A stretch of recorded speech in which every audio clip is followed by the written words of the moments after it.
Hello and welcome to my stream. Tonight we'll be starting Journey, and it is a very popular game. This one, right? It's one of the most well-known indie games, I would say.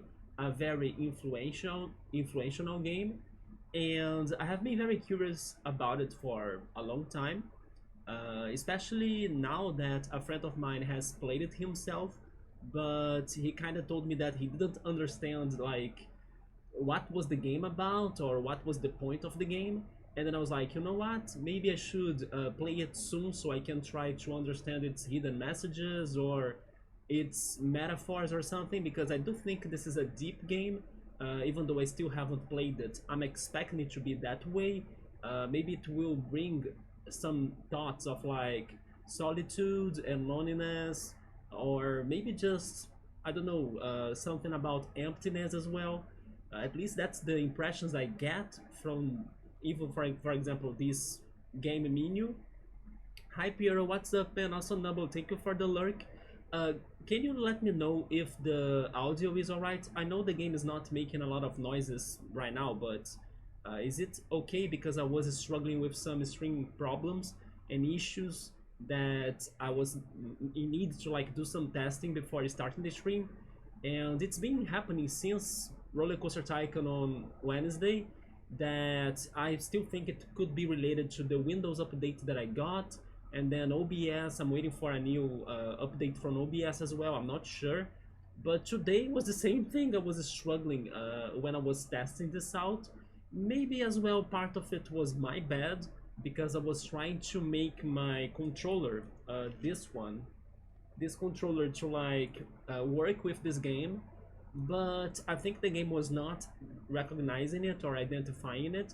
And then I also have this one kind of software that helps you to like transform any controller, any USB controller, into an Xbox One. So it basically simulates a controller, right? But when I was trying it, although it did work, like I could try playing this with the controller that I have, it caused a lot of mess on my OBS. Like, it was freezing everything, the webcam was freezing, my computer was freezing, it did freeze, and then I had to restart it by clicking on the power button, and then it did not want to come back like at the first attempt, so I pretty much got it out of power fully, and then only after returning its power I could get my computer back to normal and everything. And then once I started the stream, I had sticker problems, like the stream stickers were not working, the audio stickers also were not working, the chat was not showing up on stream. I only had to refresh the cache, thank goodness, for all of those things, and then now hopefully everything is working. Thank you so much, Piero, for the feedback. The audio is good, you can hear me clearly. Yeah, once I start the game, we'll check it out too, right? I did a quick test as well from like recording the stream, right? To just compare my audio with the game. But as I just said, like I didn't start the game to really see how loud is it. But from this very low and distant, uh, kind of ocean wavy sound, right, that this game is playing right now, I could get an idea on how was the audio. But still, new game, it always needs new testings, right? But yeah, OBS has been very annoying regarding my streams lately. Please let me know as well in case my webcam freezes. Sometimes it takes me to like notice it. It takes me some time to notice it, that it froze. But hopefully now everything's okay. But yeah, as I was saying, I'm very curious towards this game. It is a classic, people always talk about it.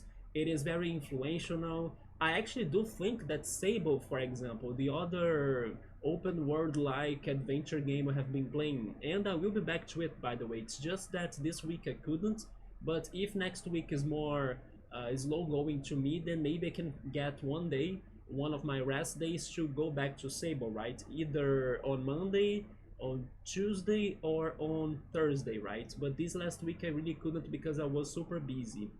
Although I kind of believe that on Monday I might not do it, because I'm still very behind on working on the things of the stream, especially doing the clips from the past streams. I'm still in the freaking Kirby Superstar streams for me to be clipping everything, so I need to go back to Kirby Superstar, then the final Kirby game, which was Dreamland 3, then go back to Golden Sun, to Paper Trail, and Roller Coaster Tycoon last Wednesday. So basically, I'm way behind on the things of the stream, but little by little, hopefully, I can get back to normal. But that mostly happened because I streamed a lot without resting, right? And it was all thanks to the Nintendo Switch online free trial that we had, and then I had to really get the most out of it under that time. But also, it gave me a lot of extra work that I'm still managing it. But little by little, I'll get everything done. But I'm very curious toward this game. I think it's going to be a lot like Sable, and I have been loving Sable. But I'm also hoping this is shorter, right? That's the point of today's stream, or like streams on Fridays. We'll be testing and playing some shorter games, different games, indie games, wholesome games, cozy games, minor games in a way, but not necessarily all of them will be like very hidden games, right? For example, this one is like it has its fame, right? It has its spot in the gaming history. I even found a list of like 10 indie games that changed the gaming industry, and this one was there.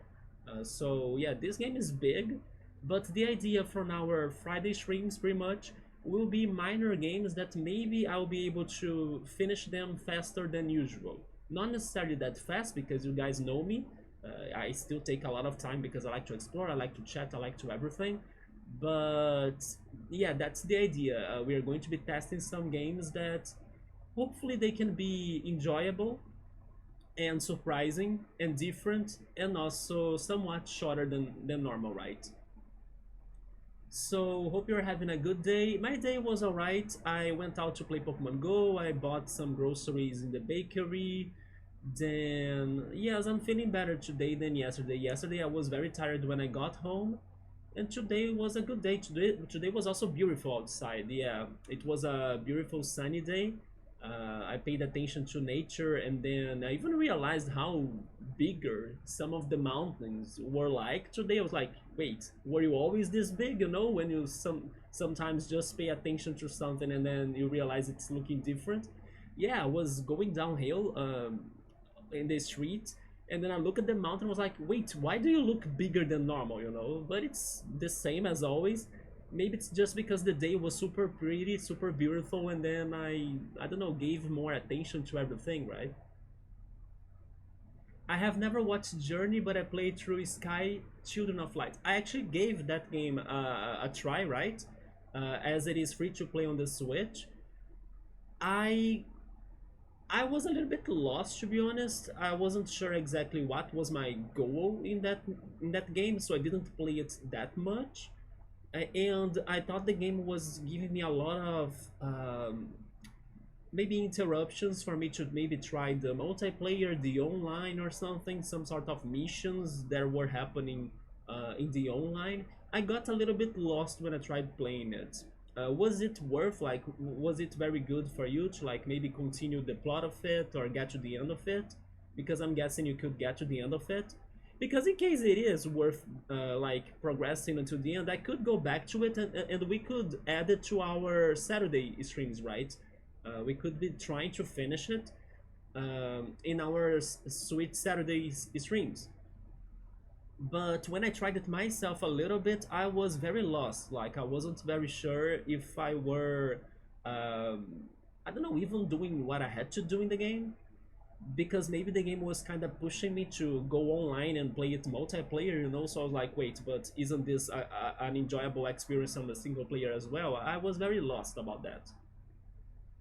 I also decided to start trading again. Trading again? Do you mean... Oh, in Pokemon TCG, right? Because I'm falling behind on the cards despite everything possible. Honestly, man, little by little, like with the resources or without the resources right now, we will all be able to get the cards, right? So, yeah, I don't think it was a big deal for us to like be saving that resource about the trading mechanic, right? So trading is gonna have to make up the rest. Yeah, in case you are now feeling free to trade, I still need to check your list again, and also my friends' list too. And actually, I've been so distracted plus busy that I'm like kind of keeping TCG Pocket behind a little. Even though on my first pack that I opened for the last and most recent collection, I got a shiny. Could you get any shiny so far, Piero? I got a shiny in the first booster pack. Can you believe that? It's fine that I got maybe the worst shiny, right? But it's still a shiny. I got a Wug Trio. Yeah, the blue Wug Trio in the first one.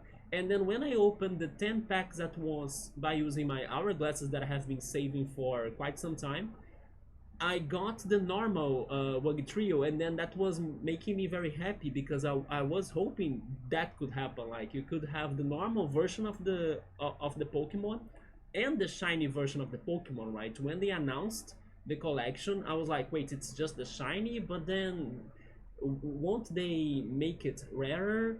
You know, than the normal version or something? And then actually they thought of that, so I was very happy that they did the split. But yeah, we can talk about trading again, right? Yeah. By the way, I actually got some of the cards I was missing. Uh, wait, what's this noise? What is this?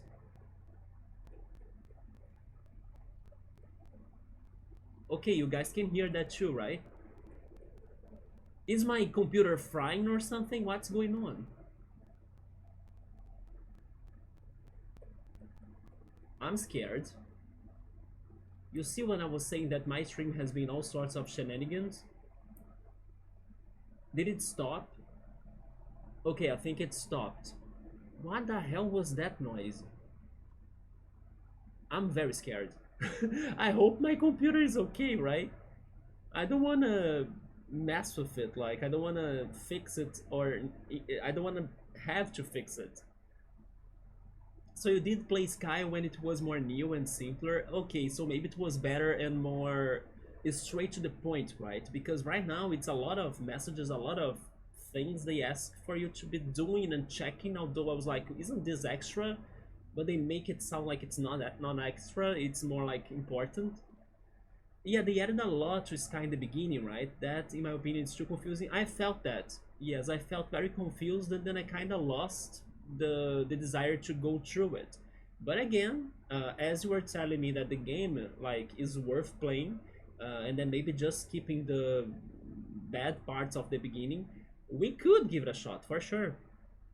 And I'm already sure that by playing it on the channel or on the stream with you all, it's going to be much better than how I was experiencing it by myself. So I will have more fun, right? So we can totally do that, yes.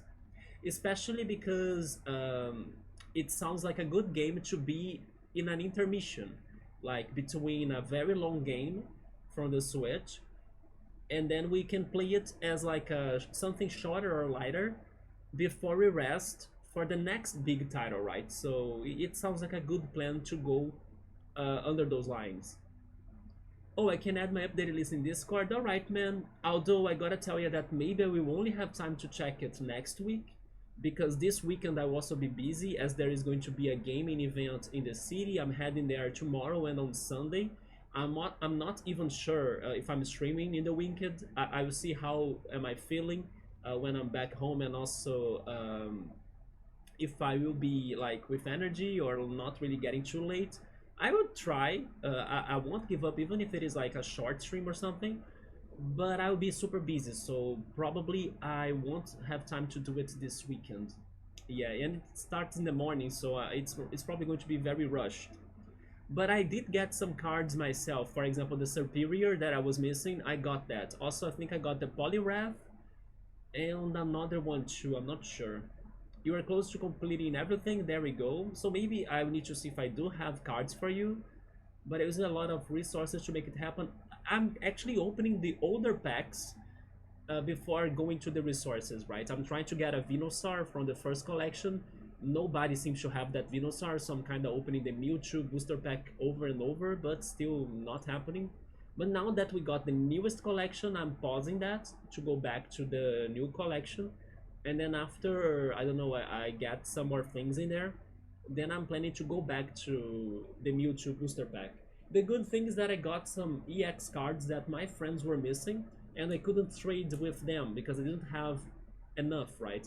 I got like another Gengar EX and then a Marowak EX as well, so I can help one of my friends. So I will see how that goes. All of that said, maybe it's time for us to start the game. Sadly, I won't play it on my controller, even though I had that software that helped me to like play some games with my controller. I'm not using it for this because it did give me some trouble on OBS and everything, on my computer even, that froze. So I'm not going for the controller, unfortunately. We are doing this with the keyboard. Hopefully I can get used to it, just like in Sable. And let's see how it goes. Also, I'm hoping that my webcam stays alright, and that the audio will be good too. So let me go for the game. And let's see how is this, right, Piero? You were saying that you haven't played it. Hopefully we both can enjoy this. Not sure how long is it, by the way, but I'm expecting it to be somewhat short. Although maybe I can't beat it in one single attempt. Maybe I'll need more streams. This looks amazing already. It's so realistic looking. Yeah. By the way, I was surprised to see that this game was by Annapurna, right? It is another very famous indie company. And their games are always very interesting and artistic, right? Is the audio okay, Piero? Can you give me feedback now? Maybe to me it's a little bit loud. I'm liking it, but maybe I could lower it on my place. Yeah, their games are awesome, right, Piero? They are very good in art design. And that's us. I think we look like the character from Studio Ghibli, right? From Spirited Away. Those shadows, right? Yeah, teach me how to command this with the keyboard because I'm playing with the keyboard. So keyboard is camera, okay. Oh my god, this looks really impressive. And then I can walk with AWSD, alright. Yes, this looks incredible. I'm already like, holy shoot. You know what this looks like? It looks like an ocean of sand because of the reflection of the sunlight on the sand right there in the corner. It looks like an ocean, and we are walking on an ocean, but it's not an ocean, you know, it's actually sand. I have never seen anything like this. It is very beautiful. It sounds good to me. I am louder than it, but you can still hear it. Yeah, I should be louder, right, than the game. But the game is not too low, right? It's just comfortable, I'm hoping. Although now it's silent, so maybe it won't be a big deal. What about the mouse? The mouse is the camera as well. Okay, I prefer it like that. I think although, wait a minute. No, the mouse zooms in. Wait, buttons? Okay, the right trigger of the mouse makes us to say something. And then the left trigger doesn't do anything, it seems. Games like this is why I do not care about realistic graphics. Me neither, man. I'm not saying that I wouldn't play or that there aren't examples of realistic games that I'm not interested to play or that I wouldn't like. I'll give you two examples. I really want to play Detroit Become Human, and it's very realistic. And I'm also very curious about the plot of Death Stranding, which is another very realistic game. I think that they depend a lot on what are their deal, right? Because normally realistic games, at least in my opinion, are games that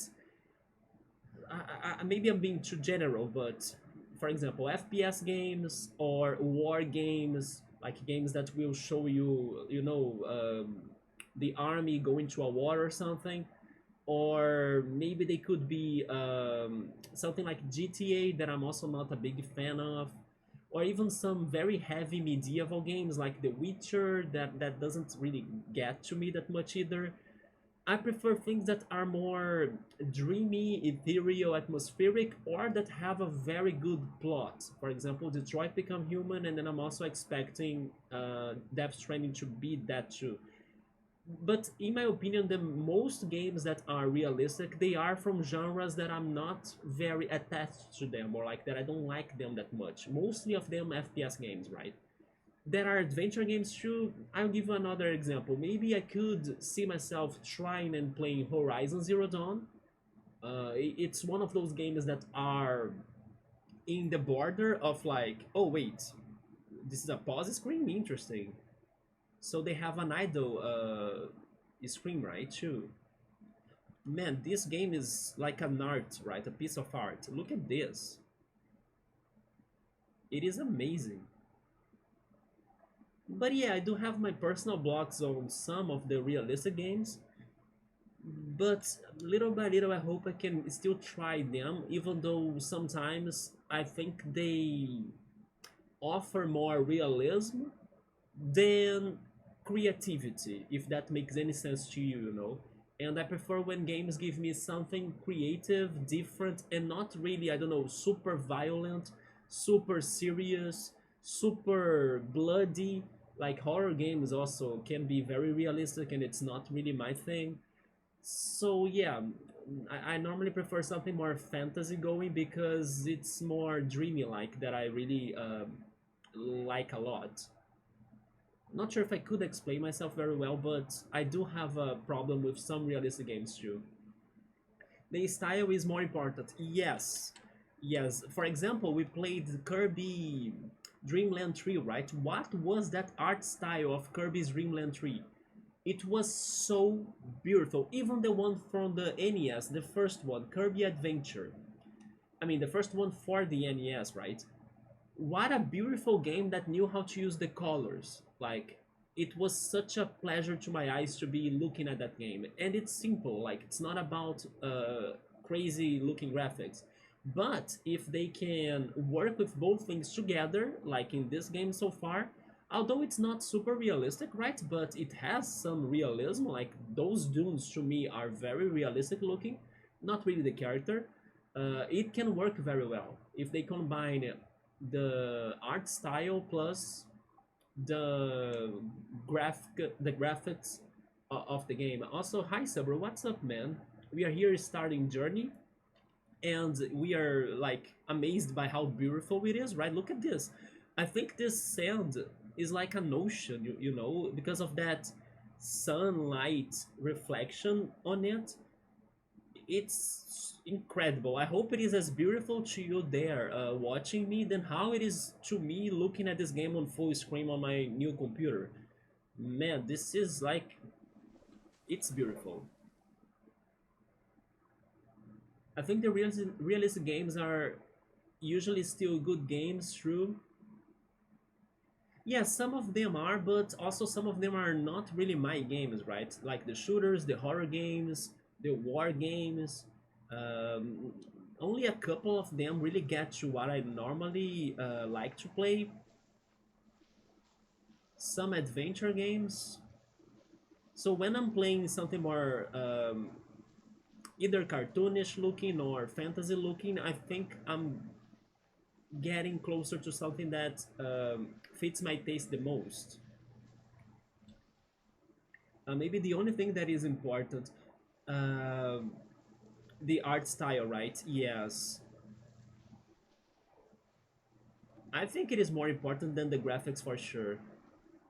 And then sometimes a very beautiful game can look or feel very empty if it doesn't have the art style with it.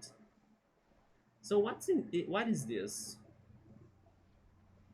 But yeah, I was very surprised. There is a huge mountain right there. Oh, that's the opening screen. Okay. That reminds me a little bit of the Lord of the Rings, of course, right? Sauron's Eye, but it's not the same thing. It is like a crack in a mountain, right? And then I wonder what are these plates? we could kind of make noises, right?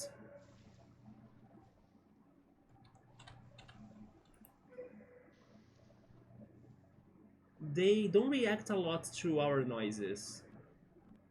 Why do I have the feeling this is like a graveyard?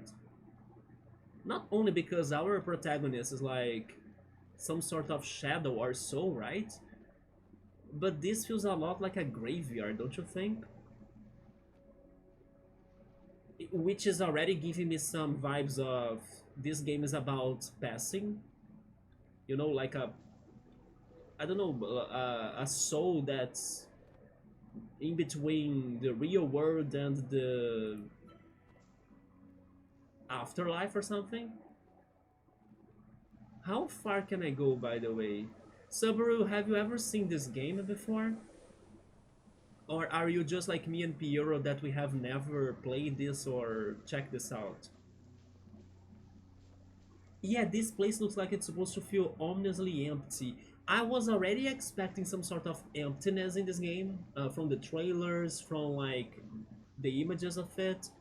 I think it's going to be about solitude, loneliness, something around those lines. But maybe it is also about death, right? As I'm now thinking, this feels a little bit like a graveyard of some sort. Maybe, yes, I'm wondering what is the deep meaning of this game or what it wants to tell us. Especially because I need to answer my friend that played this and could not get to like a conclusion. But I think it's also because my friend, he's more is straight to the point of things, right? If it's being too vague, too generic, he doesn't get the messages. For example, when he played Gris, and then I also played Gris on the Xbox Game Pass free trial that I had last year. Although I didn't have it on the stream, right, or on the channel because I played it offline, which was unfortunate. But Greece had lots of meanings and metaphors, but my friend could not get them, so I kind of told him like, oh yeah, the game made me feel like this, it talked a little bit about that, you know? So I'm trying to understand what is this game about. Hopefully we can all work on that together. Sabru also has never played or seen this before, although he knows that in one of the awards this game competed for something. Yes, I think it was in a game award. I believe it won, right? Like maybe indie game or something.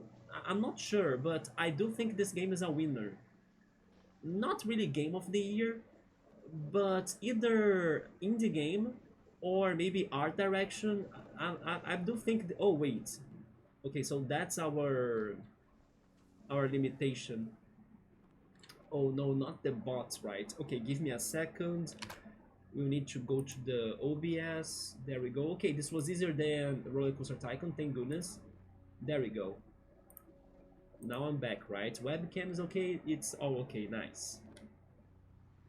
You beat Grizz recently. I'm happy you played it, Piero. Yes, now I need to play, and also you need to play their next game, which was Neva, right?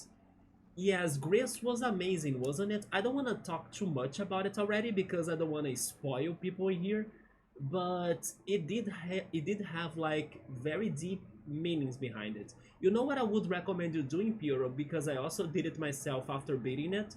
I watched a YouTube video that discussed how the gameplay of Grizz helped it to tell the story um, about the deeper meanings of it, like how they use the gameplay to also add to the deeper messages of Grizz. And then there were some touches of the gameplay even that I was like, oh my god, you know what? This makes sense. You know, it was a very interesting video. I think it was too vague in the build-up for your taste. It was vague, and maybe that's also what my friend thought about, that was kind of vague to him. But I don't know, I kind of got the message still, and then once I saw that video, for example, I was like, yep. But then they gave me even more details that I didn't notice before, you know. But I did realize that it was a game rich on like messages. But the ending brought it home for you. Okay, there we go. So the ending kind of clarify the message to you, right? Yes, but there are many tiny things as well as you go through the game. Even on the gameplay itself, like the things that the character learns, like the abilities that she can do, they are all kind of telling a little bit about the message of the game, and I thought it was very clever. Yes, in case you can't find it, then maybe later I can try looking for it. Man, even when we have the idle scenes in here, they are fantastic, right? And then we both gotta check Neva next. I haven't seen how popular or how has been the critics towards Neva, but I'm imagining it's also another big hit from them, right? The same creators of Gris. I know that there is nothing here, by the way. Like, I believe this is one of those games that you can see where you need to go. At least so far, it's been like that.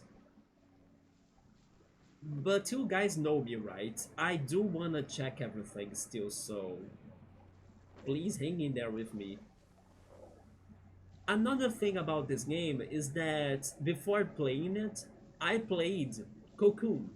Yes, I played Cocoon in the same Xbox Game Pass trial that I was just saying that I played Gris. I also played Cocoon. Cocoon is by the same creators of this, right? And Cocoon was a mind-blowing, refreshing puzzle game. Very crazy puzzle game. Highly recommended. It feels like playing Portal, but it's not Portal. It is something out there that it's just like how it's also been feeling like Paper Trail. We have been playing Paper Trail on Saturdays. It's very unique. Like it's a very unique or like distinct adventure and puzzle game. So highly recommended. It surprised me a lot. By the end of it, I was frying my brain to try to understand what I had to do. I admit it, there was one puzzle near the end that I wasn't sure what was doing anymore because it got so complex. But still, it was an amazing game. Yes, very well crafted, right? And it's also a somewhat short game, although it took me some time to. Oh my god,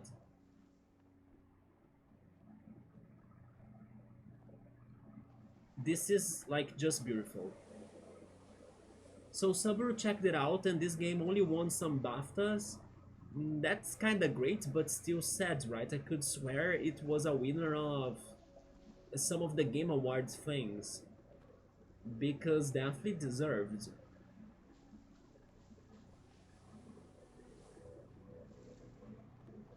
And then Cocoon, I also hope I can bring it at some point to the channel, right? And we can play together.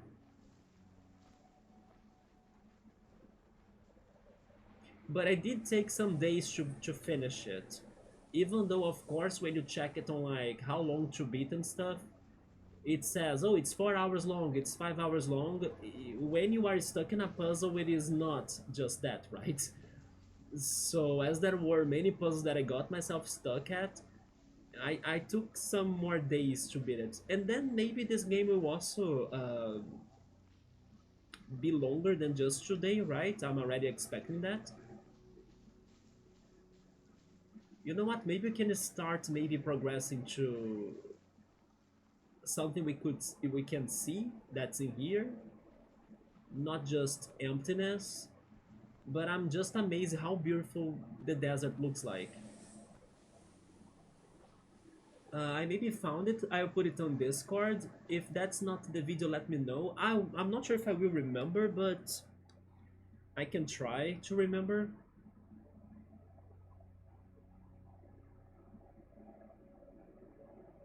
I'm also hoping the video that I'm saying was not in Portuguese, because there is also that chance, right?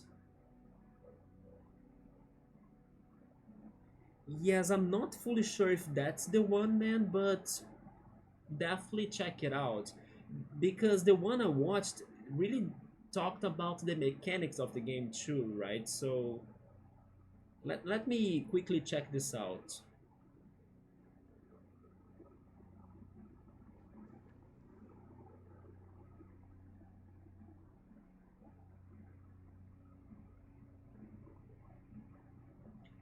Yeah, but I'm not sure. I think I will need to be hearing it.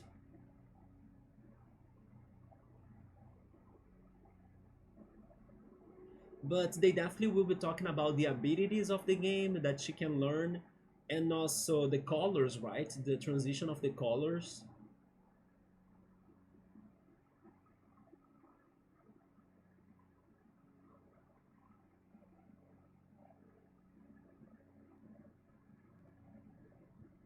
Yeah, I need to check it later to hear it because by only checking the scenes, it's not clicking on my mind, right?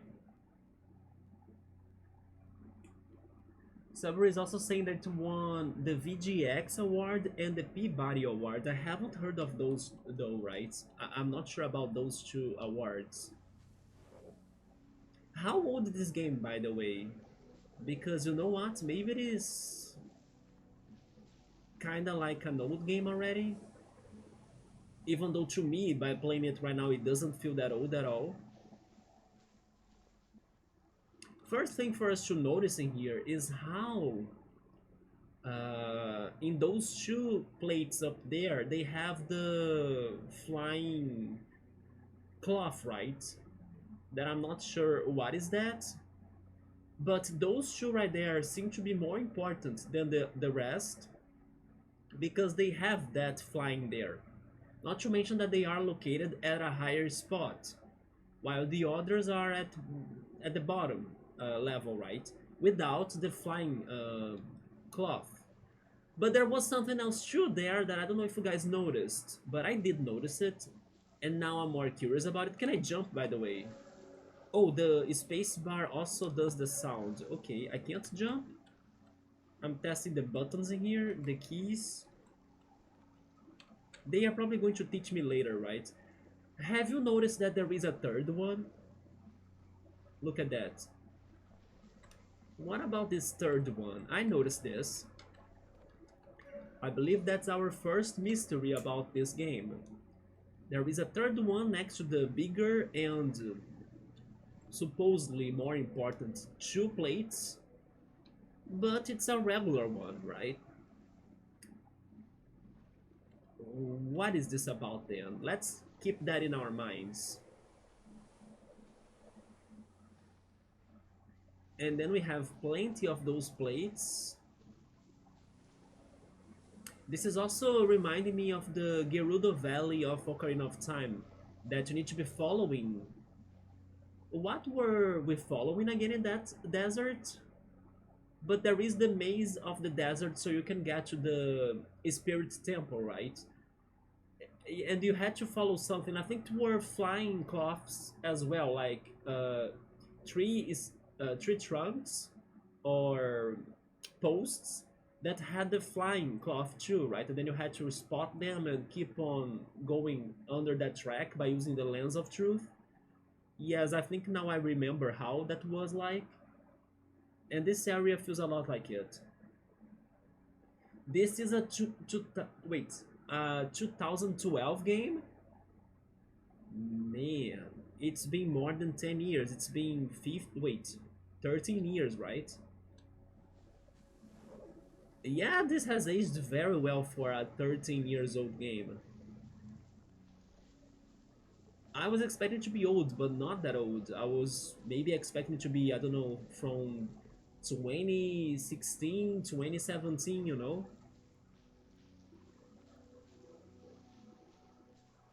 Is that a camel or a dromedary or something? It looks like it, right? But it's not really an animal, it's just a structure.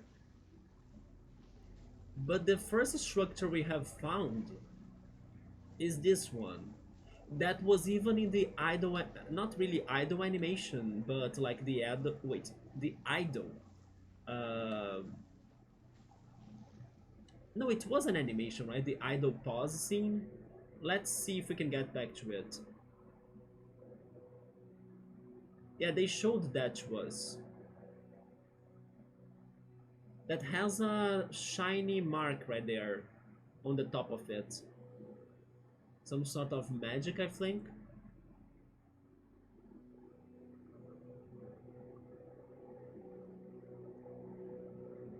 Wait, they are not giving me the idle animation anymore?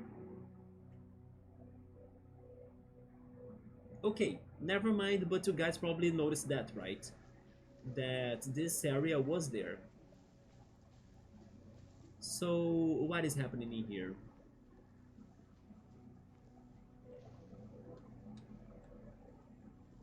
I couldn't jump, but it must be one of the things we are going to learn, right?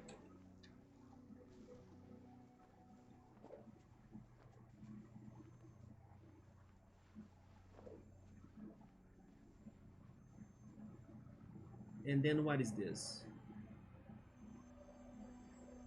They're giving us powers. Is it jumping?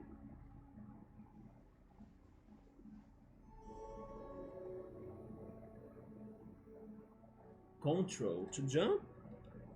Oh, it's more than jumping. It's kind of like... No, it is a jump, but it's almost like he's going to fly. Okay. Oh, and then now we are carrying the... How can I call this? I don't know the magic, but like these things they have a name, right? It's always in a anime episode, you know, when they have those. Um, I will remember the name. Is it tag? I think it is tag, right? Because I'm also remembering Pokemon. There is an item like this. Is it's the something tag? It's spirit tag or something. But yeah, it's one of those things that they have some sort of protection to the user or to the wearer, and it's like to keep the evil forces away from the person, you know, those sort of tags. I wonder if it will allow you to rebind that. I cannot try. Spell tag. Yes, Sabro, that's the item from Pokemon that I was trying to remember. Spell tag. To rebind that, I cannot imagine trying to press Ctrl to jump. Honestly, you are right. It is very uncomfortable because I'm moving the character with like AWSD and then Ctrl. Yeah, it is kind of uncomfortable. I can do it still, but it's not very comfortable. Let's check that out. How is the pause menu in here? Wait, I pressed enter and then I sit? Interesting. Is it ask? But I'm kind of scared of pressing ask. Okay, it is ask. Options.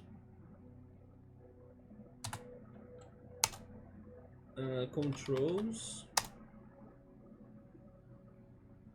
We can fly with control, and then we can chime with space. And we can pause with P. Let's fly with something else. The thing is that I'm also using the mouse. Couldn't I jump with the mouse? Oh, I can jump with the mouse. It's the left click. Okay, so never mind, Piero. I think it's fine. Okay, using the mouse is much better. Yeah, there we go. It's just because when I was testing the mouse inputs, I couldn't jump, right? Yes, I'll keep it this way. Welcome back, Nubble. It looks like a scarf. Yeah. It's also like a scarf, like the two ones that we saw at first, at top of that hill right there, on the very distance, you see? I also thought they were like a scarf, but they're not really a scarf. It is more like a spell tag, as I was remembering with Subaru, right? Might be Anomamori, which are the Japanese prayer talismans. Yeah, that's what I was also trying to go for the reference. Said to bring good luck or protection, indeed, yeah. So talismans is also another good word to describe this. Nabo, I'm guessing you also haven't seen this game before or played it before. So we are all like lost in here together. Even though it is a very popular game, right? You guys most likely have heard of this before. It is an indie super hit. A very influential game. I can already see like the comparisons to this and Sable, for example. I think Sable got a lot from this game to it. Maybe even Zelda, right? A little bit, or maybe the opposite too, because you know what? Maybe it was the opposite. I was comparing this to Ocarina of Time, so maybe they also thought of Ocarina of Time when they came up with this, especially the Gerudo Valley area.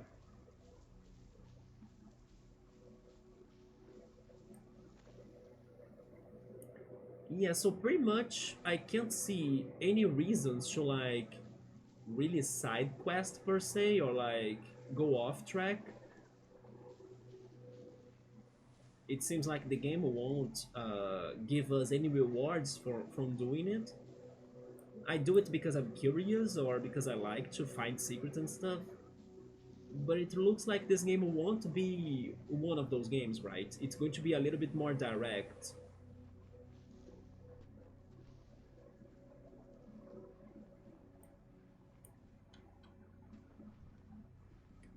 Subway is asking if Epic Games gave this game away. I think not, man. I remember buying it on a very good sale on its lowest price ever on Steam. Yes, I don't remember exactly what was the situation that triggered it for them to give it away. Maybe it was because Cocoon was being released or something. I'm not sure, but I bought this on Steam, yes. When it was on a very good sale. I think I paid this 6 reais. Like, it's almost like $1, you know? Oh, Nubble has played this. I'm just keeping. Yes, yes, please. Did you like it though? Uh, Honestly, from the graphics of it already, I'm loving it. Like, it's very outstanding. And then you don't think that I would be able to. By the way, oh yeah, wait. No, I can't jump anymore. What? Yes, I can't jump anymore. These things needed to recharge me. So I have like 4 jumps, is that how it goes? Before I can like... Never mind, they were there just chilling and then I had to get closer to them to recharge. Okay, so we need to be careful because this game has some sort of limited resources. Yeah, look, they are also there. So that's how this goes, huh? I cannot jump as much as I want. I'll need to be jumping according to the talismans or to the tags. Right? They are as well, right? They are there as well. That's kind of sad because I wanted to be, you know, jumping everywhere, but now I can't. Oh, whoa, whoa, whoa, whoa, what? Okay, we are getting to some big things, but before, let's check that other building that looked like a dromedary to me from distance. Yes, I was going to ask Nubble if he thinks that I could beat this in one single day, right? I mean, normal people would. I'm pretty sure of that. But then, like, I'm slower, right? So maybe I won't. Can I go there without jumping? I can. Okay. But not here, right? So I'm jumping here. We lost it all already? We lost the jump already. So there is a chance I need to recharge it if I can, or if I try going to the ceiling of this, right, or to the top of this. Okay. Or maybe I don't need to, because there are sand piles as well.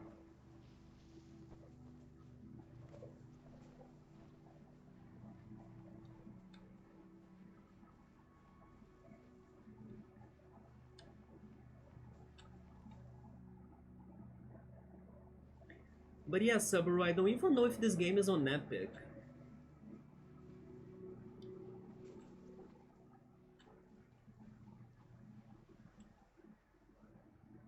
So there was nothing here, really.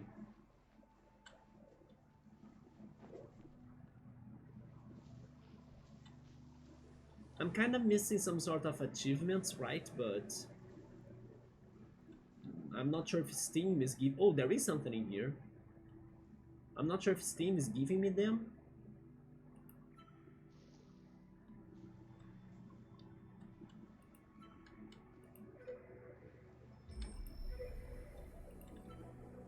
I activated something that I don't know what.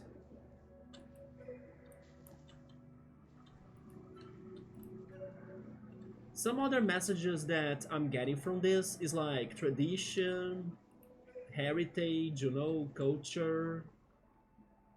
It's also giving me those vibes. Oh, it is on the Epic Games? So you know what? Maybe they could give this away. Can you also please check if Cocoon is there? Cocoon, Cocoon? Because I'm really hoping that they could be giving Cocoon away one day, yes. Which, by the way, Epic Games were. Wait, they were, right? Yeah, they were um, kind of making a suspense for this week's. Yeah, Cocoon, is it in there? Or can you only find it on Steam? Yeah, they were making a suspense for this week's games that they're going to give away. In the end, they were somewhat disappointing, right? They were two cat-related games, Cat Quest, and the other one I even forgot how it's called. It's Cat Jump or something. But they were making it as a whole deal, like, oh yeah, let's not reveal the titles only when it's ready to be given away. And now they are doing it again for next week. But then I don't know if they are going to be bad games or good games anymore, right? They kind of should have given us greater games now. Although they are also giving away games for mobile, don't forget about that. So every Thursday, there will also be mobile games for their app, right? For you to be getting for free. And this week, they were giving away Evil Land 2 and another title that I forgot which one was it. Regarding Evil Land, I wanna play them on the channel, maybe even soon, because I'm very curious about how that game works. Because it is a fantastic idea. In case you guys have never heard of it, it is basically a game that goes through all of the gaming evolution. So basically, it starts as the most simple game ever, and then as you um, continue playing it, you unlock upgrades on the game. So the game transforms itself into like, I don't know, a text game, and then it becomes a 16 bits game, and then 32 bits game, and then 64 bits game. You see the evolution of the game. That's why it's called Evoland. While it does it in an RPG setting as well. So I'm very curious to play both the first and the second game. Yeah. So Cocoon is only on Steam. Okay. Yeah, Cocoon is out for the Switch. That's true. But I was hoping it could have been on Epic, so they could like have a chance of giving it away, right? After this game, by the way, I'm not fully sure what I'm playing, but I was thinking today that as I have already this one cozy, wholesome, somewhat silly game as well installed already on my PC, just waiting for the time that I'm playing it, I could go for it. And I'm thinking about Yono and the Celestial Elephants, which is pretty much a game where you play as a cute elephant, but it's like an adventure game. So it's a mix of Zelda with elephants, from what I'm expecting. But it could be very silly as well because of I don't know how that idea is going to work well or not work well in like the gameplay. But I'm thinking a little bit about maybe going for it already since it is on my PC installed and all sorts of things, right? I probably had it ready for like the past, but I never really brought it to the channel, so maybe it could be my next Friday game. So we are collecting more of those tags, and there is, where is it? There is also that right there. I believe it's a new magic. Something else that I'm getting from this. Oh, I couldn't jump. Oh, never mind. I actually mispressed the jumping button, right? It's the mouse. Okay, now I actually missed it. But I'm also getting a feeling that this game could be telling us something about um, how time has been fading memories away, you know? Because this looks like the ruins of a civilization that's been abandoned or like losing it, you know? It's been disappearing little by little. I'm also getting that idea from this, that there is some sort of tradition or history in here that maybe the sands of time are consuming it and then it's getting lost, right? So what happened to us? I mean, I don't know. Is this some sort of permanent jumping? It's not. But maybe my jumping got upgraded? I'm not sure.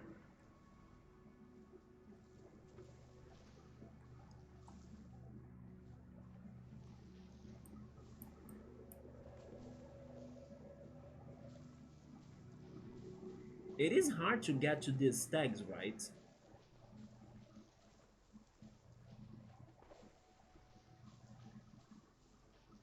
Some of them are even locked in there. Oh wait, maybe I need to keep on following those marks. So I just saw the other one. But I need to get this again. Oh, there we go.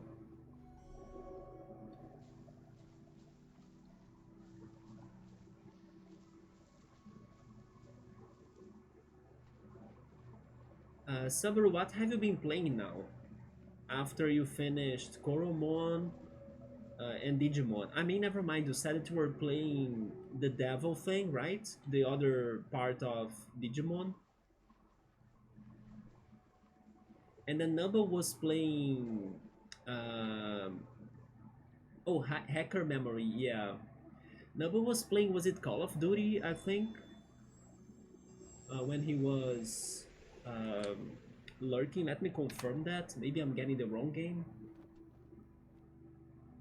Wait.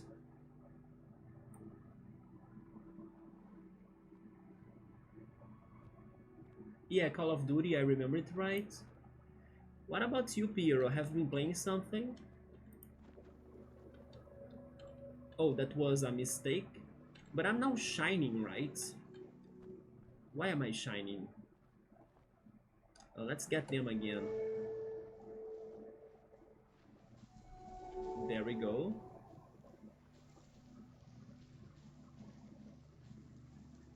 By the way, definitely, we can talk about the Switch Direct. Oh, you're still on Nino Kuni, but I always play Marvel Rivals. Marvel Rivals is a mobile game, isn't it? Or am I mistaken? And then the Pokemon TCG. Well, I'm playing the games you are seeing me playing on the channel, right? But also Pokemon Go. You are Diamond rank in Marvel Rivals, let's go! I don't know anything about that game, but I'm thinking you probably need to have a team, right? A team of superheroes. I wonder who is in your team? Maybe I can know some of those superheroes? It is a hero shooter, like, oh, like Overwatch? So it's not a mobile game then, huh? Maybe I was mistaken and then I was thinking on Marvel with Snap or something? There is a game like that, isn't it? Marvel with Snap?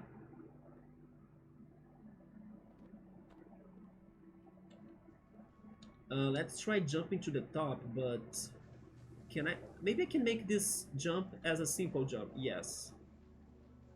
Never mind, we don't even need to jump. Look at this.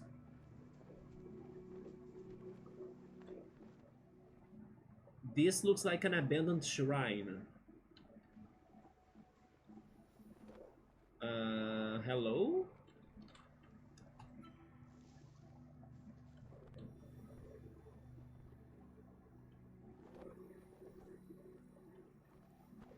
The mouse is telling me to scream, right?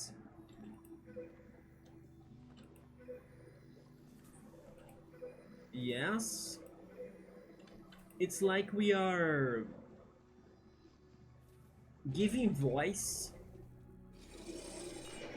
to the silent place, you know, to the forgotten place. We are making it alive again with our voice. Maybe because it was lost in time or forbidden, long time, not really forbidden, sorry, forgotten, right? It's been forgotten for a lot of time. And then what's going on with all of these tags? Are they following me? Oh yeah, Marvel Snap it's a card game and it is fun. I think there is another Marvel game that's mobile too, but I don't know what it's called. And then my heroes that I play in Marvel Rivals are Storm. I like Storm. I love X-Men, by the way. I'm not like a fanatic or like I don't know too much about the heroes of X-Men and stuff, the mutants. But if there is a movie of X-Men, I will enjoy to watch it. Yes, I love the movies of X-Men.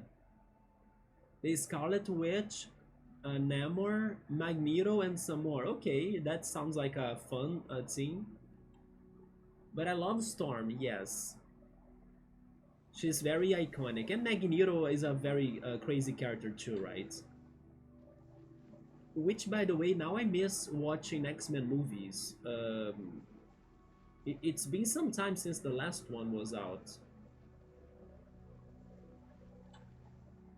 There is totally something up there, right? Yeah, Storm is freaking amazing. I know a lot of people like Rogue, but I'm not the biggest fan of Rogue, right? I also know a lot of people love Wolverine. I like him, but not as much as, I don't know, the fans, right? Maybe I think he's a little bit overhyped and too broken regarding his powers.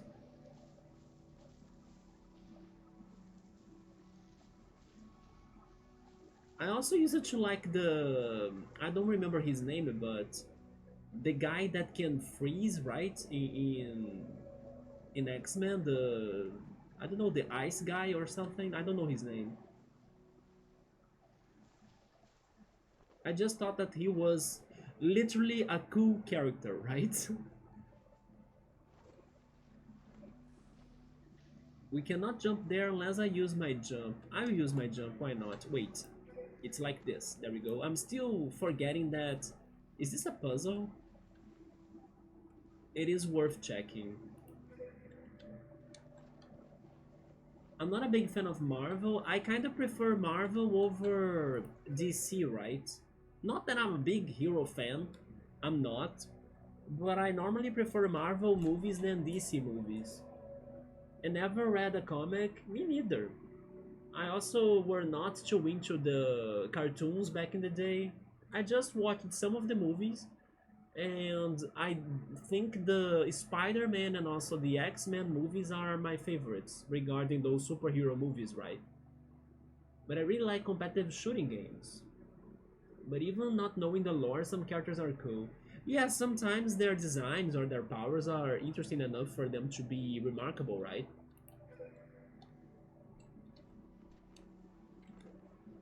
I think that Namor character is from the, I'm guessing, right? I'm not sure, but it sounds like a character from the, how is that one franchise called?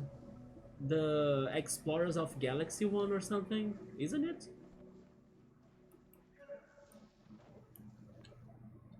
Maybe it is the woman that's kinda with green skin, if I'm not mistaken. Not sure if that's her name, but that's the character that's coming to me. Guardians of Galaxy, yes, Subaru. I'm guessing Namor is from that series, or am I completely crazy? And Mantis,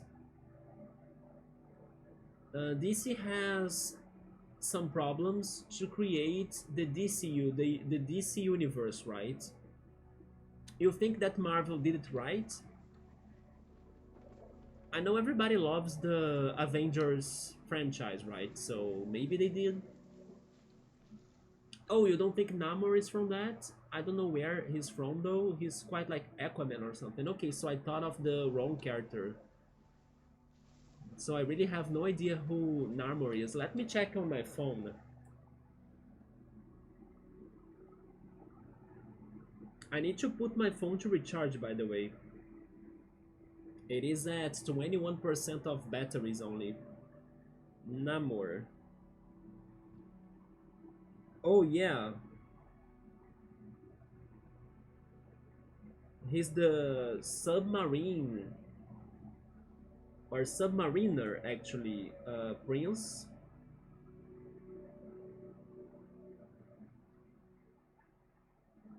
He looks very cool, by the way. I have never heard of him. Maybe he is in the Aquaman franchise. Yeah, I think I'll put my phone to recharge, so I'll be right back.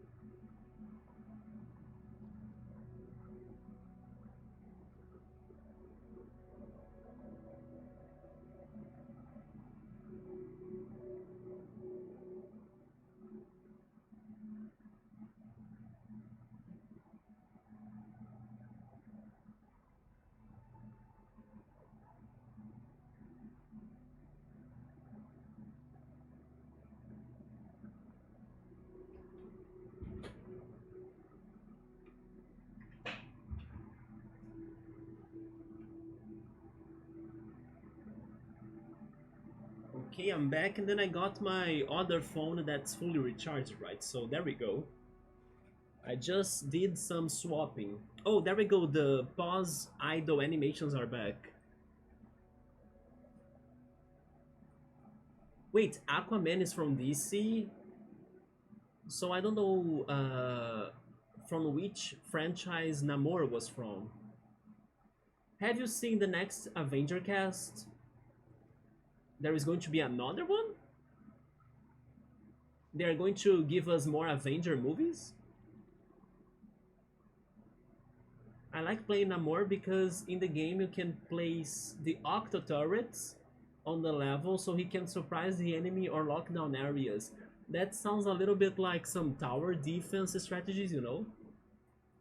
That's what I got to my mind. Avengers Doomsday? I didn't know that. How does it look like?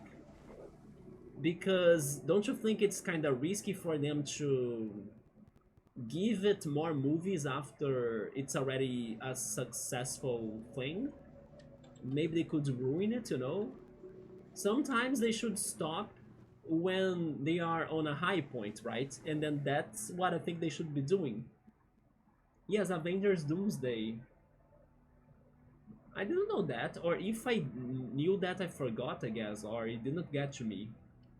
But I do think I did not know that.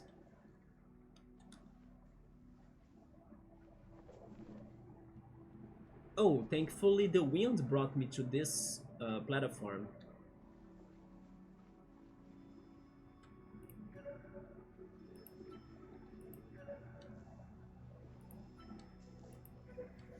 So we are opening this door now, this gate.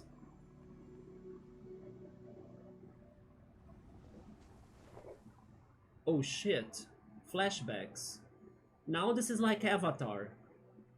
Yeah, that's the previous Avatar, right?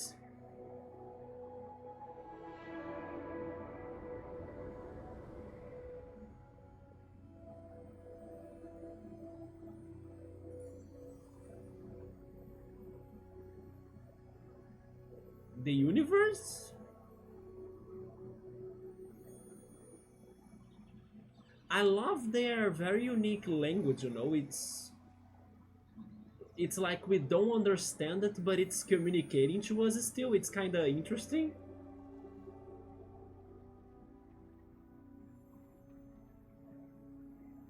It's something about evolution, I think, because there are plants, there are animals, then there is this big root, which or yeah, which is kind of starting to shape like a tree, and then the tree could be the universe. I'm not sure if I follow that, but that's what I thought. Huh.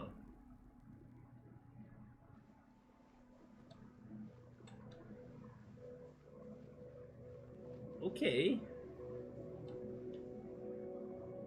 Yeah, Pierre, when you were saying that, I thought that Gris was very vague. I have the feeling this will be more vague, man. So far, at least. I'm intrigued and I'm liking it, but I think we'll be like assuming things instead of like really getting answers right, which is okay. Patrick Stewart and Ian McLean are in the cast. Do you remember who they played? I actually don't. I'm if there is one thing that I'm very bad besides like remembering lyrics of songs is also knowing actors and actresses names. I'm very bad of that. So Subaru, sorry man. I know they are famous, especially Patrick Stewart. I have heard that name many times, but I don't know who that person is. Oh, Professor X and Maggie. What? Interesting. But then yeah, that sounds so different now, right? I don't remember ever seeing a crossover between the X-Men and the other heroes, right? Or am I crazy? Was there a crossover before? Besides gaming, of course, but like movie-wise? Oh, it's time for you to cook, Piero. Okay, go get something delicious. I'll be making soy meat sauce. It will taste better than it sounds. No, it sounds good, in my opinion, yeah. Especially if you can give it some nice spices and some seasoning. When I saw that cutscene, I took it to mean there were more people like you before. Yeah, some sort of history, right? But then they were kind of getting to the sky or to the universe, and they were going to that magical room. I saw something like animals and plants, but maybe you saw people instead. So the magic's connected to their religion. Also, Deadpool and Wolverine. Regarding Deadpool, I really never watched his movies, so I don't know much about the character. I only know that the character is kind of, I don't know, he's kind of crazy and he does weird things or like he doesn't care. I don't know. He has a careless personality from what have seen or the impressions I have gotten from him. He's not like too responsible as well. Maybe a little bit edgy. I'm not sure. I would need to watch the movies first. But yeah, like, is there any other more different hero in that cast? Because Deadpool and Wolverine, they have had a movie together, right? So I wouldn't say that's fully new, even though I haven't watched their movies. Yeah, there is a movie about them too, but the thing is that I also don't know Deadpool crossovering with the other heroes, right? Like Spider-Man and stuff. What is happening here too? Only three of these are lighted?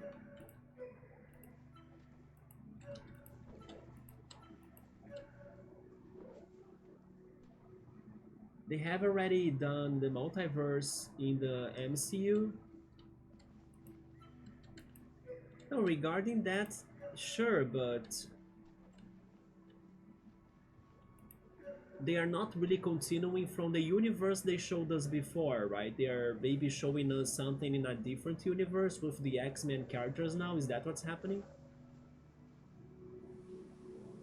Yeah, because I think it would be too risky for them to kind of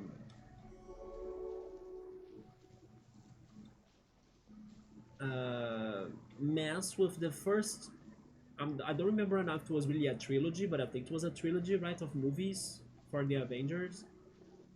Jason Marsden, that Cyclops, also is in the cast. It's sounding like a new X-Men movie to me, to be honest. Which is not a bad thing. I was hoping for a new X-Men movie, but so far that cast sounds like tons and tons and tons of X-Men characters. But they wanted to call it Avengers, right? It's X-Men plus Deadpool. And thanks to their previous movie with Wolverine, it didn't even sound more like an Avengers thing to me anymore. It sounds more like X-Men plus Deadpool. I believe they added some Fox movies as part of the MCU.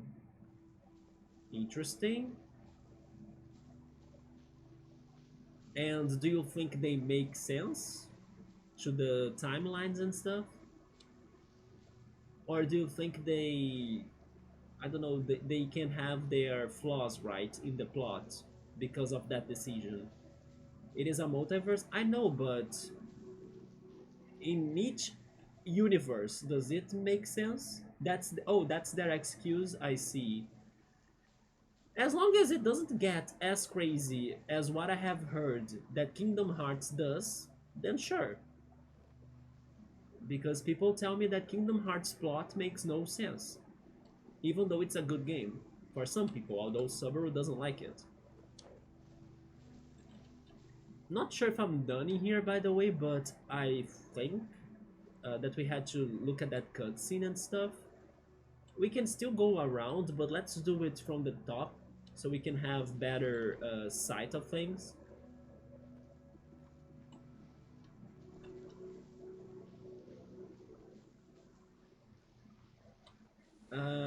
Up to which MCU have watched? I mean, I watched up to the last Avengers movie, Ultimate, wasn't it? I remember like not being interested at all for those movies, but then the hype of people kind of convinced me to watch them, so I kind of skipped many movies that were more like um, not too important for you to get ready before the last one, before Ultimate. So I watched Captain America, I watched Iron Man, I skipped the Thor movies because I also don't like the character, or I don't know, the I also don't like Loki and stuff.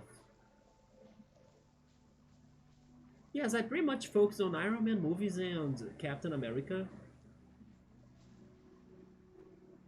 And then I watched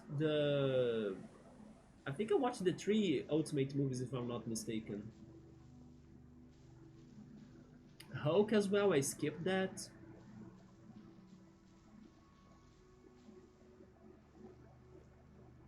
I do remember watching Ant-Man, the first one, not the sequel. And I also didn't watch the Guardians of the Galaxy movies, right? This sounds like it's something important. I just don't know what to do in here.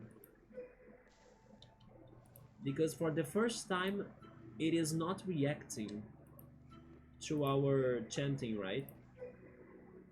The last Spider-Man. Oh yes, I did not watch the Spider-Man, the last one. The one you meant is the animated one, right? Yes, I did not watch it. It's in the Spider-Verse, isn't it? Spider-Man and the Spider-Verse. I did not watch that one, even though people say it's fantastic. Also, Doctor Strange. I also did not watch it. Yes.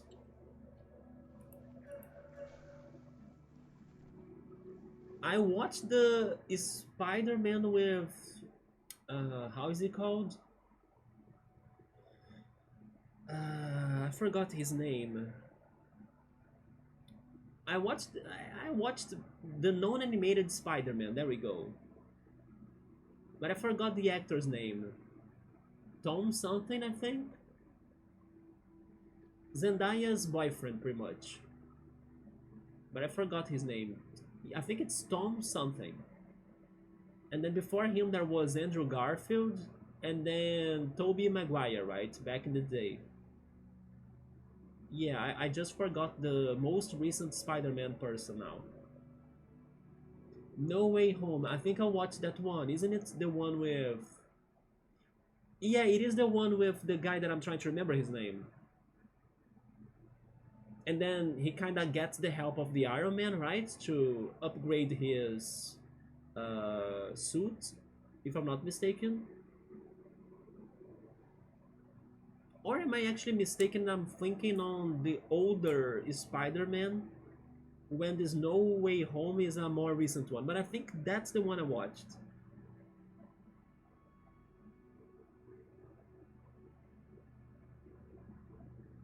Homecoming, Far From Home. I'll need to check that out now. Yes, the names are very close to each other. Tom Holland, let's go. I remember his name. Tom Holland, yes. I was watching his Spider-Man movies before I watched Ultimate. Spider-Man. Um, no Way Home.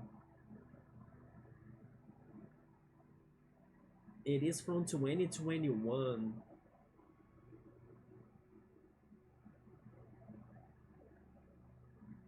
I think I did watch this.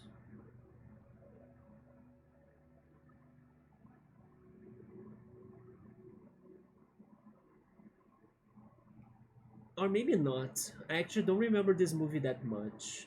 I remember it is a thing, but... Wait a second, this is the one that they have... Okay, I did not watch this one. No. Yes, I remember now. I did not watch this one, but I know what happens in it. And people were talking about it, right? Yeah, I did not watch this one, Sabru, but I know something that happens in it that I haven't seen yet, and I should. There we go. Yes, I did not watch this one. And then I get now why you were saying the multiverse, right? Yes. Yeah. I know why. It was spoiled to me, right? I was very happy that happened though.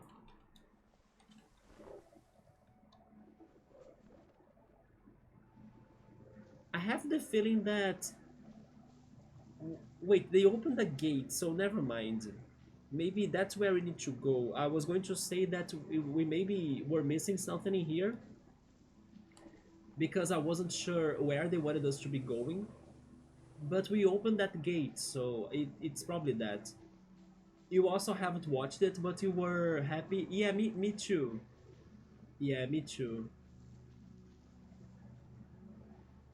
They should do that more times, right? I like that in the Power Rangers. They sometimes do that. Uh, they do like to create some sort of mix-up with like old Rangers and current Rangers and stuff. It is very nice. Also, by the way, I have no idea on which direction the Power Rangers are going right now, like at present time, because I feel like they have gone to so many different ideas already that they don't have anywhere else to go, like we have gone to the dinosaurs, we have gone to space, which is the best in my opinion, we have gone to a lost galaxy, we have gone to like emergency rescue, which was Lightspeed Rescue, right? I mean, they're not ninjas as well. They don't have anything else to like come up with. Power Rangers Super Chef, and then it's about chefs cooking, right? They don't have anywhere else to go. So yeah, they still work on the Power Rangers. That's the thing, but they have been getting more and more underground in a way because their ideas are running out, I think. And then they keep on recycling things, for example, Dinosaurs Part 2, Dinosaurs Part 3 and stuff. But it's kind of, you know, not that creative anymore. It gets repetitive. Let's just go inside of that gate because it seems as well that this area locked me. And yeah, the gate might be my way out of this, right? So... Oh, my jump was not high enough.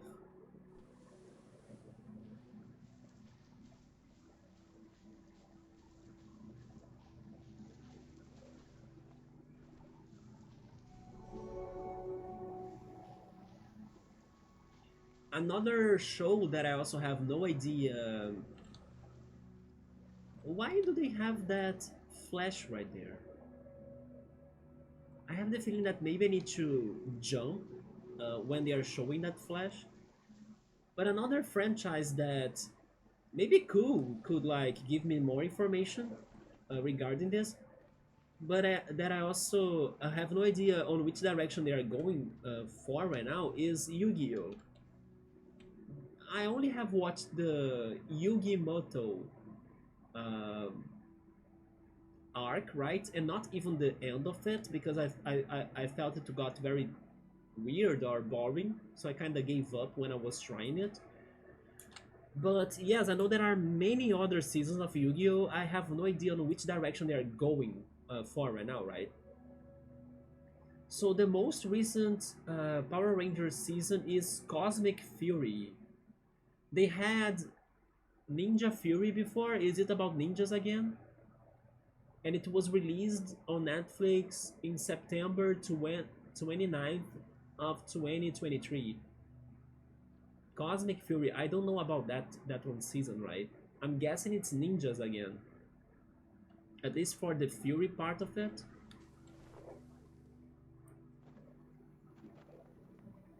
No, jumping there didn't do anything. Chanting? Only sound.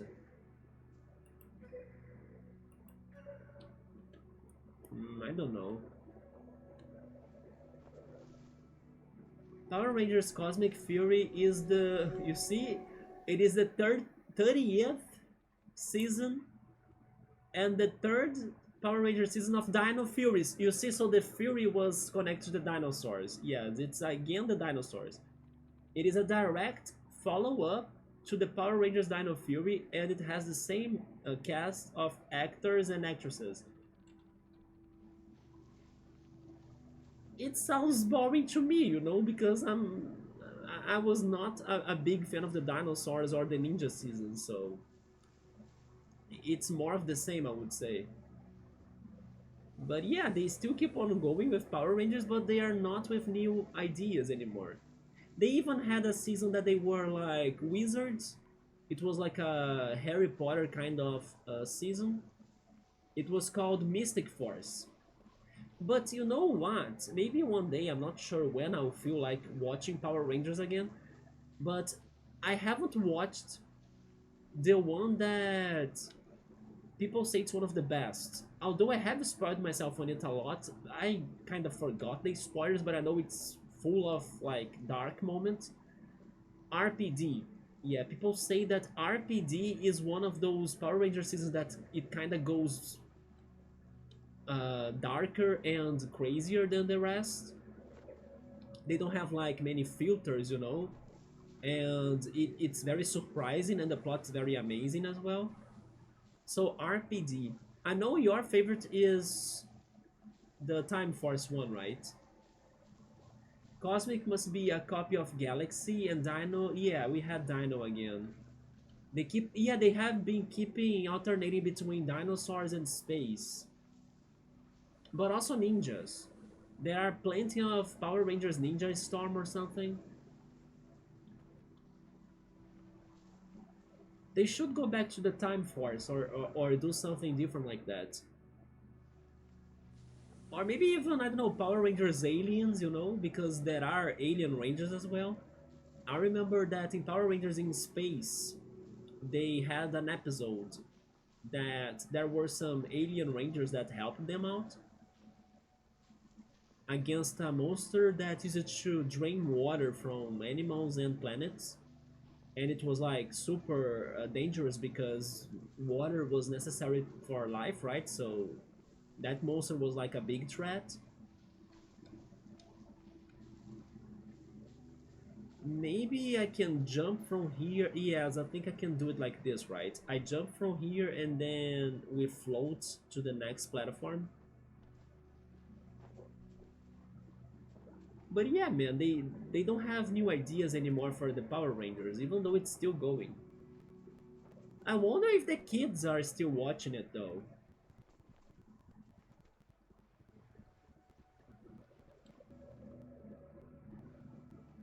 Let's try this. There we go. Yeah, now I'm entering the gate. I couldn't find anything else in here. So this is a temple.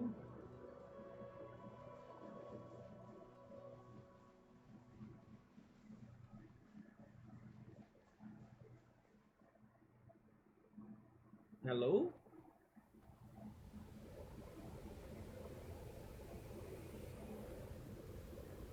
You see when I was saying that this feels like the ocean, but it's an ocean of sand. And then we had a waterfall there, but like sandfall. So this is the next section of this area, huh? And then they closed my way back.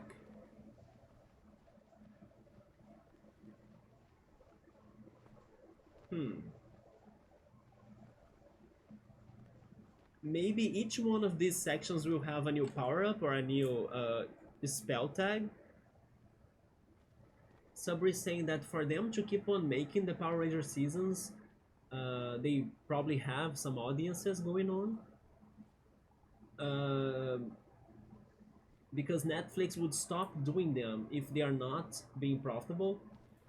I mean, maybe Netflix worked on this one that you found, on this season that you found, but I'm more thinking that they bought the rights to kind of air it because I have the feeling Power Rangers is more independent. It's something more independent. And then if Netflix doesn't buy their episodes, another streaming could do it. That's my guess. Just like when in the past I used to watch it on Fox Kids, but then sometimes our Open TV channel in Brazil, Global, also aired it.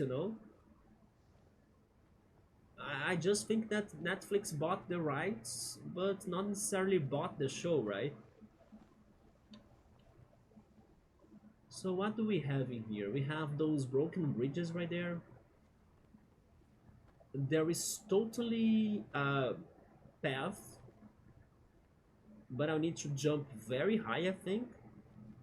There is something shining on the floor there too, on the very end of our site.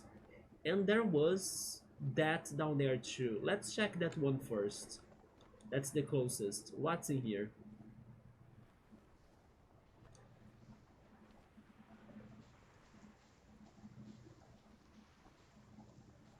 Wait, I saw something, but it's empty? Oh no, it's behind it, okay. It is a chanting place.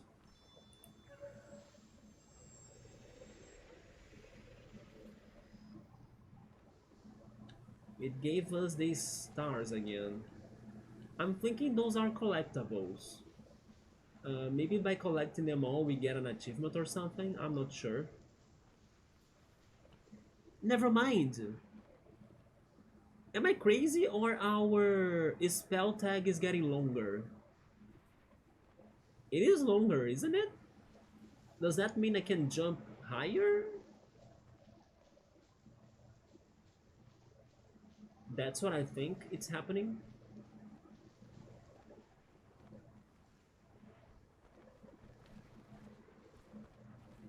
Will they allow me to go there? I think they won't. Yeah, the wind is too strong, right?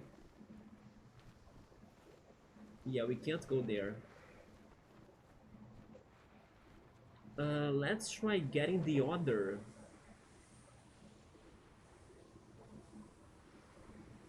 light mark that was at floor level. These might be just like the chum eggs from Sable. Yeah, that they upgrade my stamina, right? In this case, they upgrade my jumping. Yeah, good call.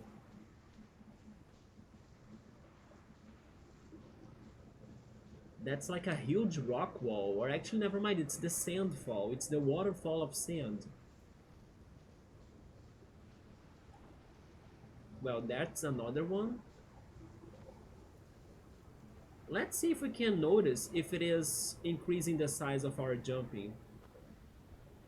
Or our now scarf-like thing, right?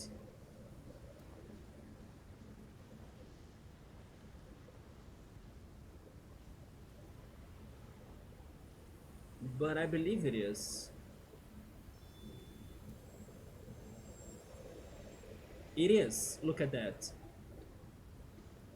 So now we learned what those things do, right? They are giving us more ability to jump.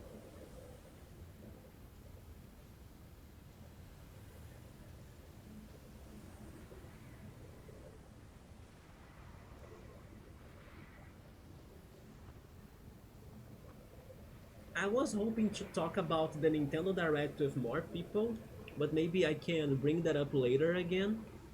Do you want to talk about it, Subaru? I believe it is like the most important topic of the week. Before the next Direct, right? That's coming up in 5 days for the Switch 2. I'm guessing you watched it, right? Also, why does it look like there is something behind this? Because there is something behind this.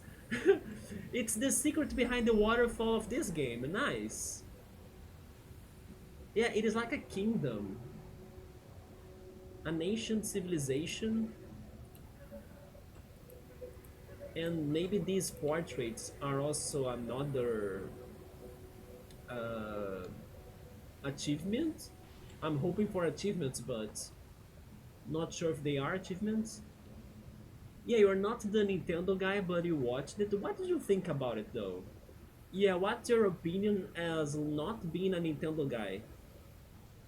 Because I can already tell you that most Nintendo people were somewhat disappointed on this Direct, but I have, I don't know, a different idea of what I watched. Because I think that Direct was not as simple as it sounded, you know? Yeah, you agree with them. There weren't many things that were very interesting to you.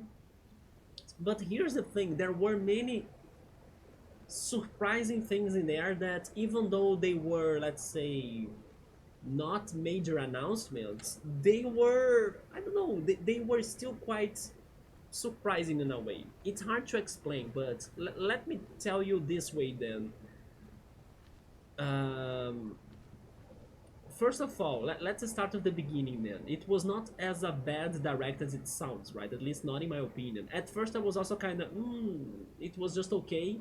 But then once I was digesting the things that were there, it kind of felt better to me. And then once I also heard other people's opinions, I kind of realized that, you know what, maybe this direct told us more than what it sounds, or like it showed us something that feels better than what it seemed at first. Dragon Quest 1 and 2, it's okay to you? I think it's a big thing. The problem was that we already knew about it, so it was not really a surprise to see it, right? Regarding that, yes, that's a good example of something very out there. And it is starting the Atlas project that I'm expecting to next week. Hopefully, they could be also giving us Persona 3 Reload for the Switch 2, Metaphor ReFantasio for the Switch 2, and maybe even Persona 6 announcement. So yeah, I haven't heard of that game, by the way. Maybe you know more about it than me, right? But I know that it's the only Shin Megami Tensei action spin-off game. It looked okay, but it's funny how the protagonist could only remind me of I forgot the character's name, but those twins or the twin brothers from Unova, Pokemon Black and White, for the subway system, the train guys. Yes, Ingo, I think. I think one of the names is Ingo, if I'm not mistaken. Yeah, that protagonist was a lot like the characters from Pokemon Black and White. They were two games for the PS2, that's true. This one YouTuber was saying that, wait, just one of the games? He made it sound like the second game was necessary for you to have the complete experience. Maybe it is like a direct sequel, or maybe the first game doesn't finish the story of it. I'm not sure. But you are saying they were for the PS2. That's interesting because I don't know why, but it gave me the impression these games were even older than that. I would guess they were for the PS1, right? Oh, there we go. There is another shiny spot right there. But yeah, that was a nice surprise. And even before that, we had the AI Sumnian Files next game, which is a game that I really want to play at some point. It's a narrative, graphic novel investigation game. And I didn't know it was the third one in the franchise, so I need to kind of check which one was the first, which one was the second. I only knew about AI Sumnian Files, that I'm always checking its price on Steam until I can buy it. Am I surfing, by the way? I just felt like I was surfing in here. We'll need to make this jump now, right?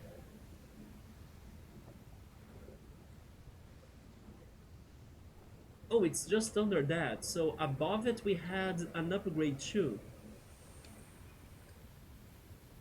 Let me try the jump.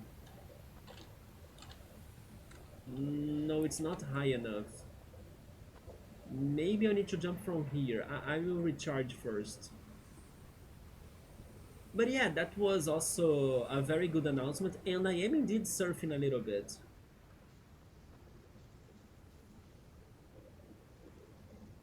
So, Devil Summoner Raido Kuzunoha versus the Soulless Army, and then Devil Summoner 2 Raido Kuzunoha versus the King Abaddon.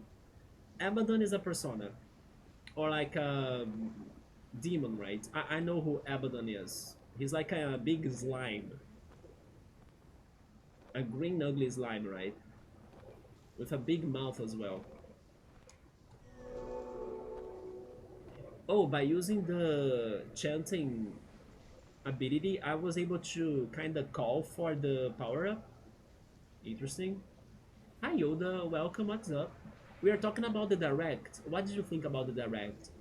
I thought it was kinda okay-ish at first, but after I was digesting it more, I don't know, there were more interesting things in there than I at first thought.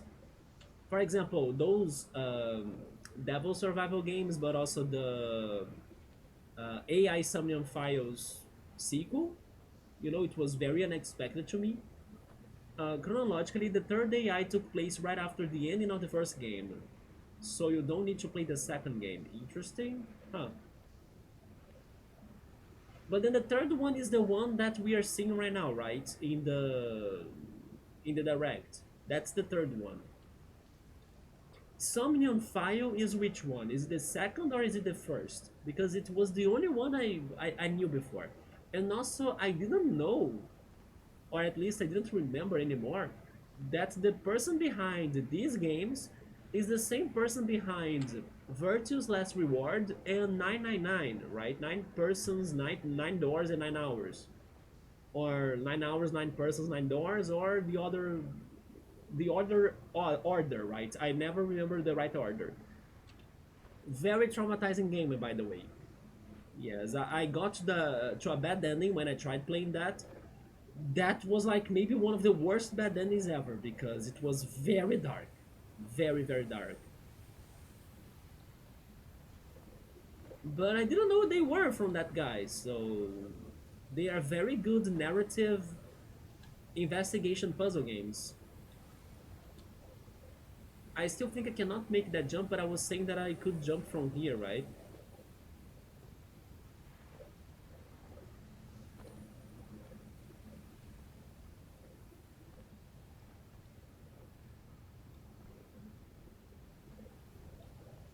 But another thing that was very surprising about this direct, even though I didn't know it at first, was that Patapon, which is a rhythm game that I heard of it before, but I was like unaware that it was a PlayStation exclusive game. Like it was one of the Sony's IPs, and then it was announced for the Switch, like 1+2, right? Kind of like a remastered of it. And then also Everybody's Golf or something. That it's not a game that got to me because I didn't like the graphics of it that much and everything. But it is also another Sony's IP. So once I heard that, I was like, are you kidding me? Sony games are finding their way to the Switch now? Which makes sense because like Sony has been allowing their games to go to the Xbox, to Microsoft, and then they might be under some financial complications at least a little bit. So they might be trying to expand their games to other consoles. But it's still surprising, right? It's not the first time though. Like there was a sports game before from Sony that made its way to the Switch, but every time it happens, it's still kind of shocking, especially when we get like two games in the same direct being announced for the Switch like this. Yeah, and then also maybe if you consider the Lego Horizon Zero Dawn game, it's also another unexpected game to make to the Switch. But yeah, those announcements were very shocking too. Oh, I used the chanting and not the jumping. Okay, I'm not used to jump with the mouse, right? It's kind of different for me to do it. I don't know what this does. Could you help me to... Oh wait, this is a puzzle. Oh,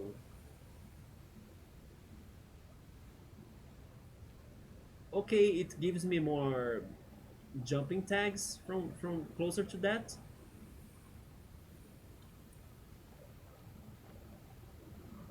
But there we go, we made it.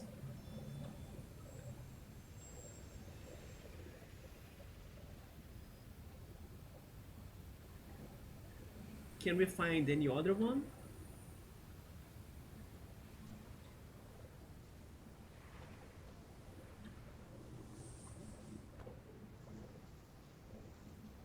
Oh, there is another one right there. And then, let's talk about the elephant in the room. Rhythm Heaven is finally back, so it makes me happy. It is a very good rhythm game. I would say, oh, never mind that. I got that already. Okay, but I can activate this too, right? I just learned how to activate these things.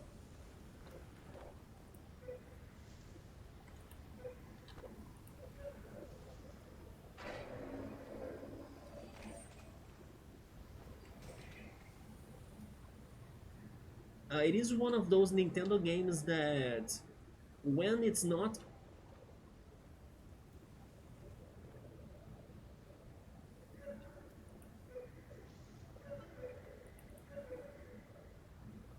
Hello? I'm not too alone.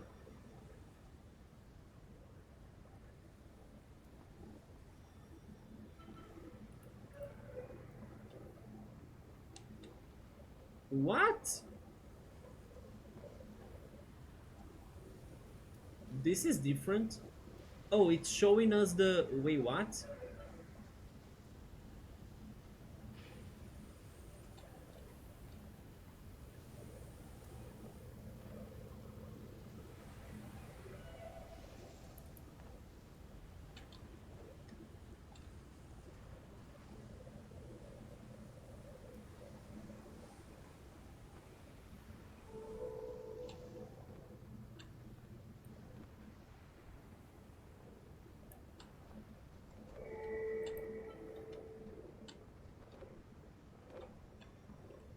He recharges me.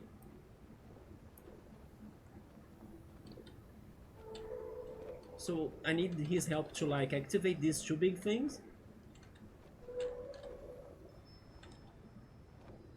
We just did it.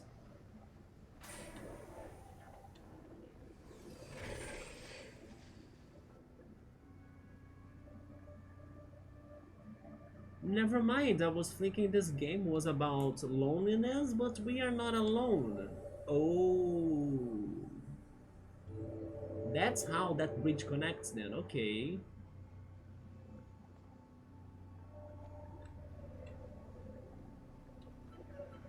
He's just like me though. Even the size of the scarf thing is like almost the same.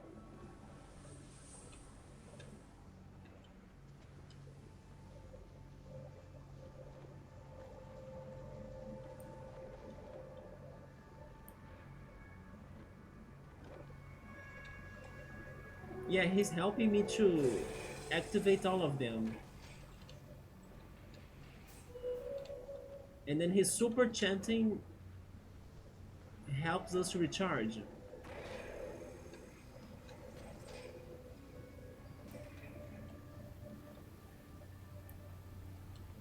Yeah, now this is feeling a lot like the game Piero was talking about earlier. Air, right? No, no, it's called Sky, sorry, it's Sky. It's a free game on the Switch. Where are you going? Up there? But I have been there already. Yes, I have been here. Are you the tutorial person? Are you the backseat character? Please don't be that. Because he's spoiling all of the secrets to me, right? But I found them.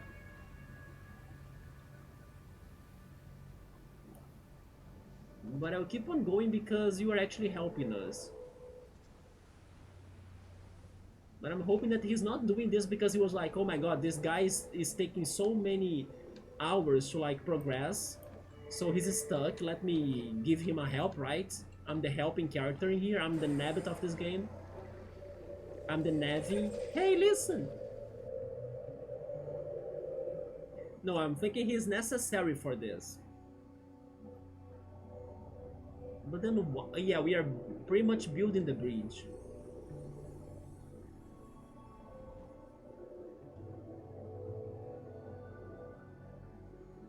But who the hell are you? He's me, right? We have the same amount of tags on our cloth.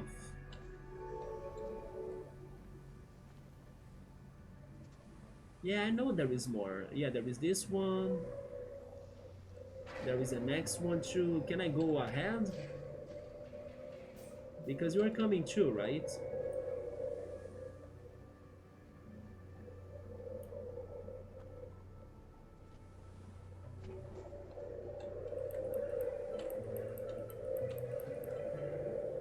There we go, I did one before you.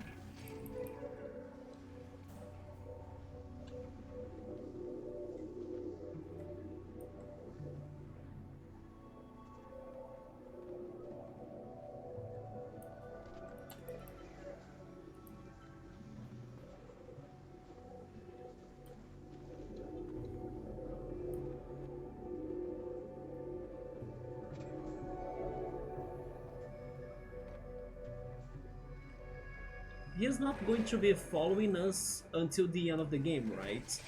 Probably something will happen that he's going to disappear. I hope it's not something sad. But I doubt that we are going to have his help until the end of the game.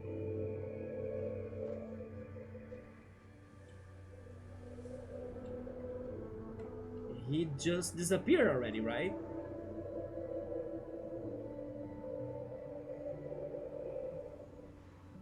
Oh, he's there, okay.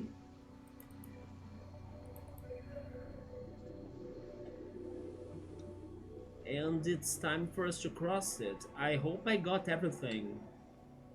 Did I get everything? I don't see anything else, right? The freaking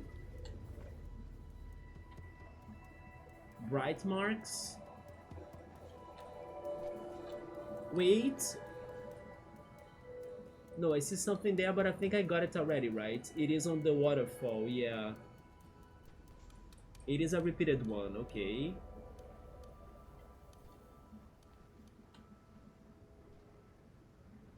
Anyway, I don't know if I finished what I was saying about Rhythm Heaven because of this situation, but it is one of those games that it feels odd when it's not on a Nintendo console.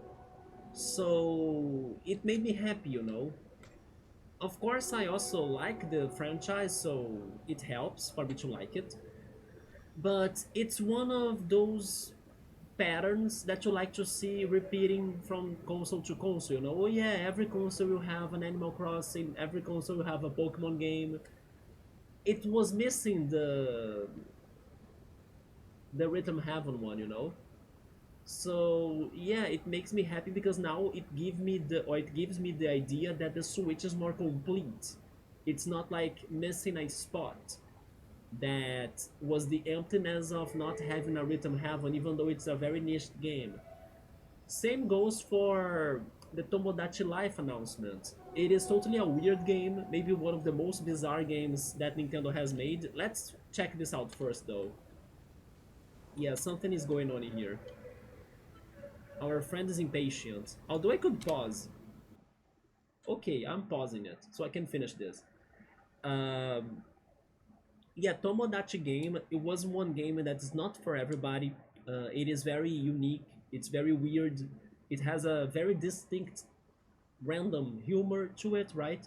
But at the same time, it kinda, especially if you were like a 3DS player back in the day, you know that it was somewhat revolutionary on its way, plus impactful in some sort of way, right? Everybody was like, what the hell is this when it was released? And then people that actually played it, I played the demo of it, but I did watch people playing it on YouTube back in the day. I remember when I used to watch more playthroughs on YouTube. Uh, the playthroughs that I was following on like the YouTubers or of the YouTubers, they actually went to Tomodachi Life sometimes, alternating with Mario and Luigi Dream Team and some other games too. And also Pokemon, right? Pokemon Sun and Moon and X and Y. But I remember them trying Tomodachi Life for like, okay, let's check this out. And it was, I don't know, more fun than it sounded because of its weirdness. And when I actually they unpaused the game,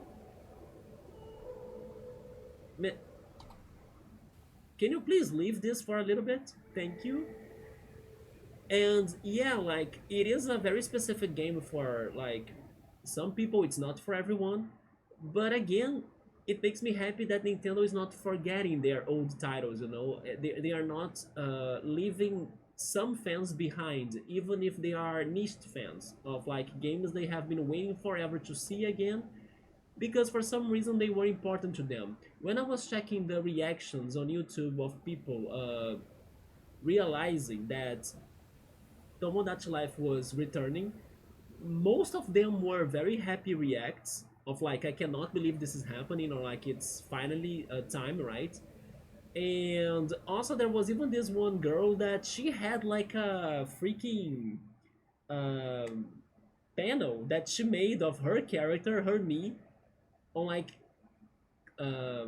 cardboard or something, with like the Tomodachi Life logo on it and everything. So she was like fully ready for like a new Tomodachi Life, you know. So because of those people, then I felt very happy for them.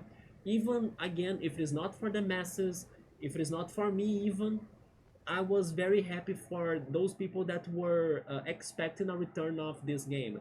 And I gotta say it, there are some very funny things of Tomodachi Life, especially the freaking songs that you can compose, and then you can see your Mii's like singing them and like performing them. If you look for that on YouTube for like a me, I can actually post that on Discord later.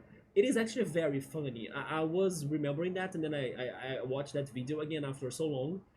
I did laugh again, right? I was remembering how funny that was. So I don't know. It is a game that it makes me happy that Nintendo did not forget it just because it is weird.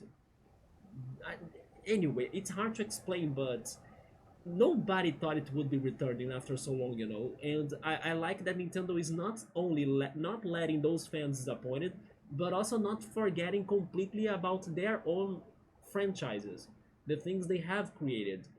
And they gave us other alternative things to Tomodachi Life, such as Mythopia, that I don't think it was as good as Tomodachi Life.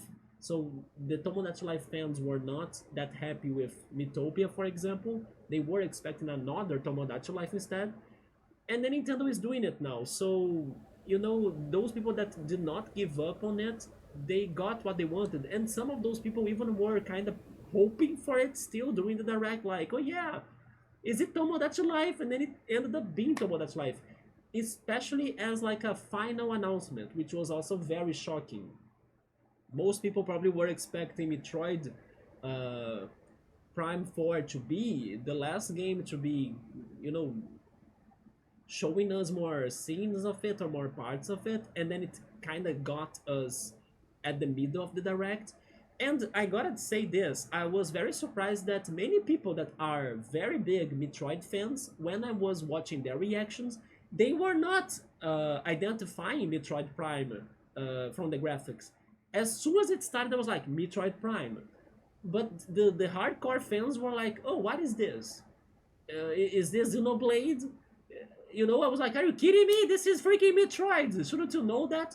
Maybe it's because I played Super Metroid in here with you, and then I was converted into a Metroid guy or something. But I knew right away it was Metroid, right? And then now with the psychic powers and stuff that Samus got from the ancient, who knows who are those, right? Technology or something. And then people were comparing those powers to something around the lines of Bioshock as well. And I have seen Bioshock, so I could see why they were connecting those two games. But yeah, anyway, I was kind of surprised. It was a very simple direct in the end, nothing outstanding that's like everybody's happy. That was not the direct we have watched. It was more like those people right there that were waiting for their things to finally show up. We are going to give them that, right? Rhythm Heaven, um, freaking Tomodachi Life. Damn, I was surprised there was no Professor Layton, by the way. Yeah. Imagine if Professor Layton is a Nintendo Switch 2 game or something. I mean, maybe, but not, no, right? No, no, no, it's not, because they kinda told us about Professor Layton for the first time in a Switch 1 Direct. It makes no sense to me for them to not bring Professor Layton again, unless they don't have a release date. Although most of the games they brought didn't have a release date yet, so I don't know. Oh yeah, the Saga Frontier game too. That was a very nice remaster. Even though now it seems like all of those Saga games are getting remastered, which is great, right? I still have never played them, and I don't know much of them, but I know they have great soundtrack because there are some Saga Frontier songs that I have heard in my life. Uh, Randomly, I can't recall how they are called or from which Saga game they are from, but they are very good songs. So yeah, at some point, once we are maybe more advanced with other RPG games in our backlog, we can go to the Saga games too, right? More in the future. But anyway, I did think it was a direct of some unexpected things that people either have been waiting forever or, you know, wasn't sure if they would make to the Switch still. And it makes me happy to see Nintendo taking good care of their franchises, their IPs, even the craziest ones, you know, like Tomodachi Life. And yeah, it's like they still have plans for everything, and then that idea makes me happy. There will be games for everybody, like people won't be forgotten, you know. And then I believe that was the point of the direct pretty much. And we gotta be honest, we have gotten already Metroid, we have gotten Zelda, we've gotten Kirby, we've gotten everything, Pokemon, Mario. Like, you know what we haven't gotten is Star Fox, wasn't it? That's true, we are still missing some other franchises there, but there is not more left for them to bring to us that's like different, you know?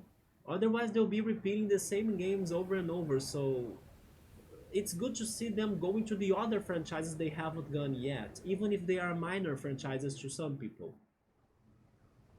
And then also, adding to that, the PlayStation IPs that are making to the Switch. I think that's big, right? Parapon and everybody's Golf as well.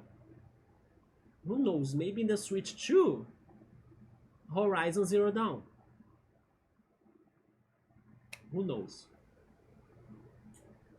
Anyway, so that was my idea or take on the direct. At first, I was kind of not really sad or fully disappointed. I was just like, this was a normal direct, you know? Because I was happy with Rhythm Heaven. I also liked that Tomodachi Life was not bad, even though it's not really something that I could see myself playing again or trying again, but I did have a phase that I tried the demo and then I remember watching the YouTubers playing it back in the day, so I do have some sympathy to the game, or like it brings me some good memories.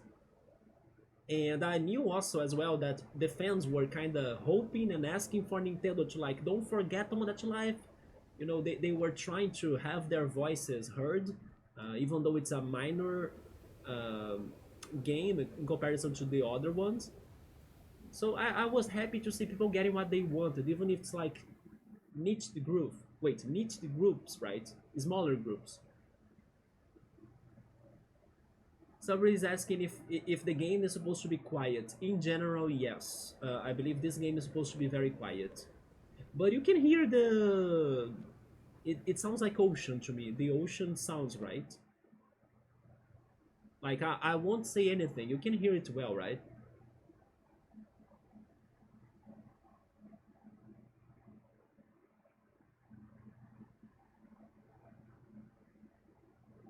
No, now it's totally quiet.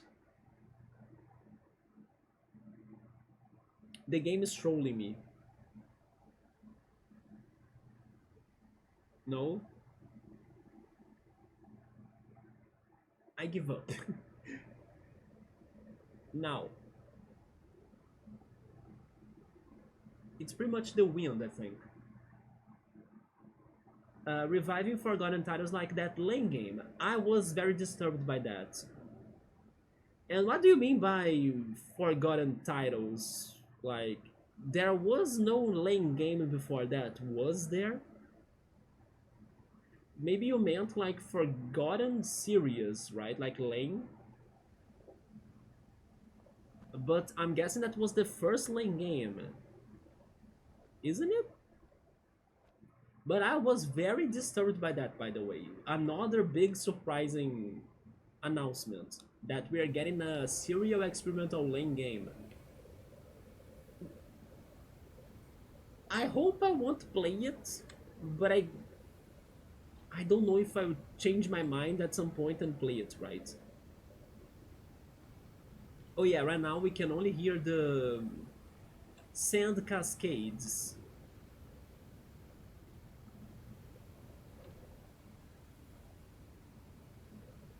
So I think we are going to see more enlightenment scenes.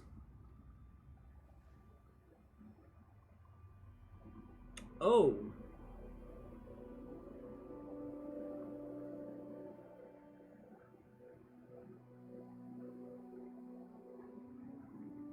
the god or the goddess was revealed. Piero said that he saw like people there. I saw animals. Oh wait, those are people. Okay, those are us, right? Oh, he's right. Now I could see their shapes. It's the freaking clothing, right? But it's white now. Some sort of energy flux in the city. that powers it up. But then what happened to the city that made it be the way it is right now, like a catastrophe?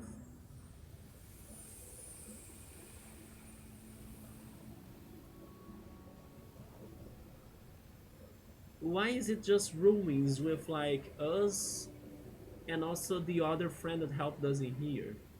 That looked like us, by the way, so I'm not sure if it was an illusion, a mirage.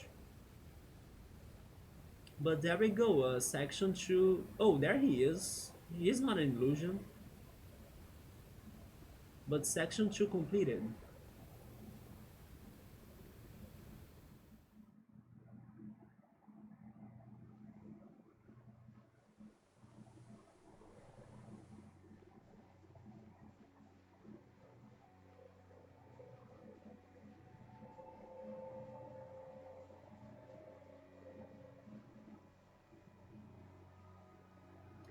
Speaking of the Direct and also this game, they also announced that Monument Valley, the Netflix games that are like mostly for mobile, right?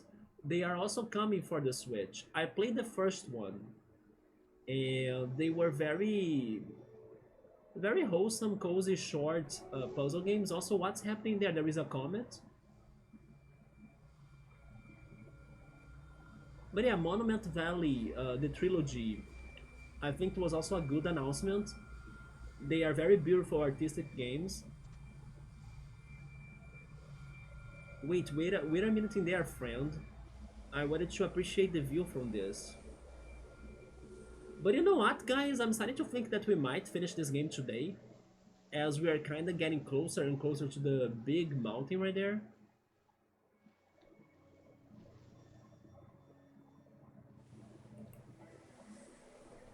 There was a lame PS1 game, really? How is it like? Is it an RPG?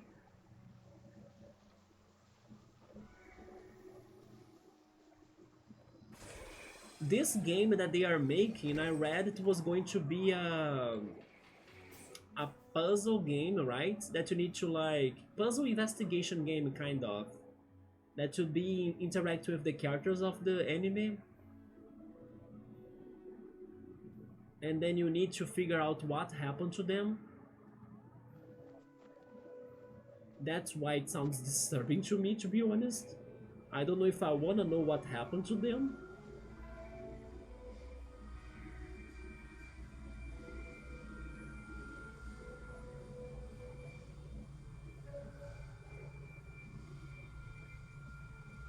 Do I need to capture that?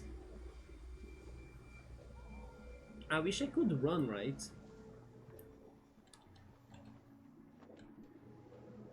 But I guess I'll just follow it.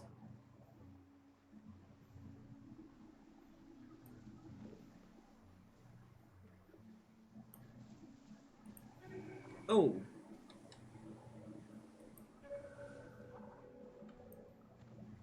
it also seems more like I can jump more times.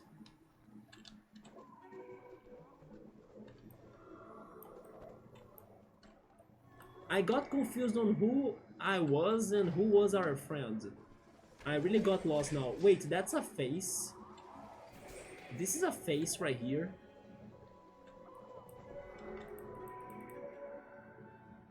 Oh wait, they got me.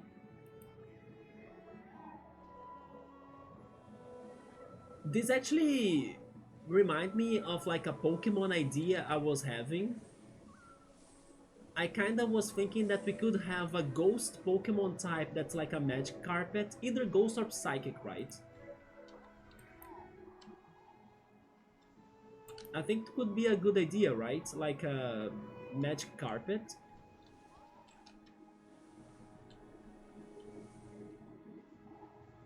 But I don't know how to ride these things. Oh, we found another panel.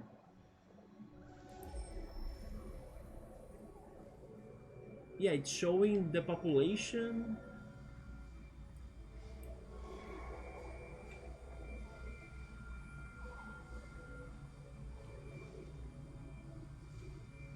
And I think that's it.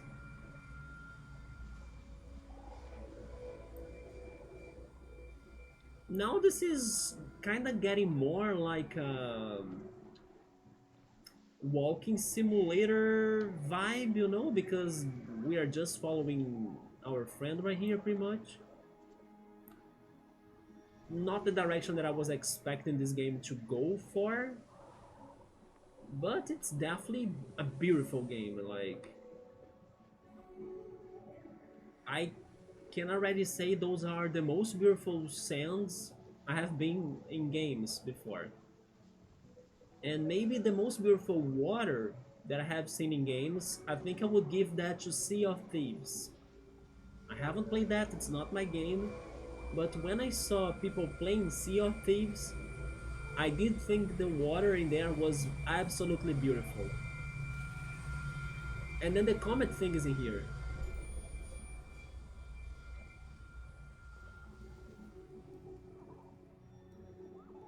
It hit up there for us to get an upgrade in our jump.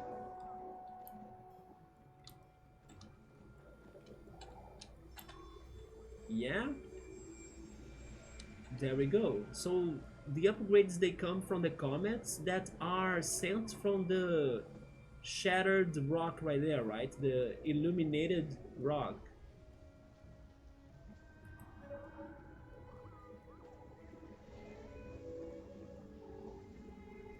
Well, let's keep on following the...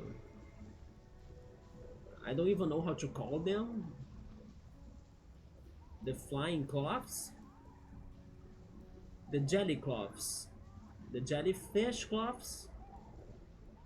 The squids?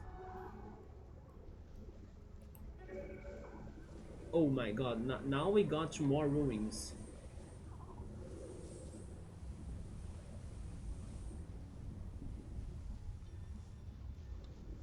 But yeah, this is more like a walking simulator experience.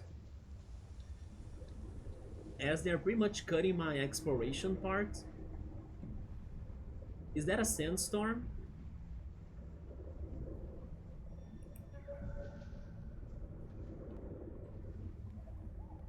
It is, right?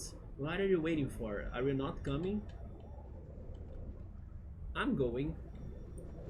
There we go. It is a tower. I mean, you check this... Wait, what was that noise? He skipped the bottom of the tower, but I want to check it. Wait, now you're coming? Is it because I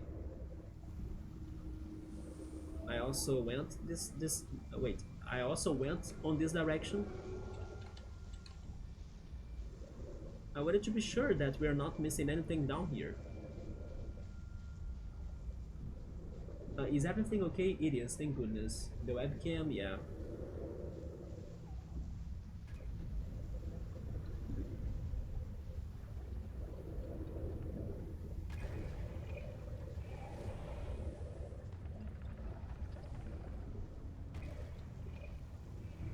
So, okay, there is nothing down here indeed. Only those weird mechanical sounds. Which time is it? It is 10 p.m., okay. Oh wait, 10 p.m.? That's the time of the show, right? But my phone is recharging, so give me a second. I'm going to go there, to the kitchen, and pause the show so after the stream I can try to watch it. I'll be right back. Also, by the way, I just saw that one of my Pokemon cards was on the floor. It's a Pidgeotto. Thank goodness I saw that in there, right?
Okay, I'm back.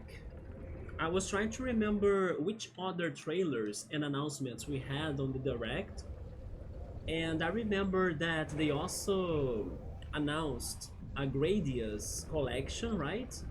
Oh my god, they're carrying me up there. I'm not doing anything. Thank you for your help. That was fast. Nothing down there. So again, like another niche game, right? For a certain group of people that love bullet hell games. But it was nice that Konami decided to also add on that collection a fresh new Gradius game, right? I think it was Gradius 3. But I also remember that they are showing us more of that very weird Pac-Man Metroidvania-like game. Shadow something, I think. It is a very weird Pac-Man spin-off, right? But at the same time, even though I'm not fully thinking that I would play it myself, I respect Bandai Namco for trying different things. Because it kinda looks like a good game. It's just weird that they're doing it for Pac-Man per se, right? But it does look like a good game. Hi Scap, what's up, man? Konami, yo, Symphony Remaster please? That could happen. What about a new Castlevania? When was the new, or when did we have a new Castlevania game? I'm guessing it's been some time. I have no idea when was like a new Castlevania game announced. Maybe on the DS or 3DS era? Wait a second, now that I'm thinking about this, there has never been a 3D Castlevania game? Or am I incorrect? And Scap, what did you think about the Metroid Prime 4 trailer? Did you recognize that it was a Metroid Prime game, like when it started to show it? Because like I was saying some time ago in here, I was very disappointed that some big Metroid fans were not getting that it was Metroid Prime when it showed on the Direct, right? I was like, at the beginning, I was like, this is Metroid. Because it's Capluni right there converted me into a Metroid person now, right? So I was like, okay, Metroid, you know? And then some big fans on YouTube were like, what is this? Xenoblade? And then only when the title showed off, oh, okay, it's Metroid Prime. I was like, really, only now? I knew right away that was Metroid. Probably nothing since Lords of Shadow 2.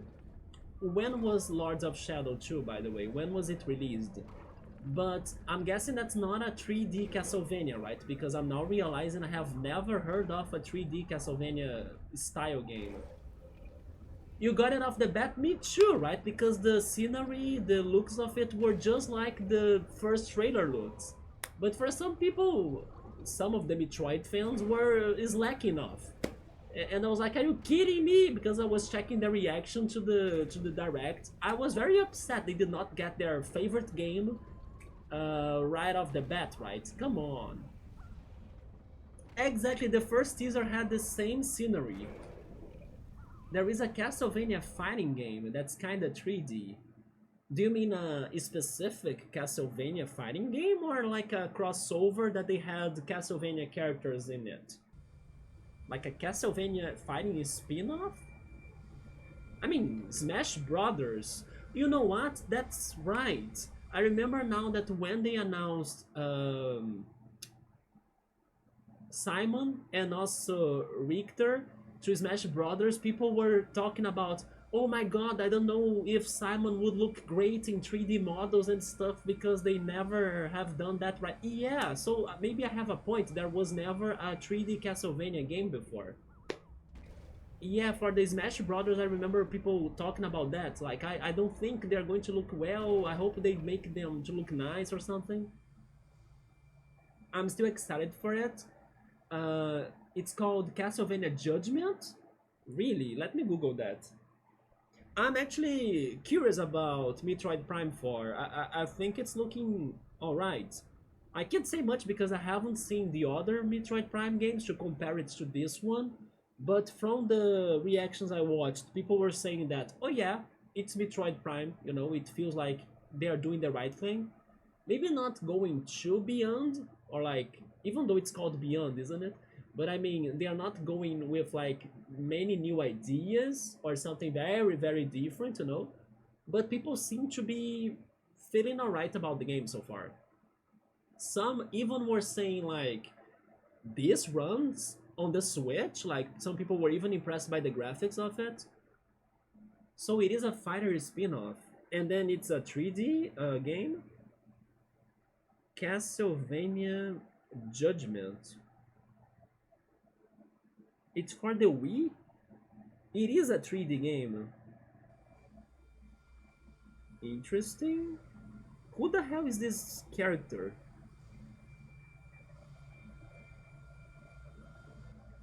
Yeah, who is this character on the cover?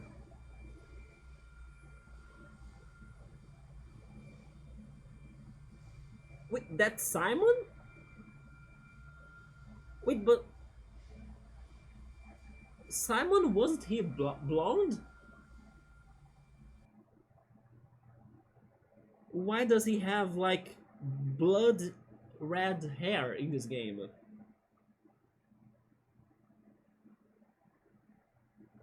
No, maybe I read it wrong, right? That's not Simon. It is though. Then Trevor Belmont. Oh, you can fight as Alucard as well. And Death. Hector is not in here then. But okay, Simon Red Hair. Interesting. That's all designed by the guy that did Death Note. Maybe that's why they changed his hair then. I'm not a fan of the look. Yeah, now that you said it, he did look a little bit like Light Yagami from Death Note. That was Simon. He had red hair. Oh, okay. Very different though. He looks very different than what I was used to. And then, did you guys try that game out? Even though it looks different. By the way, Scap, have you played this before? I'm also wondering if Yoda has either played or checked this game out before, this classic.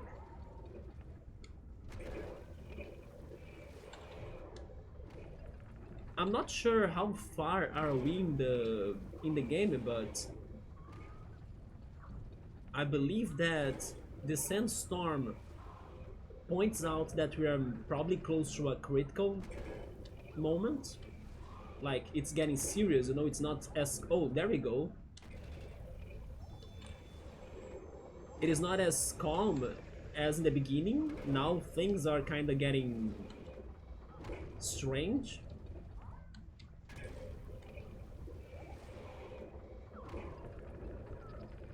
And we got to another one of those flashbacks. Oh, you have played this? It was nice and short? Yeah, maybe it's going to be shorter than what I was thinking. It's just beautiful, right? It's been a beautiful game. Wait a minute, maybe we're missing something as well, right? Oh, okay, we need to light these things. There we go. But why are there only 2 out of 4 lighted marks on the 4 things that we had there? And then we met the goddess or god again. They were showing us the city that was powered up by something from the universe, maybe light. And then the people. But something happened to the city. That's what we are seeing at present time, right? And then they were developing the city more and more. What happened to the city? Like, which Catastrophe. Who was playing SimCity 3000 here and sent a problem to attack and destroy the city? Who was the culprit? Yeah, the city is looking great in the story, right? But not in reality. And then we just spread more of those things.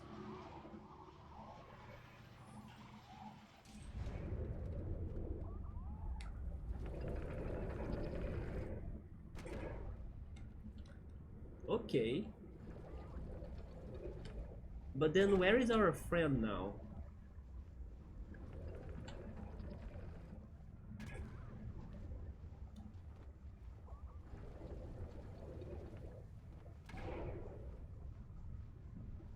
I guess this one... Yeah, he's going to help us. Music?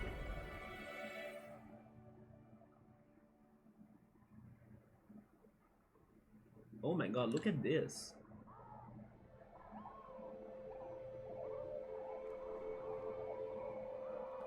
This is making me wanna go back to Sable, by the way. I hope next week I can find a day to play it again. Do I need to control this? Oh, I can control this, okay. Oh, it is an action. Oh, no. Oh, wait. I'm surfing even without them? Oh, shit. I have the feeling I'm missing things. I mean, I'm also missing the platforming, but I wish I could explore correctly, you know? Although I'm going too fast to, like, maybe stop and get upgrades to our jump.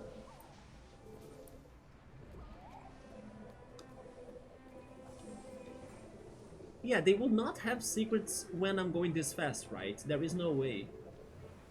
And to the sand waterfall. It looks like a pyramid, only now I realize that. The shattered rock or mountain thing, it looks like a pyramid. I was not realizing that. Yep. This is like Final Fantasy VII bad ending. They used up all of the live stream. Honestly, maybe? I mean, not necessarily the same thing happening here and also in Final Fantasy VII, but maybe something happened to the light source, right? That's why we are little by little reviving it or re-energizing it. Scap, were you happy about the Patapon Games announcement? I have the feeling you probably like the Patapon announcements from the Direct, also the Rhythm Heaven announcement.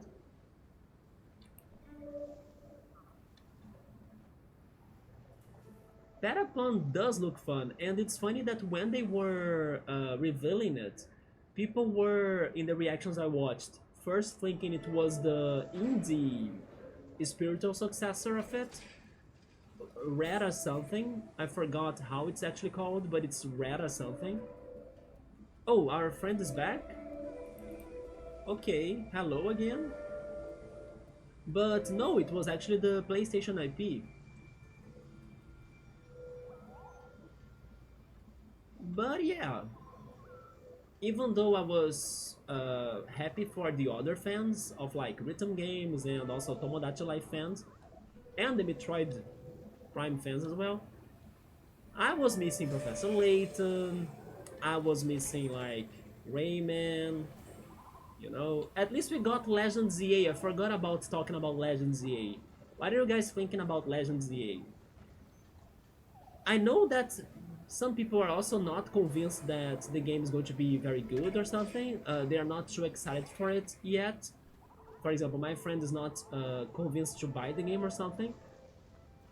But maybe it is my callous nostalgia, my X and Y nostalgia, that it's making me not look at Legend ZA with bad eyes. Like, I'm also not super hyped or like thinking it's going to be fantastic, amazing, but it's looking fun to me.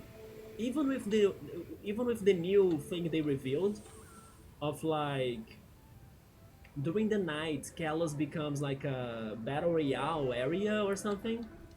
I'll need to recharge. There we go. Part of me can't see Kalos in the mainline games becoming what it has become, because it's kind of too weird, you know, for Kalos to do that. And especially thinking about how it has a Pokemon League, so what is the point of having a Battle Royale stuff that probably wants to compete against the Kalos Pokemon League? And they were saying that the winner of this Battle Royale could make a wish to become true, or like they would have one of their wishes granted, right? I was like, that's a big deal. Shouldn't that be the reward for you to win in the Kalos Pokemon League? So that didn't make a lot of sense to me. But I liked how there is a Battle Royale stuff happening. You know, the Battle Royale idea of like going from levels, from like the level Z to level A. I like that, you know. And also, it seems like the Legend Arceus game, from what I heard, it didn't have many battles, so this is a good change to like add more content to the game as well. So I like that. I still don't know why they decided to not show us any of the new megas. I think they should have revealed something. What's going on? Oh, they are auto doing something. Okay. I did nothing. I just gave up on climbing the waterfall and then they're doing this. Yeah, they should have showed us megas already because they pretty much have been leaking more and more information about them. If the leaks are correct, we already know which megas are coming. Today, the typings of the megas were also leaked, right? So Pokemon should have already given us official information. But regarding the game, I'm kind of thinking it's going to be fun. Again, not really the best Pokemon game ever, but fun, you know, maybe better than Scarlet and Violet or Sword and Shield for sure. Okay, now we are trying this again. Before I try this with you, let me be sure that I'm not missing any secrets around it. But yeah, are you guys any excited or liking the Pokemon Legends ZA so far? It looks cute. I never got too hyped over rhythm games. Really, man, I could kinda imagine or picture you loving them too, like I do. And lately there have been a ton of either written or cozy games getting announced. Yeah, and this direct especially had at least three, right? They had Patapon, they had Rhythm Heaven, and they also had Crypt of the Necromancer spin-off. That also looked kind of fun. Hello, Chill Mode, what's up, man? Yeah, I got more interested than before watching the direct. I know, even though they haven't been showing us a lot of the game, especially the megas, like I was saying, but there is something about Kalos that makes me happy about it, you know. I love the city of Lumiose, I love the region, I played the freaking X and Y game a lot. 3,000 hours, remember? So, I don't know, the idea of going back to that region makes me happy. Also, I will still need to listen to them better with more attention, but I remember liking the remixes of the battle songs that they were playing on the trailer, right? Yeah, the Kalos battle songs. I was identifying them with my ears. I was like, oh yeah, this is a remix of the original X and Y song. But I definitely should. Oh, there is a secret there. Look at that. Yes, we need to get that. Any other? Let's check behind those rocks. So yes, maybe I'm being too positive over the Legends EA game than like most people are. Another thing that in a way also makes me more comfortable about thinking it's going to be a good game is that the leaker um, kind of said that he played the game right before everybody else, and he kind of said that he liked it. Oh yeah, they are trying to get it now, right? Yes, I want to get that. So that also makes me believe that, oh yeah, the game is probably going to be nice. The lighting, etc. On the 3D style is cool. This game is beautiful to mode. There are some... Look at this sand. The sand is amazing. When the sun reflects the sand, it looks like it's the ocean, you know? Yeah, this game is beautiful. Haven't you heard of it? Yes, I played my Pokemon Y copy for $3,000. No regrets. Definitely no regrets. Oh, okay, so the reward really is at top of this falling sand fall, right? We just need to get good at this. Let's try this again.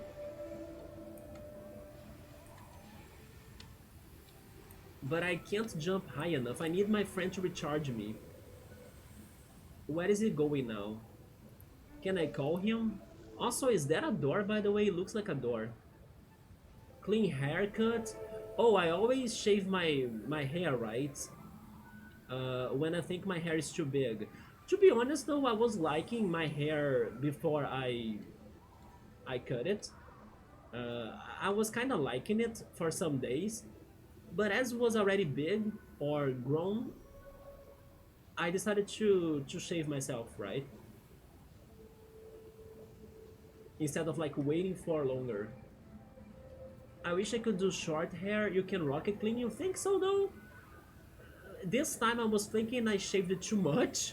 Like I felt like I was almost bald or without hair. It looked a little bit different to me. Maybe I had to take some days to get used to it. I don't know if I'm going to sound stereotypical or something, but I don't know why, but when I have my hair shaved like this, I think I look more like a Brazilian than before.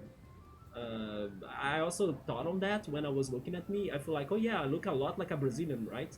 Which makes sense because I am Brazilian. But I don't know, I think that when I'm like this, uh, I'm extra Brazilian, you know, in a way, if that makes any sense. Yeah, it is crazy detailed on lighting. I was shocked to know that this is a 2012 game. Because to me, it could still be an actual game, right? From today. I need to recharge my jumping. Where are people in here? Where are the things? Yeah, it seems like sometimes we can surf on sand. Same, you like longish, then back to short. I also shave it short, but then this time, like I was saying, it felt like it was shorter than normal, but maybe it's just my brain messing with me. But I like to shave it short, so it takes longer to grow again, right? So I don't really like to spend time shaving myself or cutting my head. Wait, cutting my hair. There we go. Not my head. Cutting my hair. Uh, as it is, you know, kind of boring to do it, or like after that I need to be vacuuming the floor and looking for every tiny piece of hair because otherwise I will step on them and then they are going to get under my skin. That has been happening, you know, with like my hair is very pointy and spiky, right? So if I step on that in a bad way, they kind of get under my skin as a needle, right? And then I need to kind of pin, how can I say this?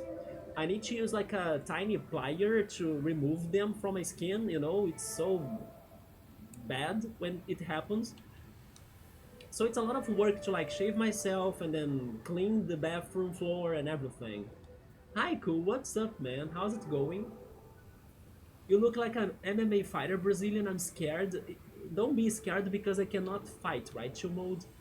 Yes, I'm not a fighter, at least not yet. Chill, we were talking about the direct, man. We can talk about it more for sure. I wanna know what did you think about the direct? I look like Alex Pereira, you think so? Most of the MMA fighters are with their hair shaved, aren't they? Now that you're saying it. You look like a big boss. Thank you so much, man. You got a clean cut on beard, hairstyle, everything. I'm a model. I wish I could have a complete beard, right? But unfortunately, my beard doesn't grow on my cheeks. So I can only have it like this, which is okay in my opinion. At least it's a bit different. I don't see many people like going for a beard like I do, because normally people do complete their beards, right? But it's the best I could have to myself. Like the tiny player could never. Yeah, the tiny player, right? The tiny one. The sun is amazing, isn't it? Where is it? Look at that. And then even the game knows it's beautiful, that it even goes cinematic, right? When you have like a great angle, it's a piece of art, this game, man. Yes, at least the beard is full. It is full on like under the cheek. Oh, our friend is back. Yes, I need your help, man. No, but not to go there. I need your help to go to the waterfall area like we were trying before, because I want to get that secret there. Yeah, let's go there. Come on. Come here, here, here. I don't know how to call him, but I need his help in here. Yes, don't go away, please. Stay here with me. I need to climb this. I need your recharging powers, or I won't make it.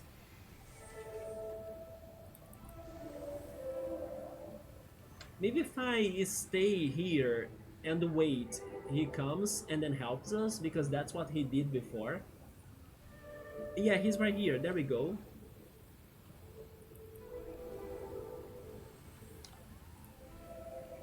Where is he going?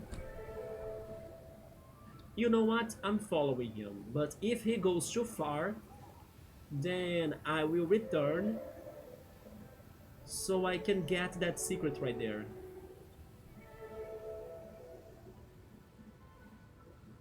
Where is he now? Maybe I need one of those things too, by the way. I'm not sure. Yeah, this is totally indie games done right.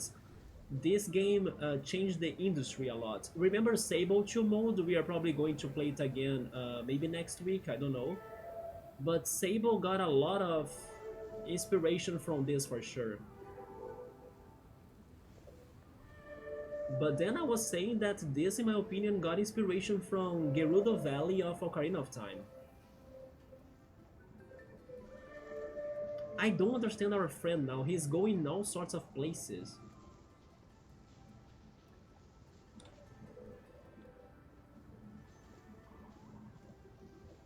Well, while I don't understand what he's doing, maybe I should double check that I'm not missing a secret around these parts too, right? Okay. You gotta mount. Sometimes we can mount those flying things, but I don't have control over them.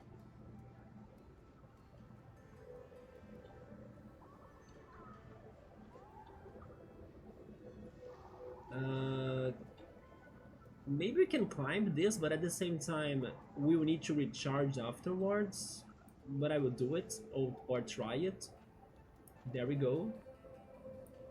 I almost did it though, yeah. From here, I could try getting to the door they want me to go, right? But I want to get that shiny mark right there.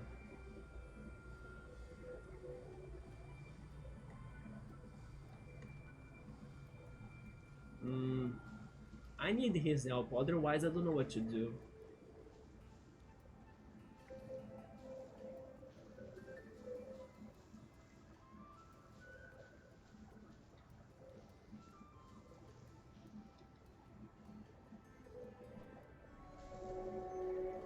Alright, we got recharged.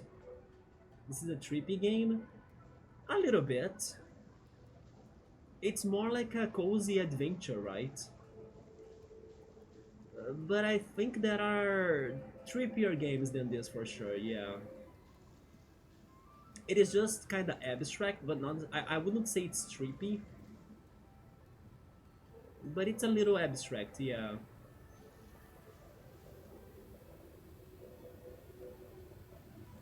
It does have the vibes of Avatar, right? Especially when we have those flashbacks. But maybe even the art style a little bit. But how am I climbing up there? I was trying going on the sand waterfall, but then I couldn't jump high enough. Also, by the way, I'm not fully recharged. I think that first of all, we need the flying uh, spell tags to be closer to us. Maybe there is a way to activate them, right? Maybe by doing something with this. This looks like a puzzle. Is this not a puzzle?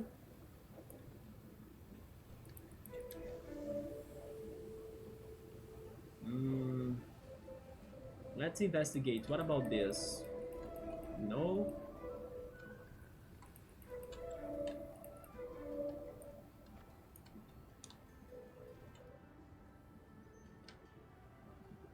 This is not really like the previous section that had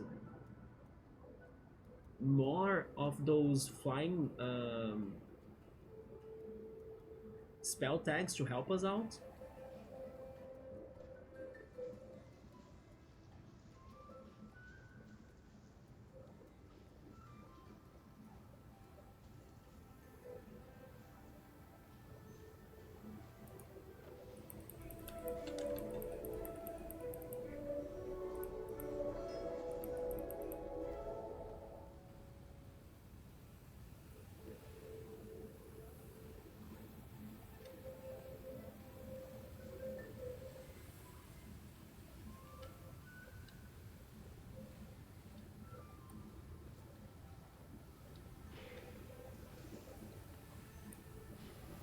Yeah, I can only get to this one.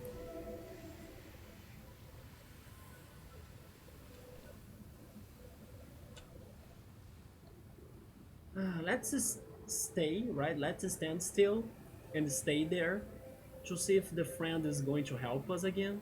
Because he disappeared, he vanished. While we stay or wait for him,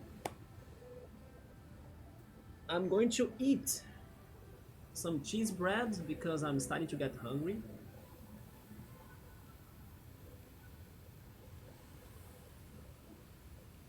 He left us alone, right? Sabri, you're leaving? Okay, man. Maybe I'm streaming this weekend, but I'm not fully sure thanks to the event I'm going to, right? The gaming event, but I'll try at least one of the days.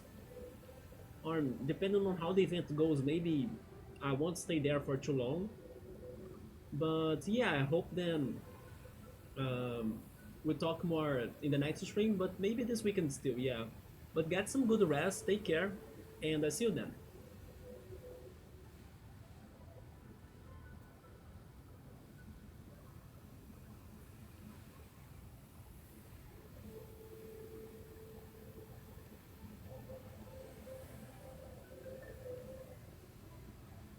Now I'm not sure if we are beating this tonight because I'm getting stuck at this platform.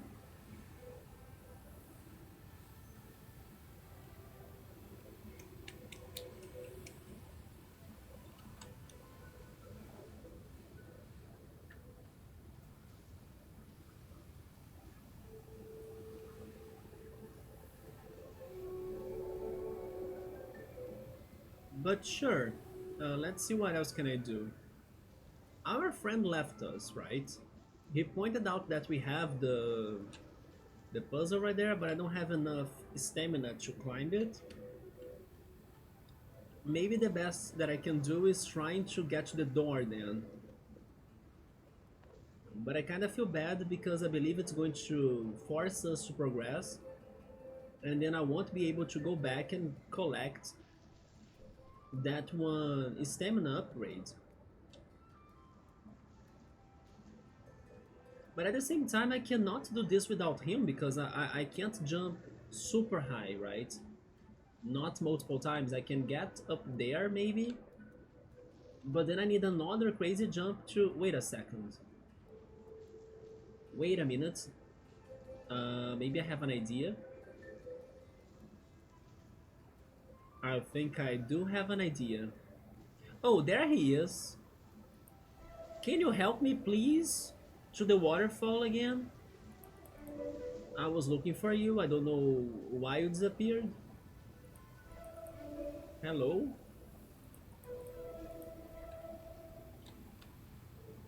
Oh, okay. In case I can get that too, that's going to help.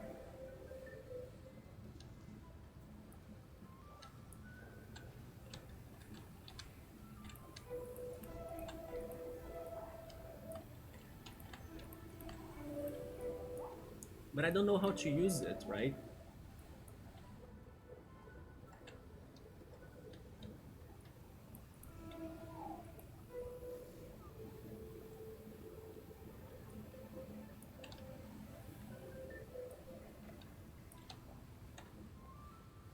This is so hard. Because if I were supposed to like ride this, I think there would be an easier way to do it, you know, but it's like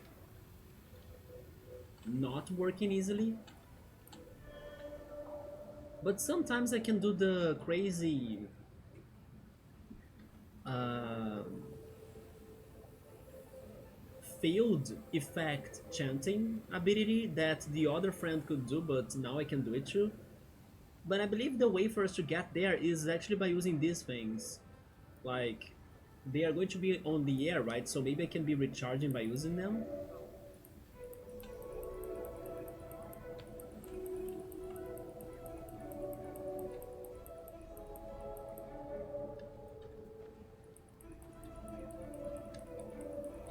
Yeah, you see? That was it. From here, can I get them too? I cannot, but I still have some jumping left, right? Let's see if I can get there. No, it's too far. Yeah, but then I understood how to get to that passage, right?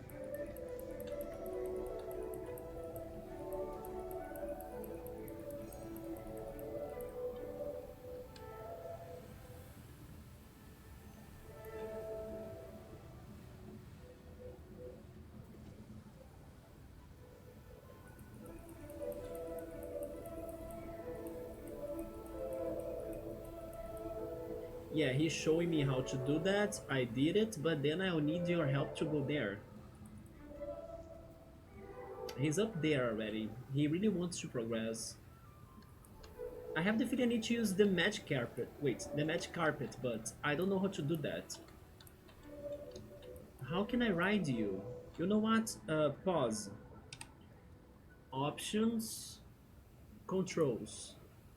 Chime, fly, look and move. There are no commands for me to interact with that besides chiming, right?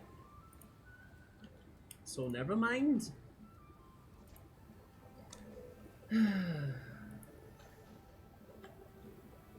I need your help. Oh, that's how I do the long chime. I just need to hold it. Okay.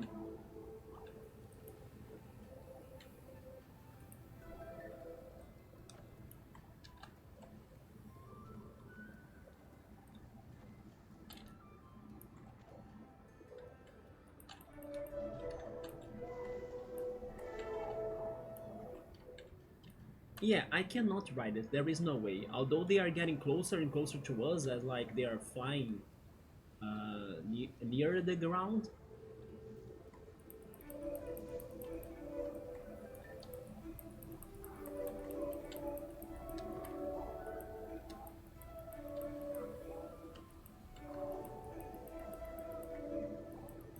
But that sucks. Like I see the secrets, but I cannot get that. Now I'm thinking I don't need those flying cloths or jellyfish or whatever they are. But I was thinking I needed our friend. But our friend wants to progress. Wait a minute. Maybe he can recharge me from up there and then I can make the jump? That's worth a try. If he's up there still, then he can recharge me from here, right? He's not in here anymore. I need him to be here.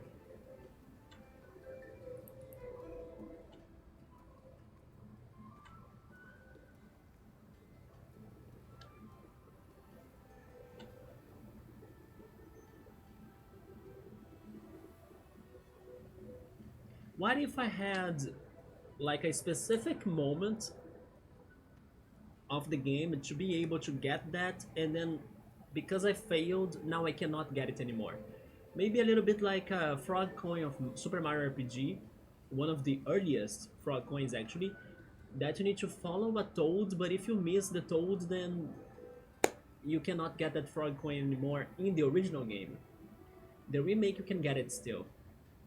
Because yeah, there was a moment that our friend was trying to climb the waterfall or the sandfall, but now he is not doing it anymore, so it's making me think that I had a chance but I failed, right?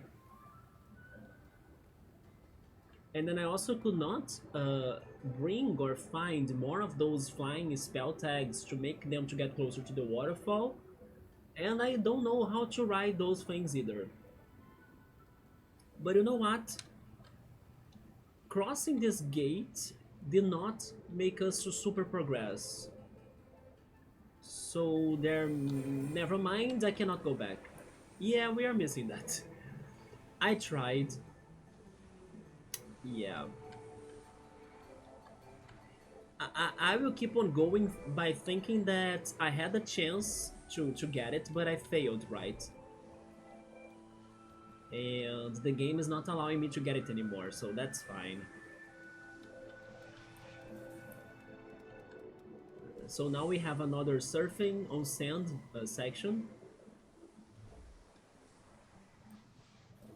without our friend.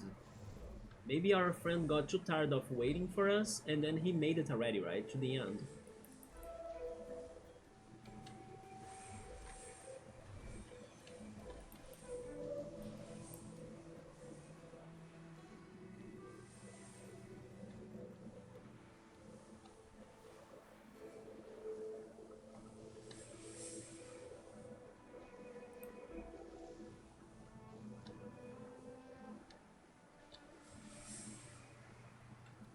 We're actually never getting closer to the pyramid mountain place.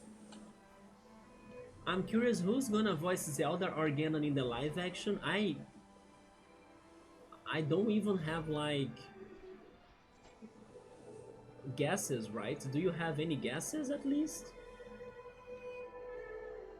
And my friend was actually asking me like, do you think they are going to make the live action to be like Ocarina of Time story or something? I wonder even if we're going to have Ganon or Zelda in the movie. Maybe Jack Black? Honestly, it could happen, why not? I don't think it is that impossible or that far. As long as he has a good voice for Ganon, he can do it. He had a great voice for Bowser, right? But again, like, yeah, indeed, that's why I think it is possible. Even though he has already, let's say, a character, he could have more than one. I don't think it is that impossible. But the thing is that I'm not fully sure if we are going to have Zelda or Ganon in the movie. I mean, most likely, but as we don't know what's the movie going to be about, because I also don't think it's going to be about, I don't know, a story of a game or a plot of a game. Like my friend was hoping it could be the plot of Ocarina of Time, which would make sense because it is one of the most popular Zelda games, right? But I don't think that's what's going to happen. I have the feeling they're going to make a new story just like they have done for the Mario movies.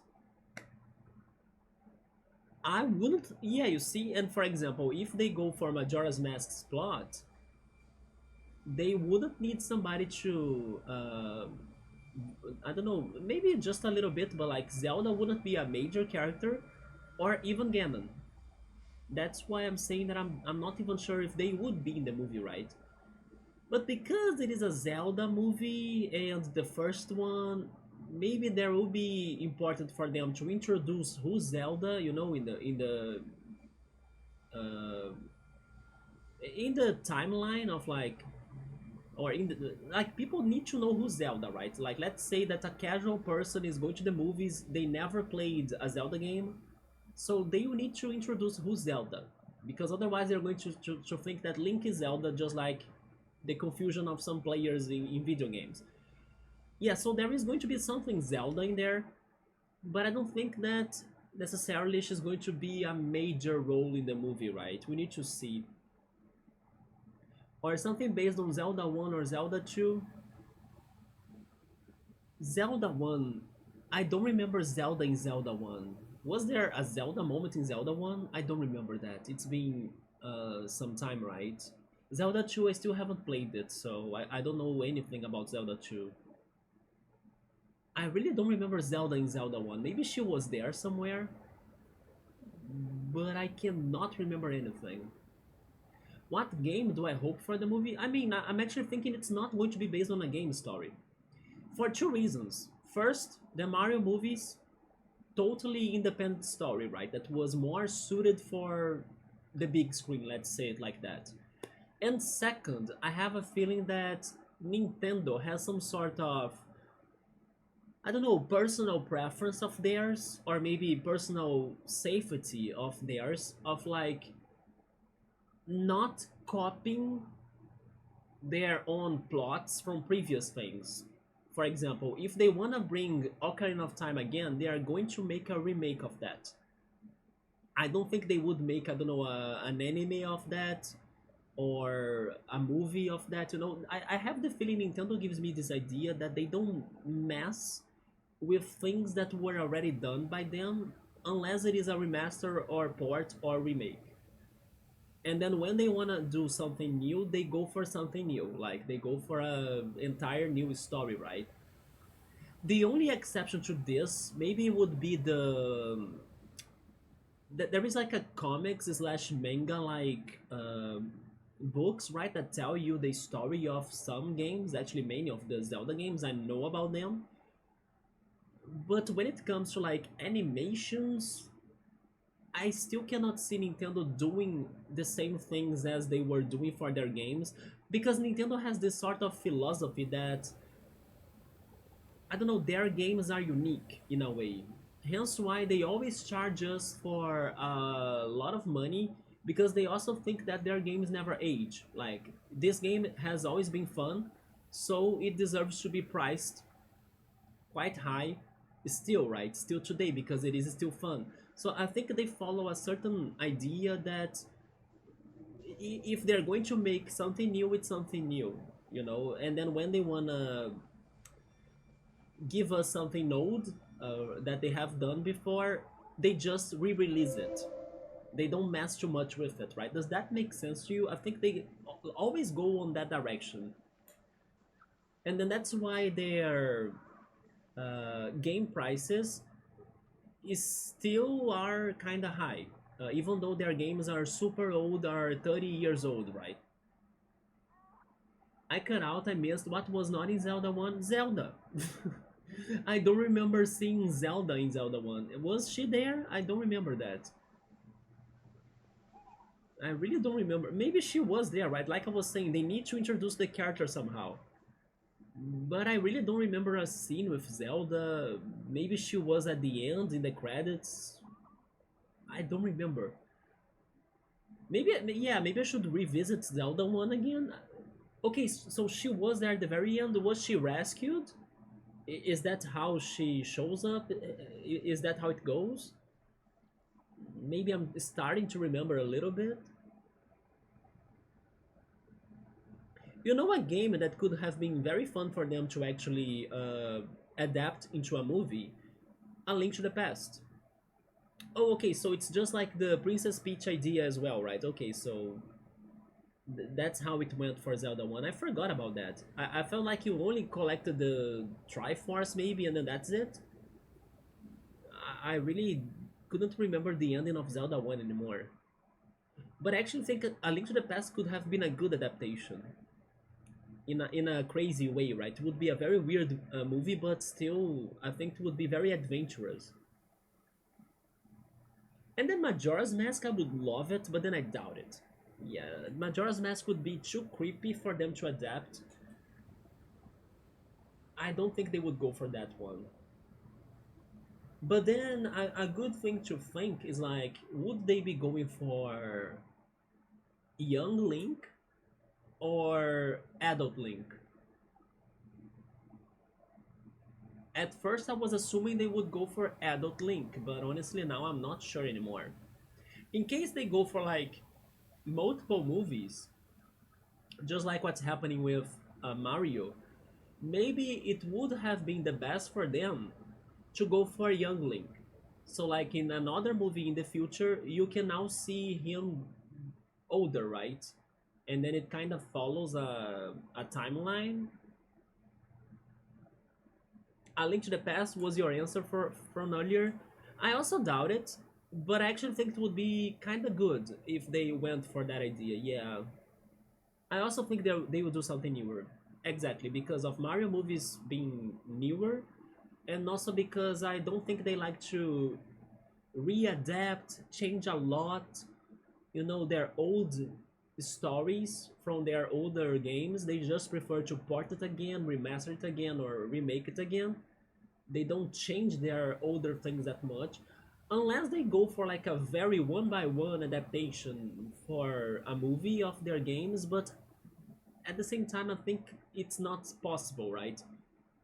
Everyone, even not Nintendo, but just like, oh, we have this one book, we're going to adapt it into a movie. Everyone always leave or leaves, right? Everyone always leaves something out when they are adapting a book or something else to a movie. So Nintendo wouldn't like that. They would like it to be perfect, just like the original. Or if it's not like that, then prefer to keep the original, and not really do anything with it. I wonder if his only dialogue will be ah. Well, then we are going to have a very fun voice actor, right? Cool. Yeah, the voice actor of Link will be very fun.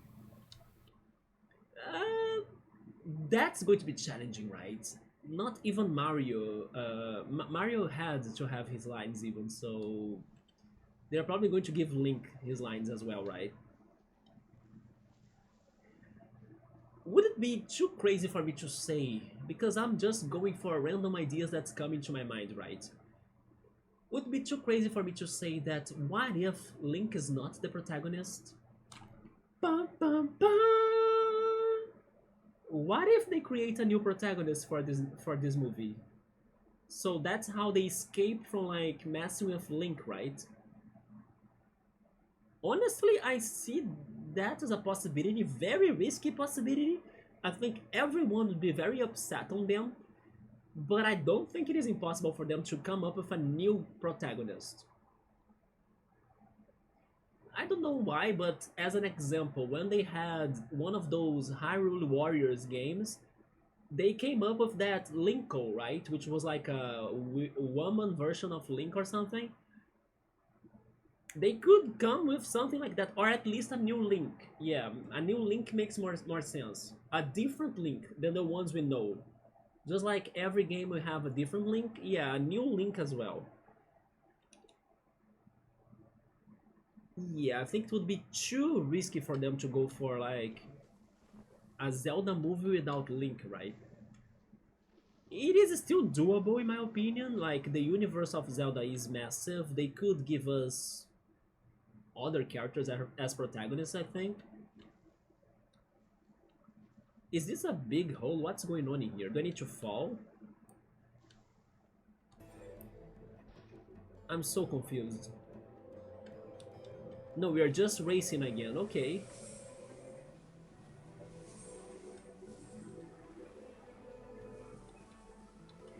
Yeah, the more I'm playing this, the more I'm thinking this is like a cinematic adventure, right? Or a cinematic experience. I'm actually hope that there are many secrets in this game, and then I'm just not finding them all. But as we are having some sort of direct moments, like you just go straight forward and that's it, to catch more of the plot of it, that makes me doubtful that this game has lots of secrets. Definitely there are secrets I haven't gotten, like the one I just missed, because I couldn't make the jump for it. But I just want to say that I was expecting being able to explore more in this game, and the game has been limiting me a lot on that. So let's follow the game's idea, right? Let's go with the flow. Zelda as the protagonist, I mean, I don't think it is impossible. We just got her game too, right? In a way, Princess Peach is a protagonist of the Mario Brothers movie, right? Mario gets the most of the spotlight, and then Luigi gets a little bit too, but Princess Peach is not a side character, I would say. Oh, there we go, another panel. What is that on the center? BRB is cap okay, man? It looks like worms that are missing a connecting gap. Hmm. Well, let's go check everything on full details then. But cool, what did you think about the direct, man? You were so excited for it? Maybe I'm guessing you were disappointed in a way? I have a very specific opinion on the direct that I was saying earlier. I do think it was a somewhat regular, normal, okay-ish direct, but at the same time, I don't think it was a bad direct, you know? There were things in there that surprised me still, or if you really digest it, you realize that it had some important things in there that we were not really expecting to be. Especially, for example, Rhythm Heaven returning after so long, which made me very happy because I like it, and also because it kind of fills up a gap of like a game that's been always in the consoles and then suddenly it was out on the Switch, so it makes me happy to feel like the Switch is more complete now, you know, now that it has a Rhythm Heaven game. But also Tomodachi Game, I mean, Tomodachi Game is the anime, right? Tomodachi Life, there we go. That it's a Nintendo IP that disappeared, and then even though it's for a group of people, a very specific group of people, they were really hoping to see it returning, and then Nintendo kind of gave me the message that they are not forgetting about their IPs, no matter which one are they, like even the weird ones, you know. So it made me happy still that some people are now like living the dream, just like the Tomodachi Life subtitle. By the way, one thing that I noticed, but I don't know if people have been talking about it so far, the freaking living the dream subtitle of the Tomodachi logo, it has those three marks that are just like the marks from the amiibo. So that made me believe, this is a personal theory by the way, not sure if it's any real or anything, but it made me believe that this Tomodachi Life game will have amiibo features, which is something very nice in my opinion. It is another game that probably not only you'll be using the Mii's, but also you could be using the amiibos for something more, right? We need more games and more amiibos in those Nintendo games, I believe. So yes, I had the feeling that the marks on the Living the Dream could be pointing out to the amiibo feature this game could be getting. And then I hope that happens, but maybe it's just a coincidence. But also some crazy announcements like the sequel to AI Somnium Files, the remaster of Another Saga Frontier, which is something good. Then also, how is it called? The one Shin Megami Tensei spin-off that was like an action game. for the PlayStation 2 that I forgot its name, but also another surprise. Nobody was expecting that. And then especially the Sony IPs getting to the Switch. Um, how is it called again? The written one. Patapon, I think. Yeah, Patapon or something. And also the Everybody's Golfing. Two Sony IPs that, anyway, suddenly are now on the Switch, right? So those tiny things are kind of, I don't know. I think they are positive news. They are showing us that Nintendo is still supporting some of their games, even though it takes long for them to come back, but they still come back. And also that Sony is messing with the Switch and Nintendo more. And because of those news that I'm saying that the Nintendo Direct was not as bad as it sounded like, you know? It had those messages on it that I kind of liked. And then regarding Legends ZA, even though many people are still not fully happy about the game or excited about the game, I was personally still thinking it's looking good. Not incredible, but still looking good and fun. For me, it was meh. You see, most people were like that, cool. Yeah. Yeah, also Scap was like that. My friend was like that too. Where was Professor Layton? I was also missing that. It even made me wonder if Professor Layton would be a Switch 2 game for them to like announce it next week. But no, they showed it first in a Switch 1 Direct, so where was it, right? I don't know why Nintendo has been forgetting or not bringing Professor Layton to their Directs anymore. It makes no sense to me. There was also another announcement that I haven't talked about, which was the Story of Seasons game, right?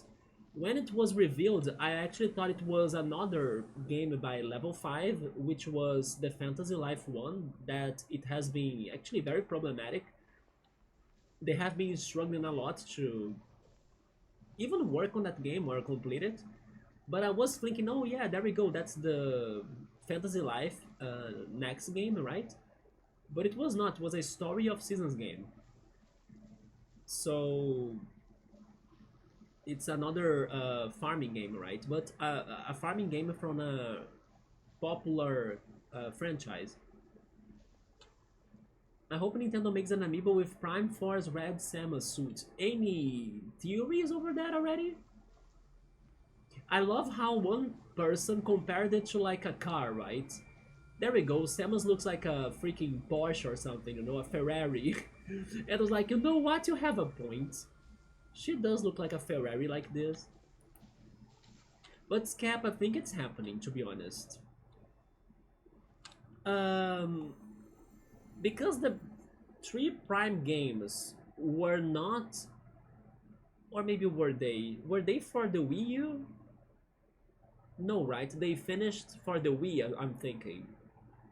The Prime games. Because I was wondering if they got Amiibo support. They haven't gotten that, right? Because they were until the Wii, wasn't it? Yeah, so they have never had Amiibo support. Yeah, I'm hoping that they get Amiibo support now for something, and then they could give us this new Amiibo. Not to mention that maybe if we get another Smash Brothers Samus, then we'll have this new suit. So, what if the next Smash Brothers starts a new set of Amiibo collection? It could happen too, right? Especially because probably by now they have finished the amiibos for Ultimate, or like probably almost them completed, I believe. So they could start a new set of everyone, right? A new Mario amiibo, a new Link amiibo, a new Toon Link amiibo, a new everyone that's making for the next Smash Brothers. And then Samus could be there with that new suit as well, right? Even if it's not a direct Metroid amiibo, like, but it could be for the Smash Brothers new set. I only saw just a little blurb of Fantasy Life 1 in the direct. The Fantasy Life 1? No, Fantasy Life 1 was not there. Yeah, I thought it was Fantasy Life, but actually it was Story of Seasons. Unless I slept, but I do not remember Fantasy Life making to the direct. It's been like a decade since I played it. It's not my favorite, but I will go back to play it again. Wait, now I lost it. Do you mean the last Prime? You mean the Prime tree? Yes, I think it is Prime 3, right?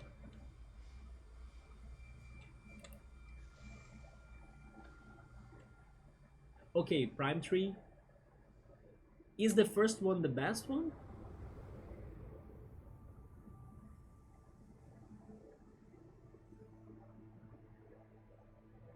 Okay, let's check this out now.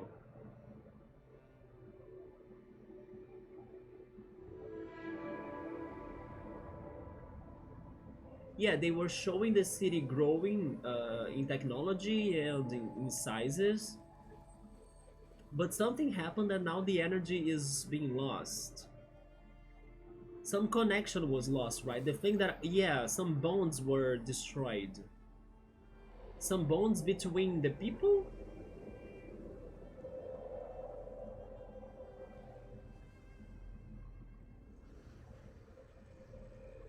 But then what caused that? War?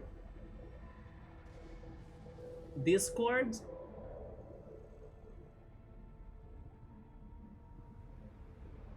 Yeah, they are not explaining what started that, right? They're only showing that it happened. Yeah, people lost connection. And then everybody collapsed. Wait, everything collapsed. I like whatever is happening in the back there. This looks beautiful. Maybe this is a game that's talking about connections, right? I was assuming it would talk about solitude and loneliness, but now it's kind of showing us the importance of connections. How, like, one brings light to the other as well. And then when the connections are lost, this looks amazing. Holy shit, looks like a Pixar's movie. Oh my god, I love... Okay. I really like the colors of sand when it's like dark like this. This reminds me of this one RPG game for the Wii that's super underrated, and from time to time I talk about it and how much I want to play it. Mostly because I love the soundtrack of it. It's one of the best soundtracks out there. Opuna. And Opuna has an area called the Blue Desert, and the sand of it is blue, you know, so it's a tiny change, but it's a beautiful change. It kind of changes everything, like exploring a desert of blue sand, you know. And this is remind me of that. And the Blue Desert song and also the Blue Desert Hotel song are some of my favorites of the soundtrack. So seeing a different colored sand in a game like this, that they have been giving me amazing graphics for the sand effects, I'm very happy. Yes, I really like this.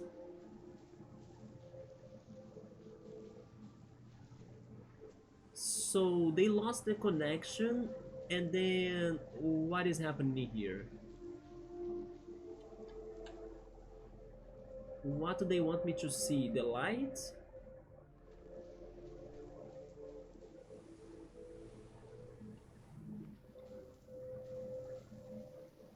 Oh, there is another friend there, right?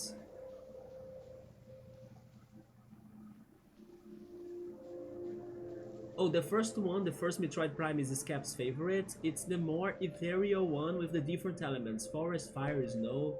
I do love 2 as well, it's kinda underrated. I see, so people probably prefer the first or the third one.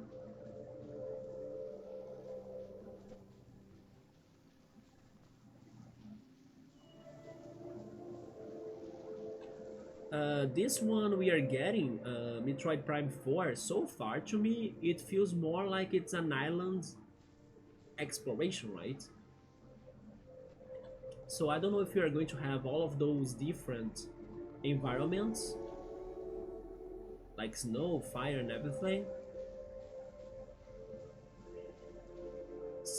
I want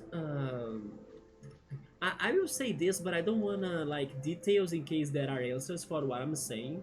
But I noticed that in the trailer, of Metroid Prime 4, they have been pointing out that Samus is going to be dealing with uh, like she was somewhat summoned to that island, but they also brought up something about time as well, like she's going to be facing challenges in space and time or something.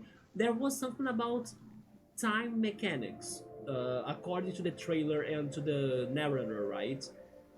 So I don't want to know if that is a thing in the Metroid games, but definitely it made me curious. Like Samus was brought here, but something about time also happened. Like maybe she traveled in time to get there, which could also explain a little bit why I saw a Metroid in that trailer. I was like, but the Metroids weren't they dead? You know? Anyway, I just got intrigued by the fact that there were Metroids in the trailer and they pointed out something about time. What is it going to be? I don't know. But yeah, I was curious about that. Alright, friends in here, what are we doing?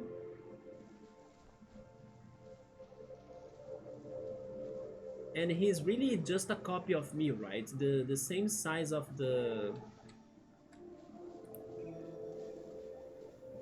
scarf-like thing. I want to check those containers though. Maybe not, but there's going to be a big high-tech underground base for sure.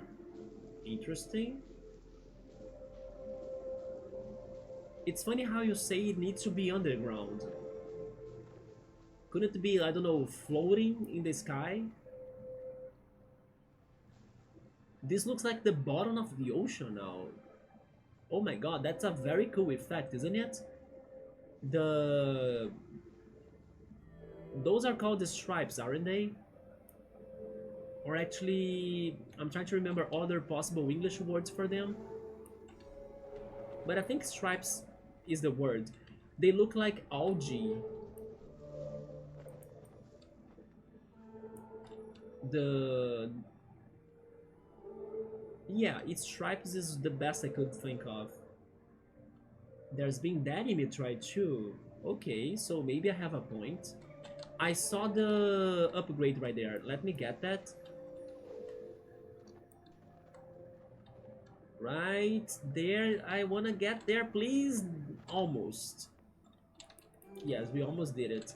Oh, we can keep on going, okay? There we go, there we go. This one I got at least. But this one was very easy, right?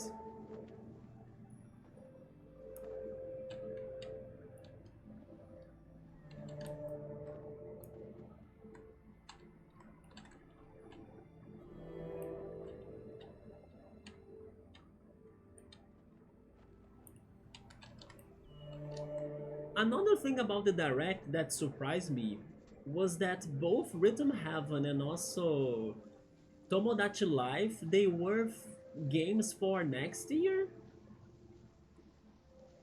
Wasn't that kinda crazy? Maybe early next year, right? But still, like... They didn't sound like games that would be so complex to finish that they would still need another year to complete them. But yeah.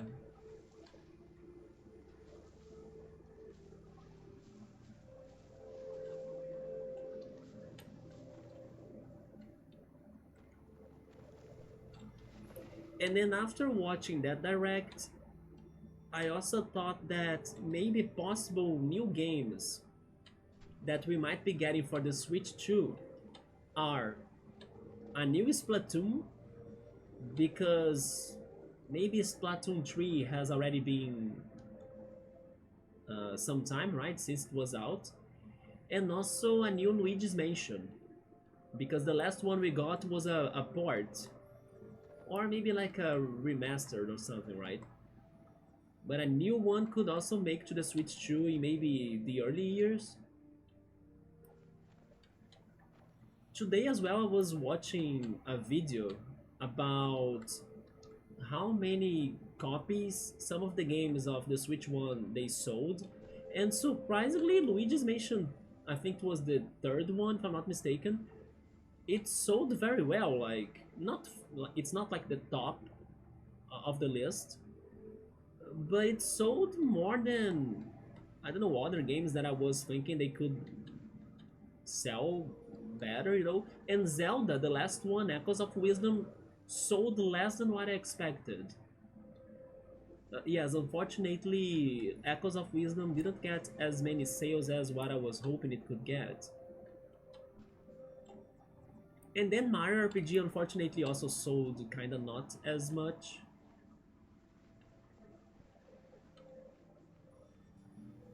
Man, if they really make like a sequel to Mario RPG, I swear to God,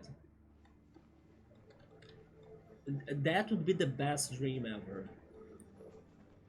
But I'll be happy with Geno in Smash already, yes. There is no reason why that's not happening anymore. Okay, so I found that secret and nothing else. Maybe it's good for us to keep on going. Oh, you still haven't beaten the third one. Another game where I got to the final boss and it didn't pick up again. You will though. Yes, yes. I do feel you because I have many games that I... For example, Xenoblade Chronicles. I'm like that at Xenoblade Chronicles. Got to the last areas pretty much, but I haven't beaten it. But now I will restart everything because I want to play it on stream. Another game that I also need to finish, even though I got to super almost very end, was Professor Layton 4. But unfortunately I couldn't finish it because the game crashed. Like I lost the save file 2 times, unfortunately. And then I lost my will to keep on trying it, right? But one day, hopefully, I can make to the end of that game. It is the Professor Layton from the original, let's say double trilogies, right? I don't know how to say original 6 games. Maybe that works. Because the 6 games, the first 6 Professor Layton games, they follow 2 trilogies, just like in the Star Wars movies, right? And it is the only one that I haven't finished. So, yeah, I'm missing that. Oracle of Ages, oh my god. I almost considered playing Oracle of Seasons, right? With the Switch Online free trial. I played it on my 3DS. But I mean like playing live in here. But if I do it, and when I do it, I wanna do the combination of games again. I don't know how I would do it anymore, but I would like to get the code from Ages and then use it on Seasons to try that boss once more, right? Because maybe I gave up too early that extra boss fight. Of course, I didn't have the upgraded sword or like the required item and stuff, but after researching, it felt like it's doable. It's just long. So I kinda wish I could have another chance. What is going on in here? Yeah, they know what they were doing, right? Look at this. They are making this to look more... I got an achievement. Find 10 unique travelers. Where is the 10th one? I don't see the unique traveler. Unless these things are called unique travelers. I was hoping to get achievements and then finally they gave me one, right? But yeah, they know what they were doing here, like by making this to be shaped like water, right?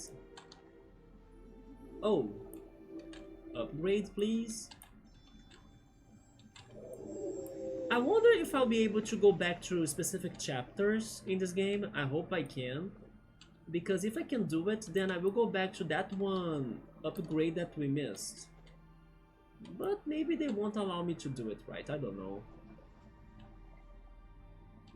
And I'm also hoping that was the only one. If I go down there, it's not bad, right?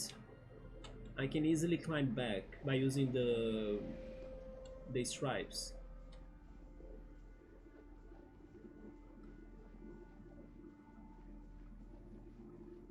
Yeah, but it looks like there is nothing else, right? Otherwise I would see a spark of light.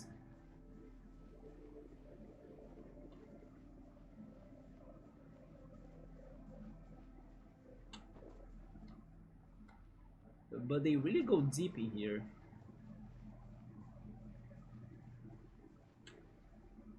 Yeah, okay.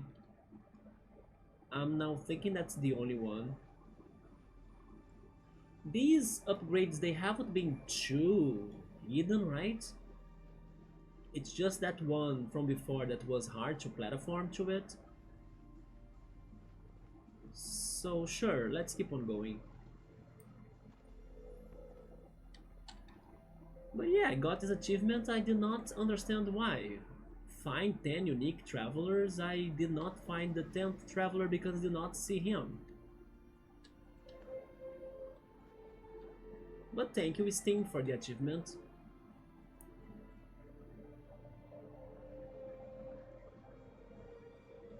What are they trying to tell me by this section? Like the bottom of the ocean, it feels like emptiness, right? It feels like, I don't know, isolation. And it's melancholic as well. In a way it's peaceful, but it's like sad peaceful, you know?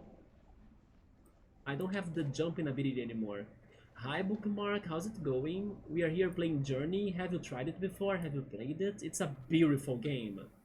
Like, look at the effect on the sand in here.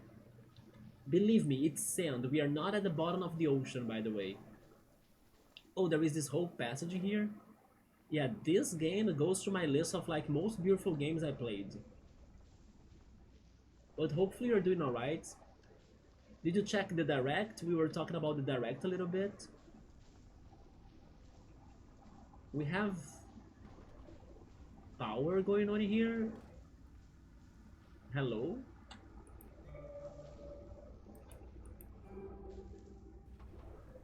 Oh, wait.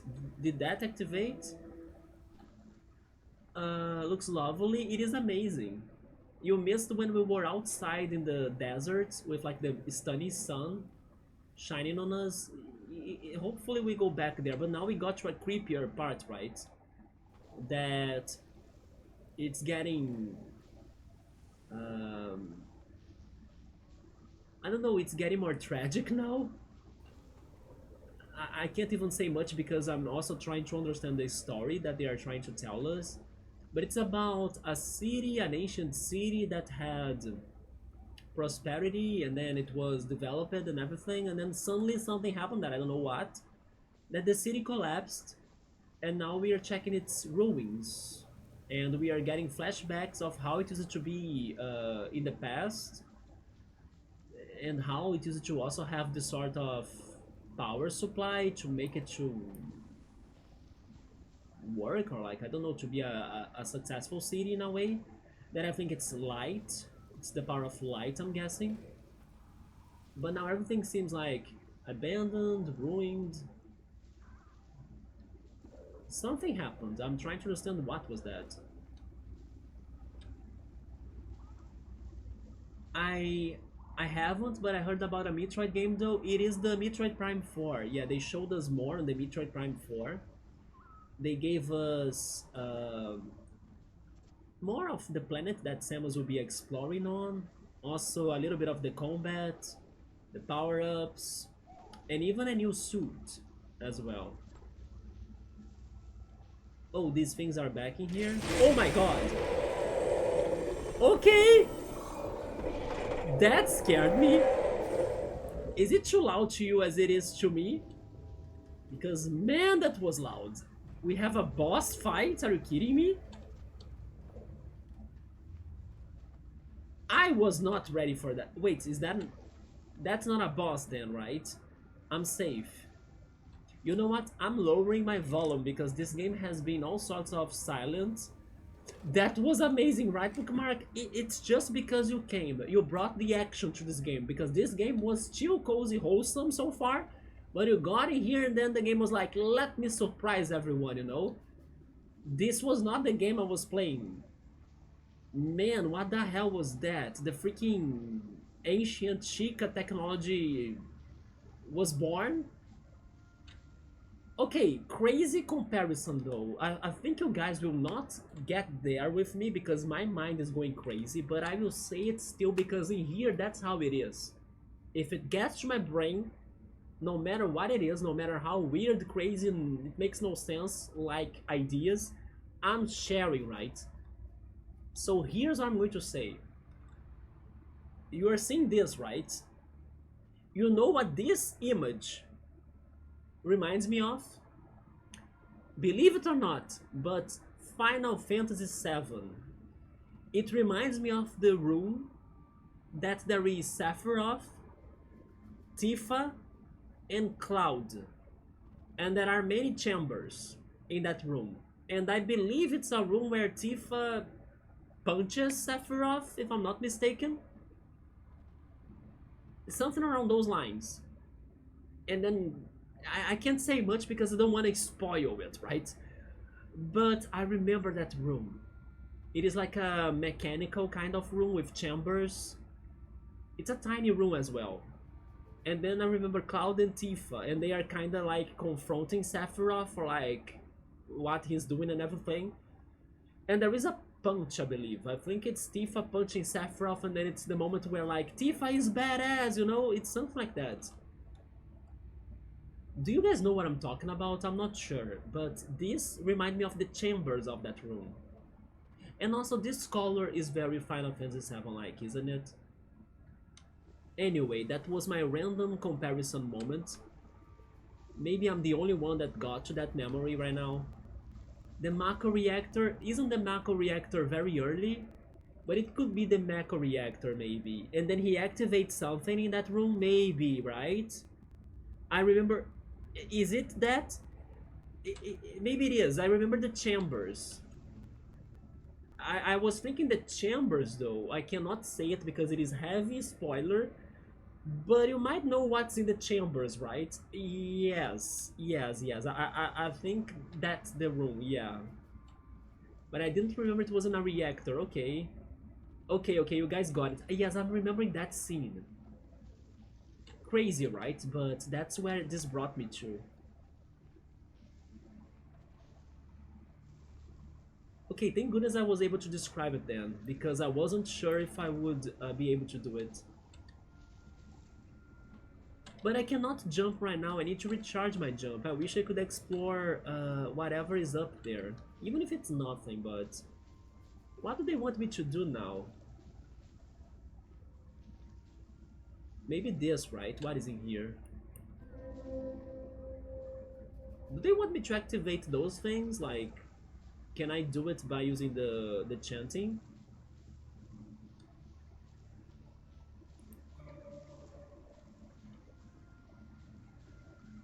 Was that moment very loud to you though? Because if it was, then maybe I can mess with the audio settings, because I got scared. Maybe I need to go back to this thing again, I'm not sure.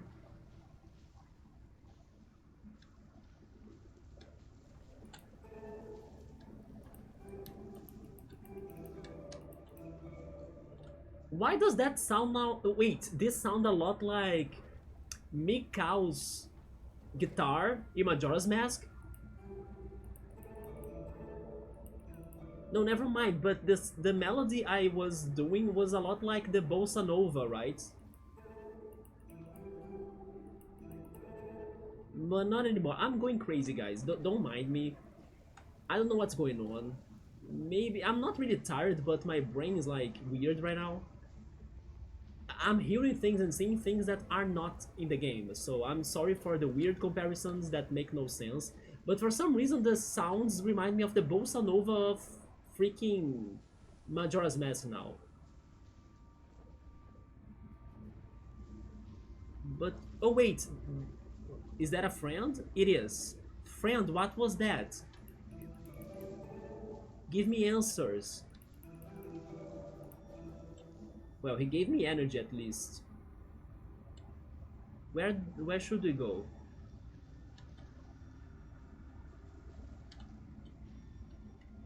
Here?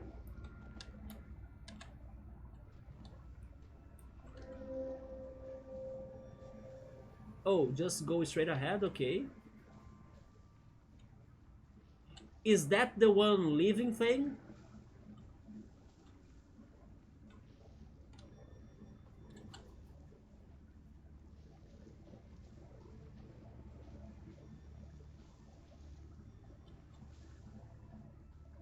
I'm scared because just like in Superliminal, this has become a horror game.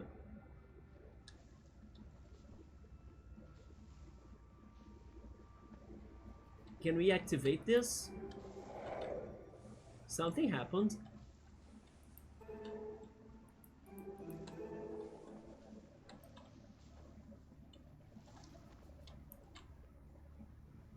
Or at least I heard something. Well, where is our friend? There he is. Let's keep on going maybe? Where is he going?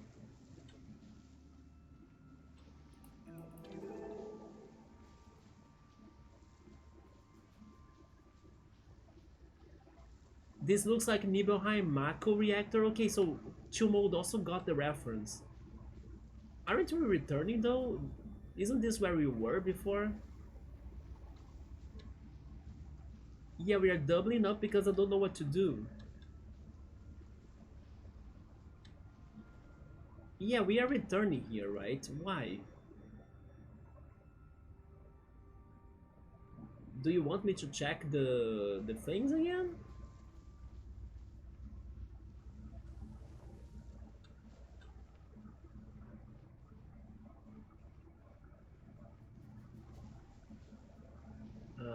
I can try. Wait. Let's jump here then. But I need him to follow me because I won't have enough energy, right? Okay, he's coming. Thank you. Can you keep on doing this? Oh shit. Okay, there is nothing here then.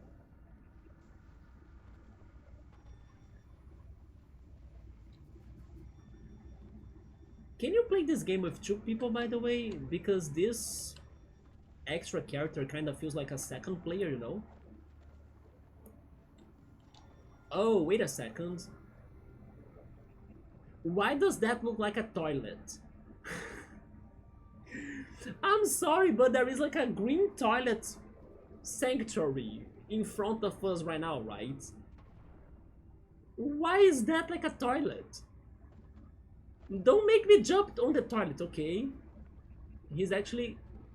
What are you doing? Let's try the statue, maybe? I could not do it. Kind of, I did it. Okay, no, I failed. Yeah, where is he? Where is he? Where is he? Where are you? I need your help. Don't disappear. Did he jump up here? I fell. Yes.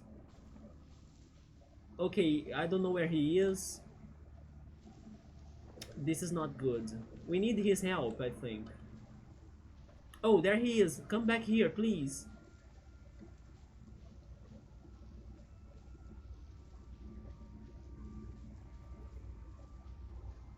It looks like jumping on those statues are...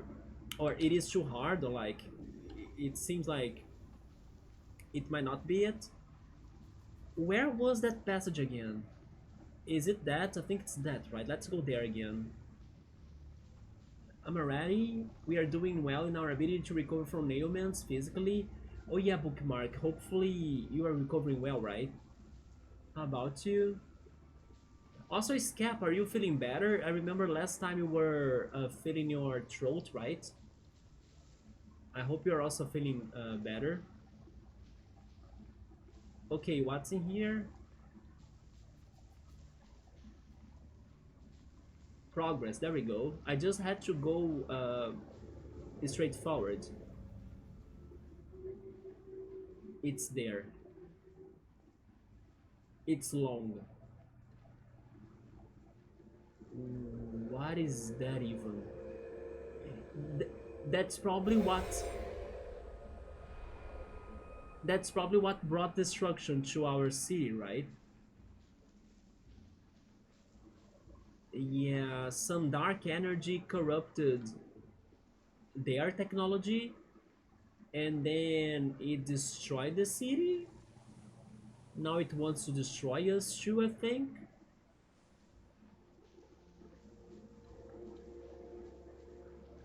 Okay, that's what I get from the plot now.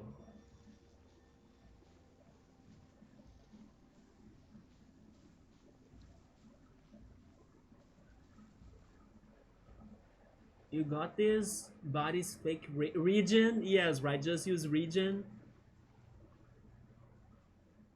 These past 2 weeks were the worst, but I'm glad I survived. Yes, bookmark. Please survive, right? And then Scap is also feeling better. There we go. It turned into a head cold, but I'm better now. Was Ultima used in here? Maybe, right? It could explain this color. The Ultima materia. I just hope you're not fighting Ultima weapon, by the way, but... I was actually making that comparison, but now I do see more and more Final Fantasy VII in here than what I first thought.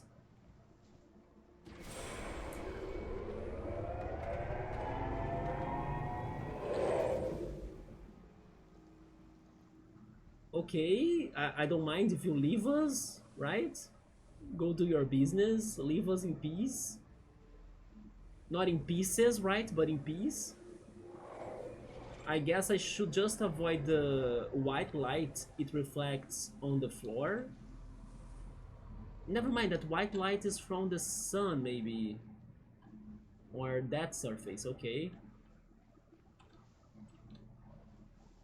We are just progressing and avoiding the terror, right? They will never notice us. I'm also getting some flashbacks of Harry Potter 2 from this.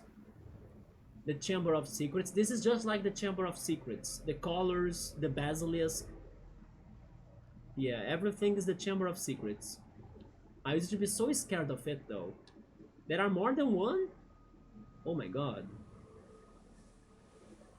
Wait, those are suspicious platforms though? Is there any secret on the other side? But I can't see the secrets, right? If there were secrets, then they would be showing them to us because they are bright. I see not. Oh, I see it. There it is. There is a secret in here. Okay. But maybe one in the other side. I'm scared to go to the other side though.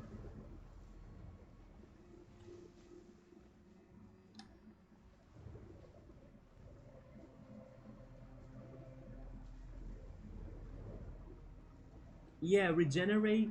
Wait, regenerative abilities of the body. The green tone certainly isn't helping with the Final Fantasy VII comparisons. I also, I just had another comparison right now, but it skipped from my mind. What was it? Oh yes, I was also getting some Breath of the Wild vibes from this, but I don't know if I will be able to point it out. But it's that right there. You see that big gate? I don't know why it's kind of shaped like some gates in Breath of the Wild, with the not necessarily the color right now, like it's totally green, but if you gave it some grayish vibes or tones, you know, something more lighter as well, it gave me some Breath of the Wild vibes, especially when you are kind of searching for those spots where you and Princess Zelda have been to, and then those lost memories. I think one of the lost memories I was finding, I did not finish the game, or like I did not find everything. I only got to maybe 2 or 3 of those memories. But that also reminds me of one place from Breath of the Wild for some reason. That freaking gate right there. What I did a lot was filling up the map. Yes, I kind of filled up the map a lot in Breath of the Wild when I was playing it. Oh my god, what is going on? Oh, they're coming, they're coming. Oh, we are sliding? Oh, shit.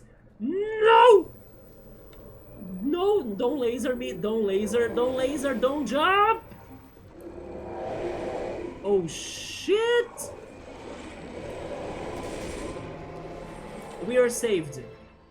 We were saved by our ancestors, right? The freaking shrine gods. But what about our friend?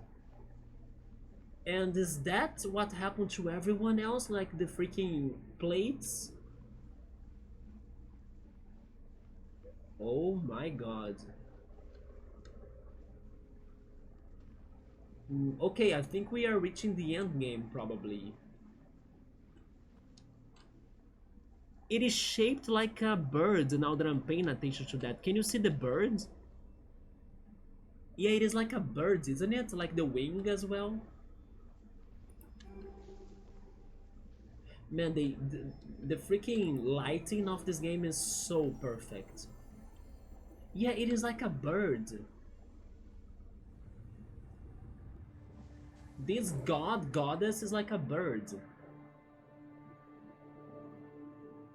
Yeah, we're still staring at the shattered rocks, but we're never really getting closer to it, right? And here we go to another story flashback. The city got destroyed by probably those things, the dark energy. Everyone was underground, maybe running away. And then sand got to the city, and then the ruins uh, were there, right?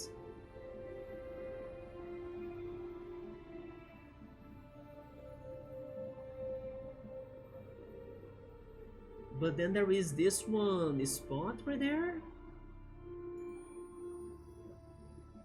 Or this person actually. Who's that? Is that me?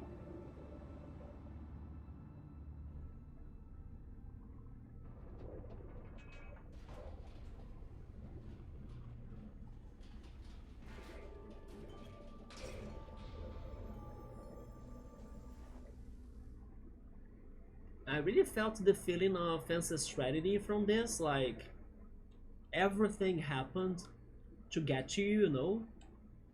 Isn't it weird when you stop to think about that?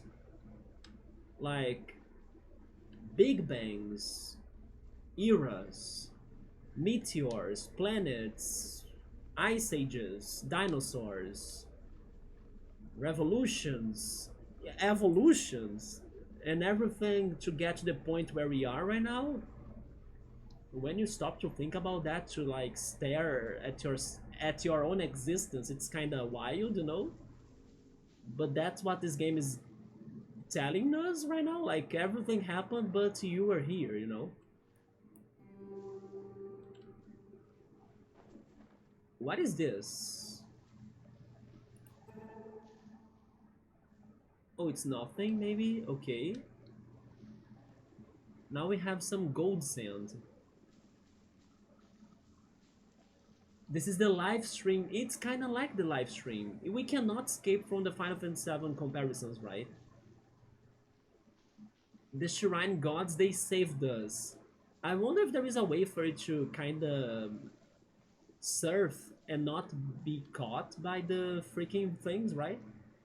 But it sounds like a plot moment, so maybe it is a forced situation. Yeah, this is totally indie games done right. I cannot believe this is a 2012 game. Imagine if they ever remaster this or something, you know? It's going to look even better. It's funny that I do think that this is more beautiful than Cocoon. I'm now remembering that the creators of this game gave us Cocoon. I'm returning. Is this a good idea? They will block me, right?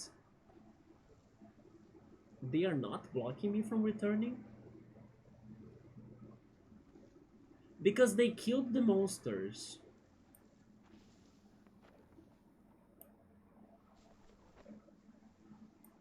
So they killed all of the monsters? But yeah, I do think this game is more beautiful and like eye-catching than Cocoon, but Cocoon is definitely more puzzling and brainy than this, right? Cocoon was like mind-blowing, challenging to solve the puzzles. I'm intrigued by the different things on the floor. I'm thinking they are dead us, like dead people from our species that could not escape the monster's attack, you know? That's my conclusion so far.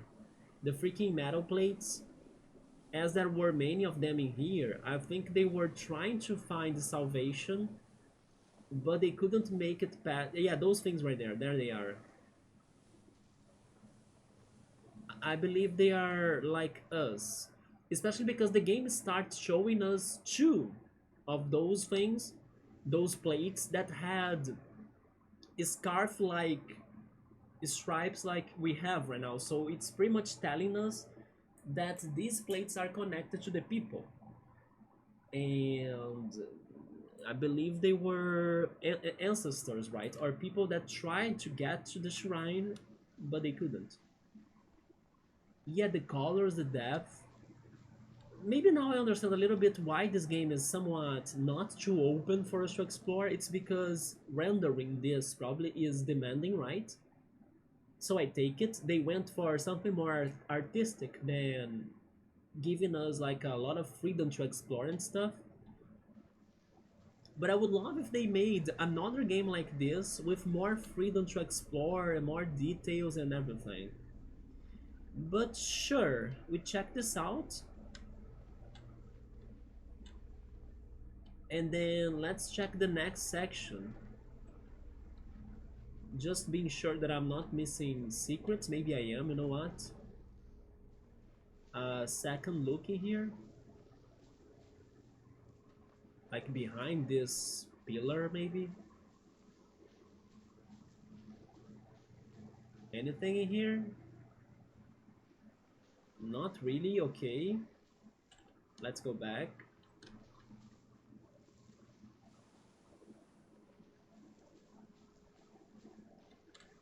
I still don't know how far we are in the game, but maybe we are finishing it soon, which will be awesome.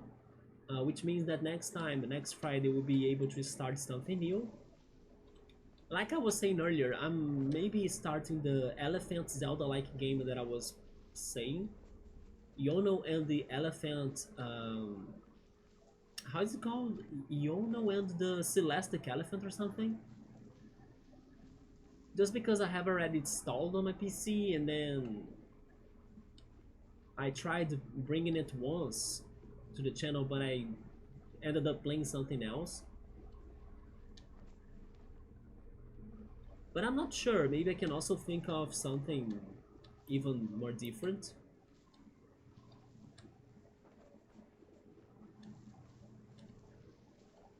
But again, I also don't know. Like, let's see what's after this. But I'm still hoping they allow me to go back to previous scenes or previous, let's say previous chapters. So I can try collecting that one thing I missed again. Even if it's not like the last one that I'm missing, but it's definitely one that I found. So I feel sad when I can't collect things that I find, right? The things I couldn't find, it happens. But that one I totally saw it and I found it, but I couldn't get it.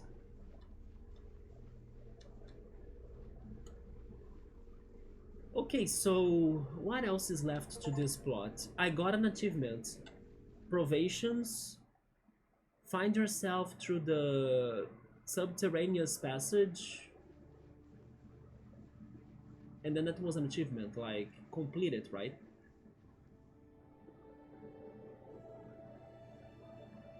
And then we have a crazy tower.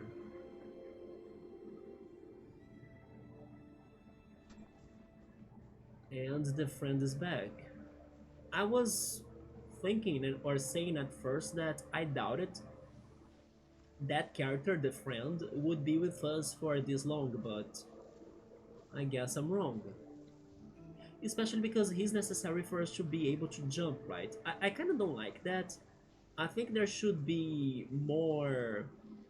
Oh, there we go, there is a power up there. There should be more ways for us to recharge our jumps. Where is it? Right there. Do they want me... Wait. Yeah, do they want me to go there and then jump from there? Or can I do it from here? It's too high, right? You know what? It's not too high. There we go.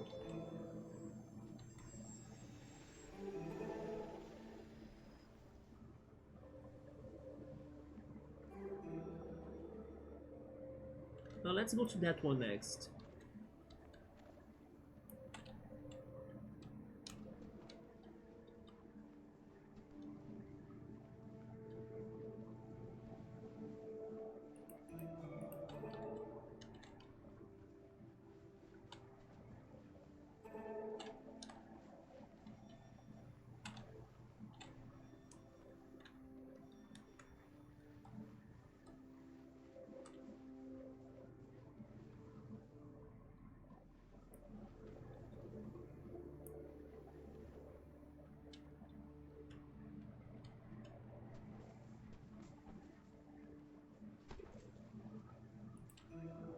So are these all the same?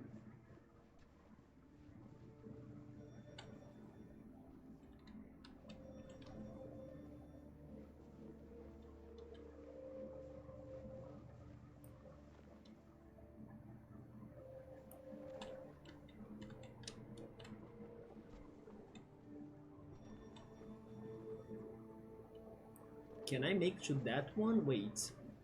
I think this is too high, isn't it? Oh my god, it was not. There we go.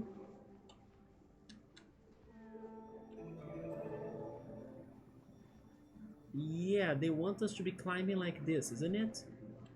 Let's try this one next. Oh, this one has a panel. Okay, let's activate it.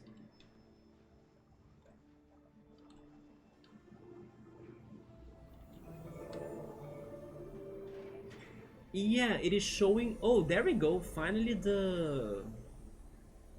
Oh, interesting. They want us to platform now.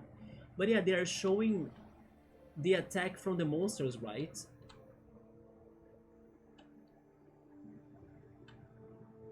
This looks so beautiful. Are we floating like... Am I spending my jump? I'm not spending my jump anymore. I can jump as much as I want in here. Wow. We have another panel right there that was already activated.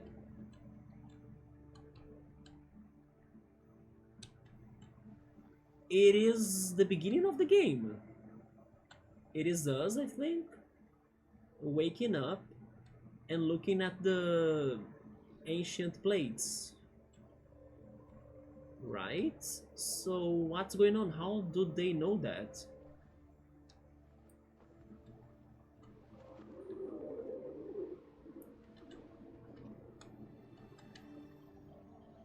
This reminds me a little bit of Wind Waker and the Wind Temple, but also I get some Aquarium Park vibes from Sonic Colors. Some more references for you, right? As it still looks or sounds... Wait, or this still sounds like underwater, kind of. And then that's why Aquarium Park. But this reminds me of the Wind Temple because of a big tower that had a fan. And then you had to go up, right? It's funny how I still remember that because I believe it was my favorite dungeon of Wind Waker.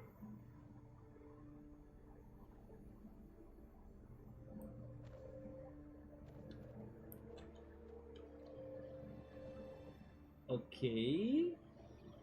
And then they will ask us to go for the jellyfish things, right? Let's try that. Yeah, because from here, we don't have the recharging things anymore, so we need to use the jellyfish. There we go.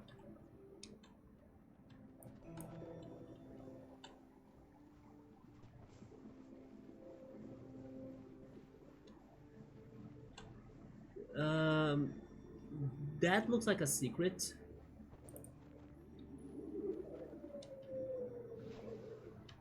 How how can I enter it? Maybe from each sides? Wait. Thank you. There we go. Yeah, there we go. Another upgrade. Nice. Is that another one on the top there? No, it's just a lamp, right? Okay.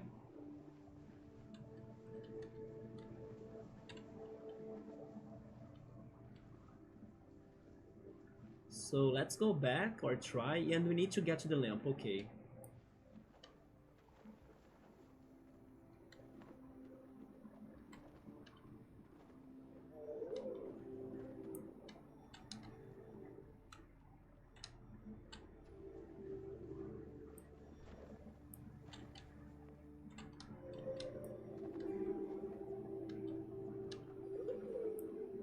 There we go.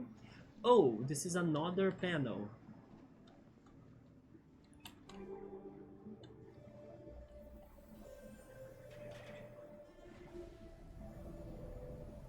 I didn't have time to inspect it, so I don't understand it yet. What is this? It is... Oh yeah, this is also what just happened. It is me and my friend getting to the depths of the chambers and facing the crazy basilisk-like enemy, right? How is history being registered so fast in here? Hello, also we are glowing a lot in our... Actually in your, right? In your clothes or clothing. Why is it also looking very foggy and stuff? Like, what the hell? This is a crazy effect. Oh my god, this is a huge creature. Oh my goodness. Oh, what is in here? Another panel?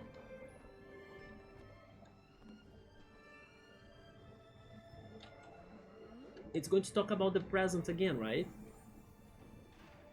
Now we are climbing the chambers and then it raises the light power. What if this is like their power plant and then we are recharging it?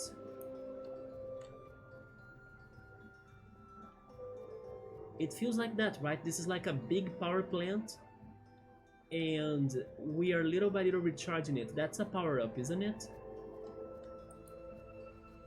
It is.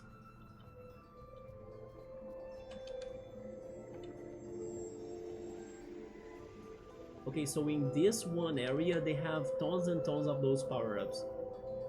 I want to check those things.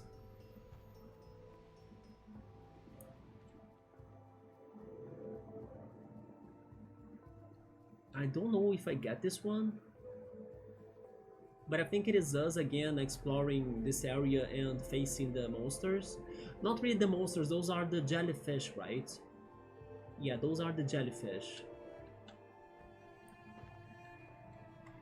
This area is probably between... I don't know, space and time. You know, it's an intersection area between space and time, like some sort of limbo as well, where things flow differently than normal. Wait, I didn't want to go down though. Why are you going down, creature?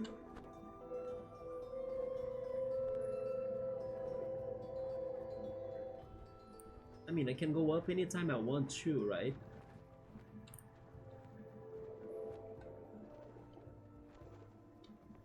What is in here?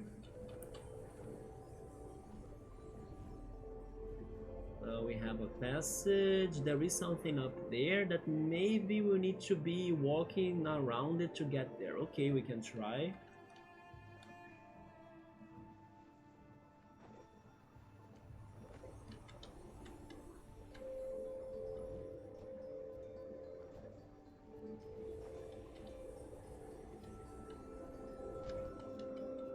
Am I missing anything?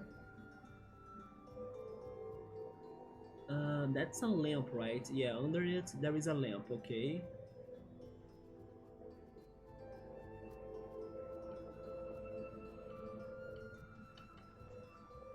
Am I backtracking? Maybe I am. Yes, I am. Okay, so it's on this direction.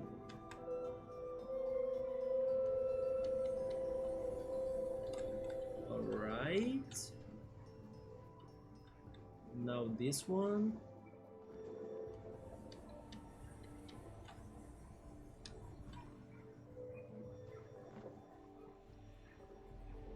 And then there we go, there is another panel right there. Let's make it.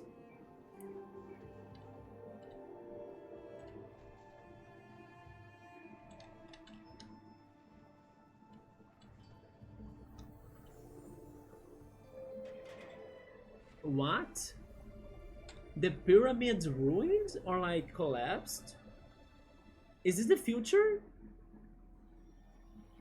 But the pyramid is like the rock with the shattered crack, right?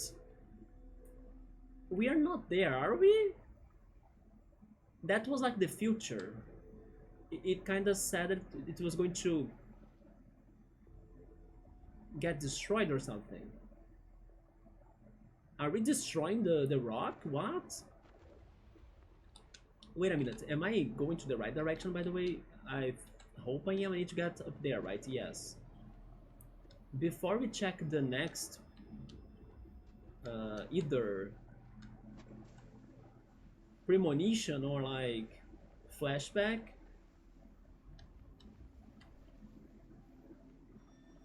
I just wanted to see if there was anything down here, but there wasn't. Okay.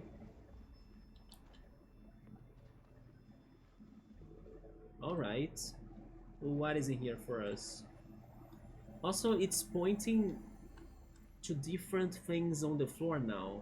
Now there are 3 of those 4 spots with lights, when in the past there were only 2. So much creativity in the style. I like it a lot too, Chumo. This is very fresh.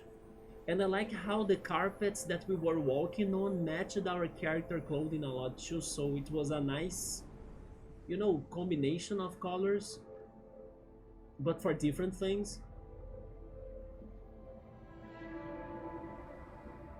Okay, now it's revealing everything. What is going on? Yeah, that's our journey. The name of the game is Journey!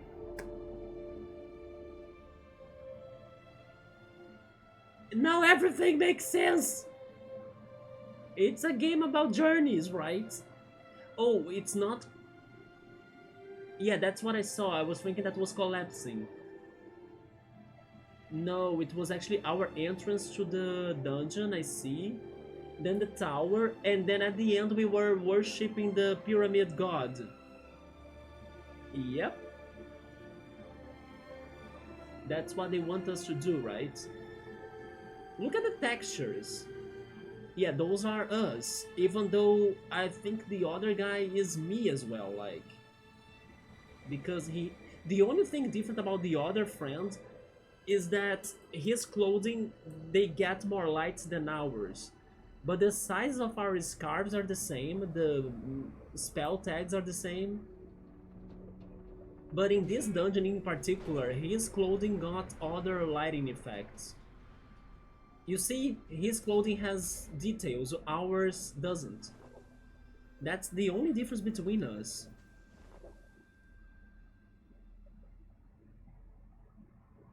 And you know what, maybe because of that, he's not us anymore. But then who are you? You know what, maybe he was the hero then? Maybe he's the one... Wait. Maybe he's the one from the... No, he's not, because that's where I woke up, right, from this game. Because I was just now realizing that maybe it's a story about his plot, not our plot. And then I was putting ourselves in the protagonist role, but maybe he's the protagonist and I'm the friend, you know? I'm changing the roles in here a little bit. But actually that first scene right there shows us, because that's how it started for us. So never mind, maybe we are the protagonists of this and then he's our friend. Also codes. No idea what they say, but we believe them, right? I gotta say it, this game is... I expect it to be pretty. Also, I got an achievement, reflecting. Is sit and like just pay attention to things for 20 seconds with a friend or something. There we go. We were reflecting, right? Over the plot of the game. And then I got an achievement. Great. Maybe if I stay like that for a minute, it's another achievement. If I stay like that for 20 minutes, it's another achievement. Part of me wants to do it, but part of me can't, right? The whole sequence scene was clean, cool. I know I was expecting this game to be beautiful, but I was not ready for how beautiful it is actually. I expect to be it is, right? It is still environmental or atmospherical. Totally. I was expecting that feeling and I got it a lot. But I was not expecting it to be extremely beautiful with the environments and everything. So, man, hopefully we can play more games like this, right? But friend, we gotta go, and then I still don't understand exactly why there are only 3 of those 4 things lighted. But we'll get to that soon, right? I hope. But yeah, like I'm mind blown on how beautiful this game is. I was not prepared for this. Love how they play with the depth. I love how they play with the lighting.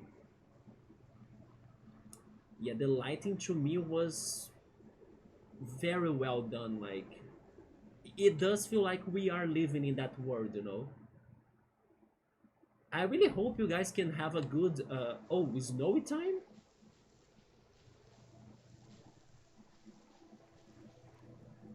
Because we are reaching the top of it, yes. That's the last chapter that we just saw in the prediction, right? Of our journey. So this game is like a pilgrimage. Maybe it is about what I first said in the very beginning of the stream. That it is like a... how can you say this in English? Is it rite? Or is it right? I'm not sure. Rite of passage or something? I'm not sure if I'm saying this correctly, but maybe it is something about a wandering soul getting to the other world, pretty much, you know? So I was at first thinking it could be about this, and maybe it is. As we were going through the history of things, of our history, and also the history of the reality we were in. But now we are maybe getting to the other world, right? By reaching the...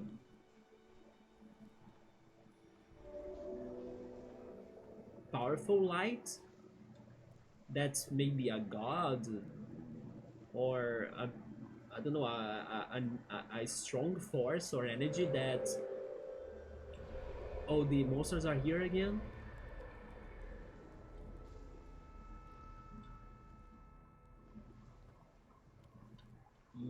Yeah, that sounds like we need to avoid them for some reason. But yeah, this game could be about like a lost soul that's finding salvation, you know? But in the process of doing it, it learns about the past, the present, and the future.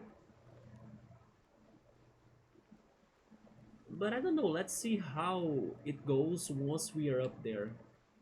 Yeah, that's what I was trying to say, Chimo. The rite of passage.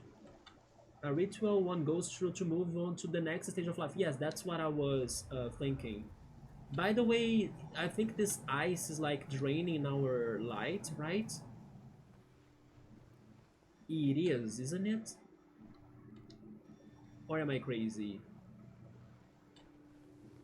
It is draining our light. We need to co-op in here because the code is like trying to kill us. We cannot go there. I'm not giving up. There we go, we made it. It's because of the strong winds. We need to use the obstacles to protect us.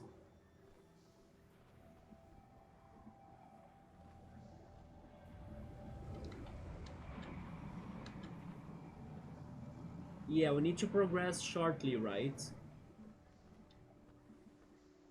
Like from obstacle to obstacle.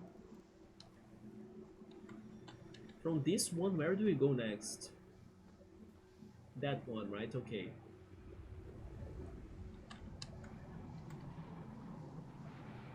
Yeah, we need to time ourselves to the pillars to protect us from the wind. Let's go. At least the flying enemies are not bothering us anymore. I like this. Now the game is giving us more action, right? Because for many parts it was very on auto mode, like a walking simulator. I feel good not drinking these weeks. There we go to mode. Keep it up, right? Been like 20 years, and then you felt more energy. I have been trying the chocolate bars, like the dark bitter chocolate bars. They have been giving me some energy too, or like making me feel better when I feel more tired, right? By just eating 2 tablets, not much. I really liked buying the chocolate.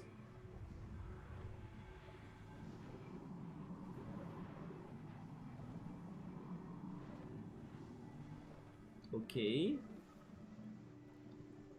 I wonder if I need to jump to be faster, but I will try just his jumping. Yep. There we go.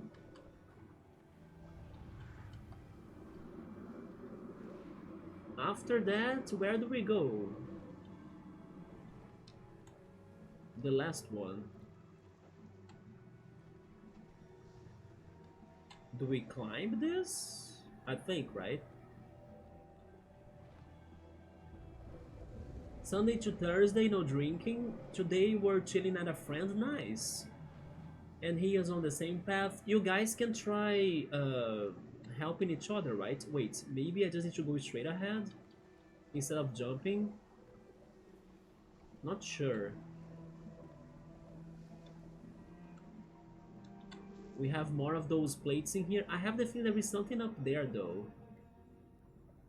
But I cannot make that jump, right? Especially because I don't have a lot of energy. Yeah. Yeah, okay, I will skip that. I don't know what's happening up there. We always talked about it. Funny to cross paths both sober. There we go. Yes, I hope that you can keep it up, right? You can finally find this way to change your life habits. Especially because you were seeing the results, like you were feeling more energetic and more motivated. So you know it's the right thing to do. Wait, it's a frozen it's a frozen jellyfish.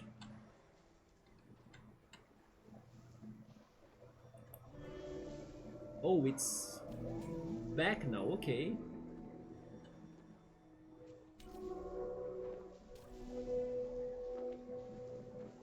Our friend got hyped. Can we... Oh, look at the moon! Holy shit!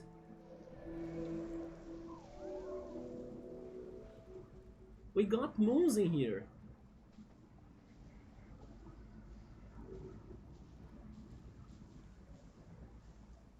And the enemies! What's on the crater though?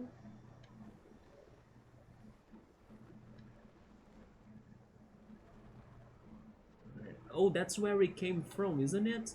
We walked around it, I'm guessing.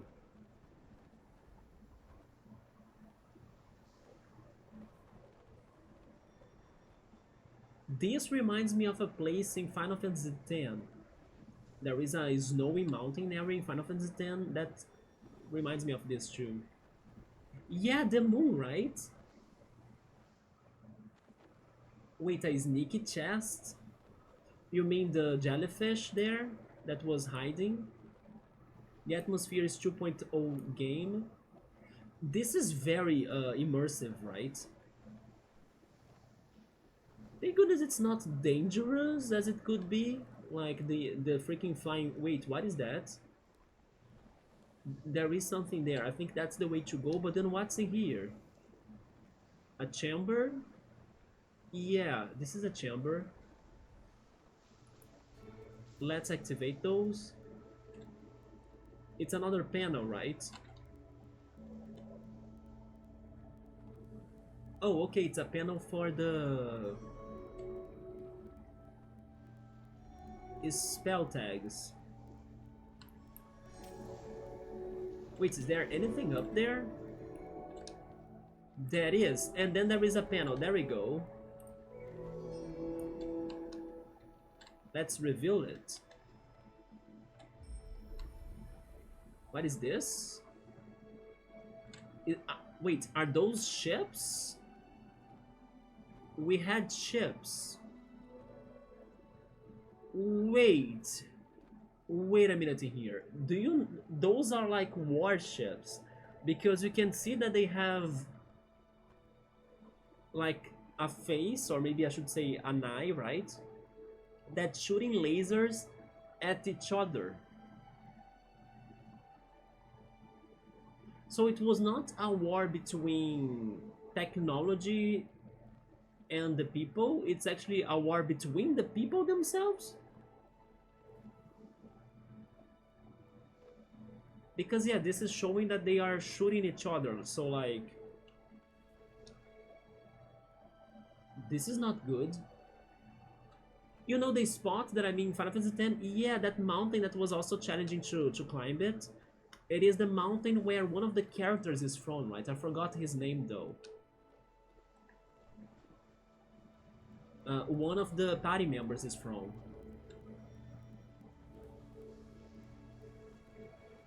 This feels like a fairy tale.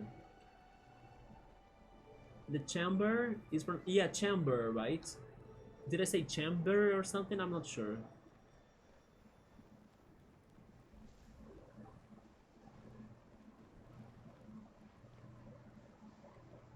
Wait. Oh my god, Meowster.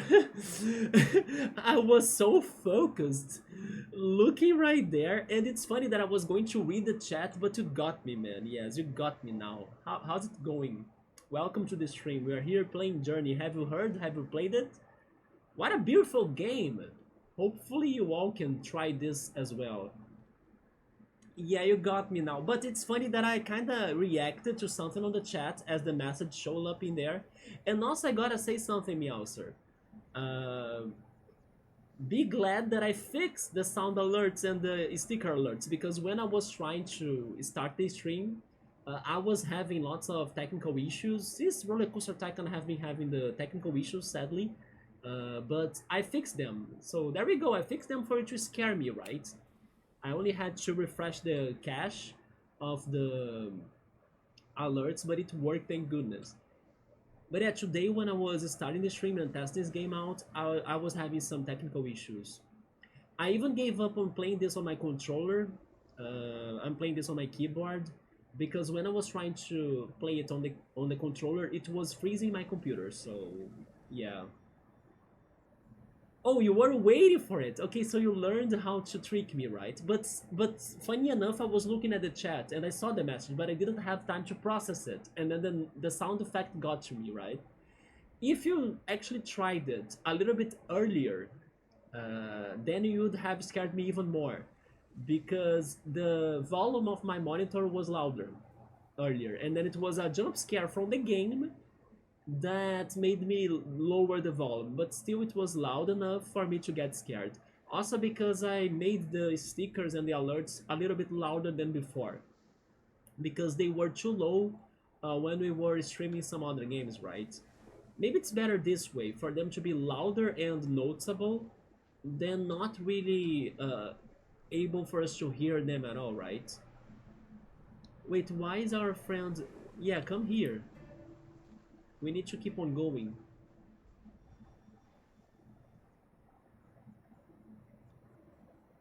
I'm looking clean. I'm looking scared, right? After Meowser's attempt to scare me. That was fully effective! No, don't die, don't... Okay, I'm back. Recharge. I cannot make this jump, are you kidding me? Fully recharge. There we go. Just go high. Higher, higher. I cannot go higher? Why can't I go higher? How how do they expect me to make this jump then? Am I not supposed to jump from here? Wait, can I still climb this mountain? It doesn't look like it, right? I don't want to give you a heart attack. I think I wouldn't have a heart attack though, but I would just like react, right? As I just was knocked back, right? I'm happy that I'm out of reaction. There we go, yes. But how's it going, man? Hopefully you had a great Friday. Do you know this game or did you check the Nintendo Direct? Most people were kind of disappointed on the Direct, right? But I kind of feel like it was an okay-ish Direct with some interesting things about it, but not really crazy exciting things though. You have never heard of a Journey, really? This is an amazing, beautiful game. This is one of those indie games that changed the industry. Remember Sable? I think Sable was heavily inspired by this. This game is also by the creators of Cocoon. Cocoon is a more recent indie game that has amazing puzzles as well. Yeah, this game is a classic, man. I'm now finally trying it out, and I can see why it got so popular. But it's mostly thanks to the, let's say, the graphics of it, but also the narrative, right? I was thinking the exploration would be the biggest part of this game, but it's not quite.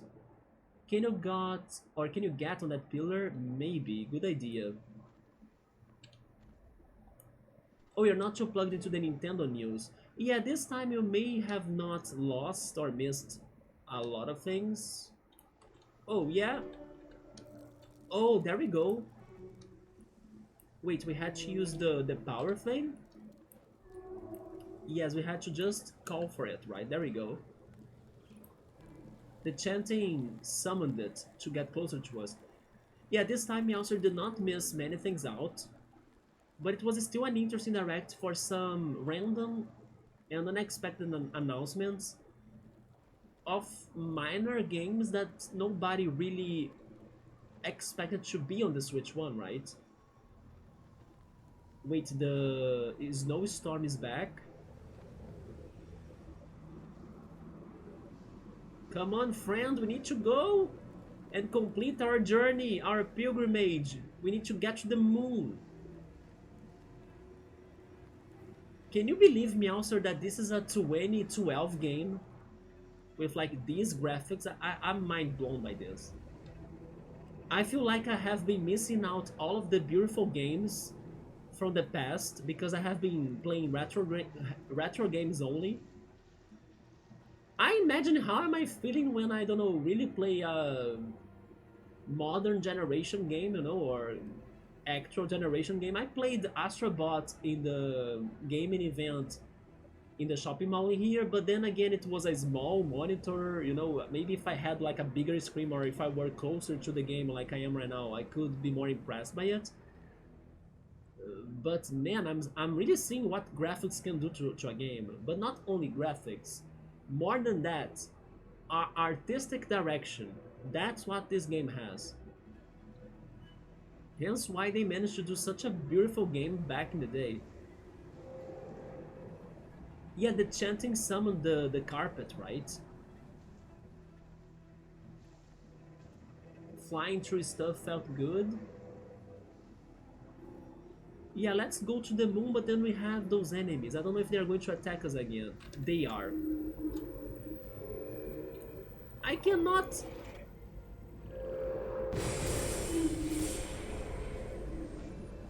We do die in this game. Oh wait, I'm alive?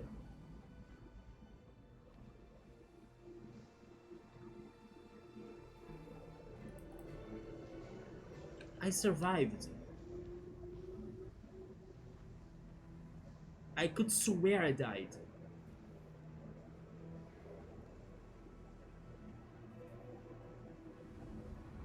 Okay, maybe we still have a chance.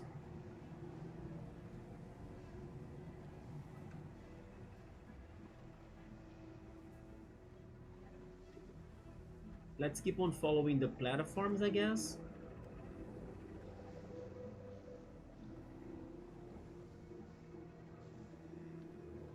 That's a GeForce 1080 Titanium, still an OG, lots of creativity around that time.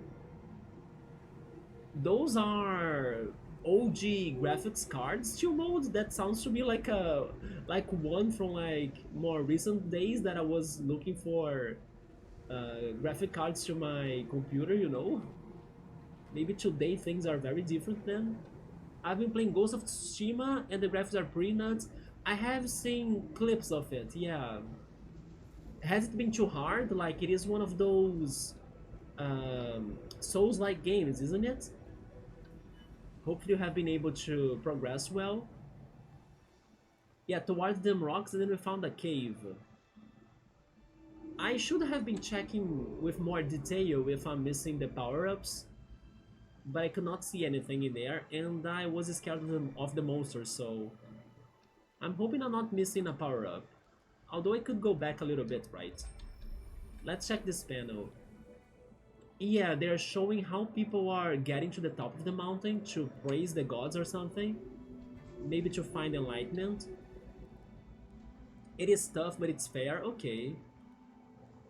If it were too easy, then there is no fun, right? Yeah. Yes, to mode, this game is very ahead of its time. I cannot even point out which game could look like this. I like that Sable also has a great art style, but it's different, right? That's not where I came from, so let's check this out. Actually, because that was just for a panel. Double checking it. That was just for a panel, right? It's not really where we progress.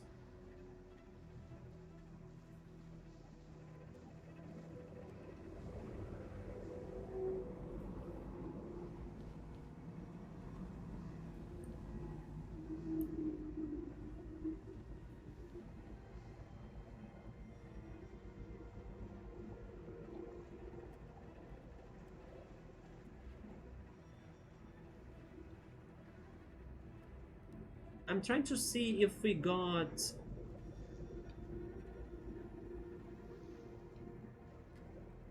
I'm not sure if they... When the monster attacked us, if they made our scarf like... Yeah, this is just for the panel, yeah. So that's not the way to progress. We need to keep on going. Oh, wait a minute. This is the way then. Yeah, you see?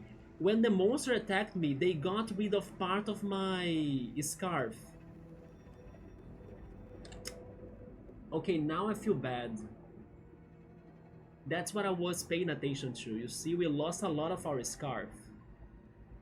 Or our magic spell or magic tag, spell tag, uh, cloth, right? So I feel like I won't be able to complete the game with the full information I needed to get. And now it makes me understand what this game is about. It is about carrying the past information to the top of the mountain, but as I got attacked, my friend is making it, but not me, you see? I lost my information thanks to the monster attack. So there was a consequence from that attack.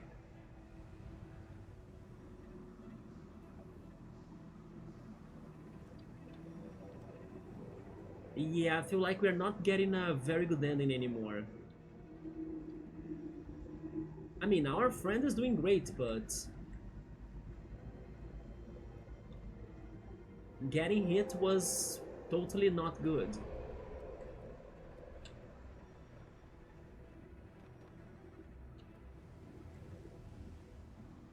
I like when games do something like this. They make you understand, like, what you need to do or what's your goal in the game thanks to gameplay. Because I was still not sure. They got my friend?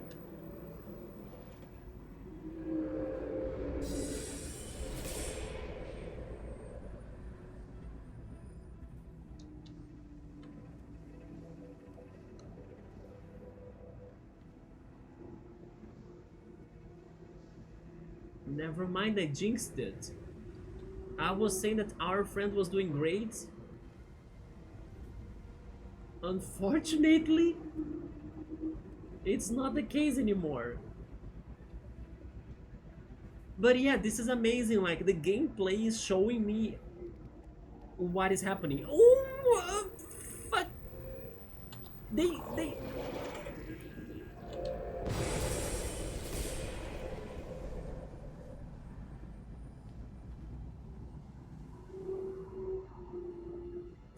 Change of plans. The new goal is for us to make their alive, right? Because I don't know even if our friend made it.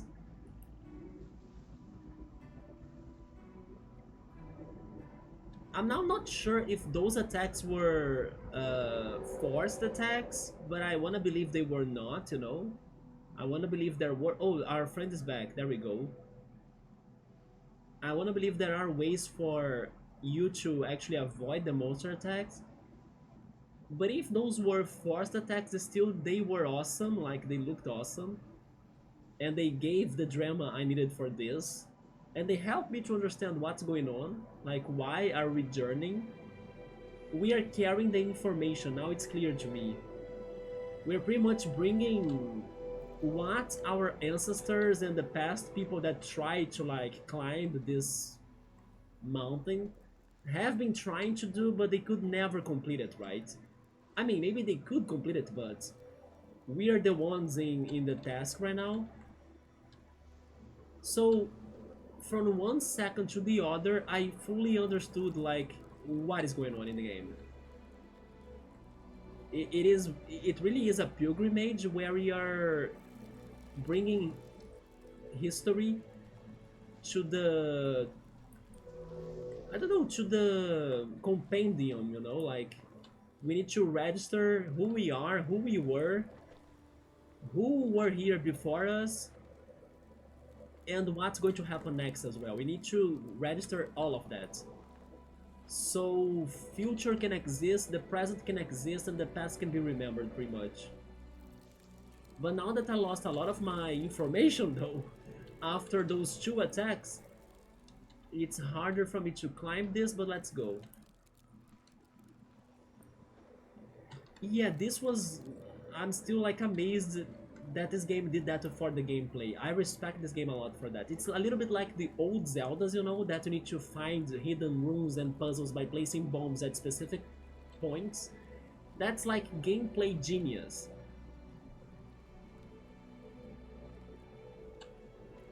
The Rayquaza, those could be a little bit like Rayquazas, yeah.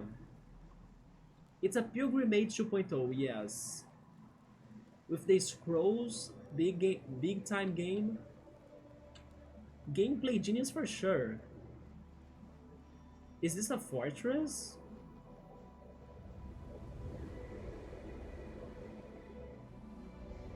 Did we make it? Oh, we have us. Where am I? I'm in the back there. We have a different angle perspective now, interesting.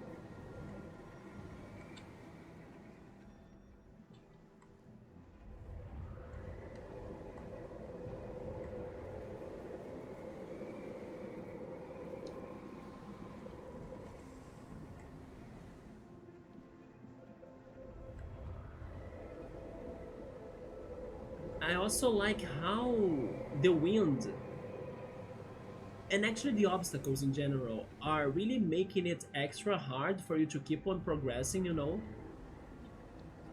Because I'm like pressing the keys to keep on walking straight forward, but the game is like, you cannot go, you shall not pass.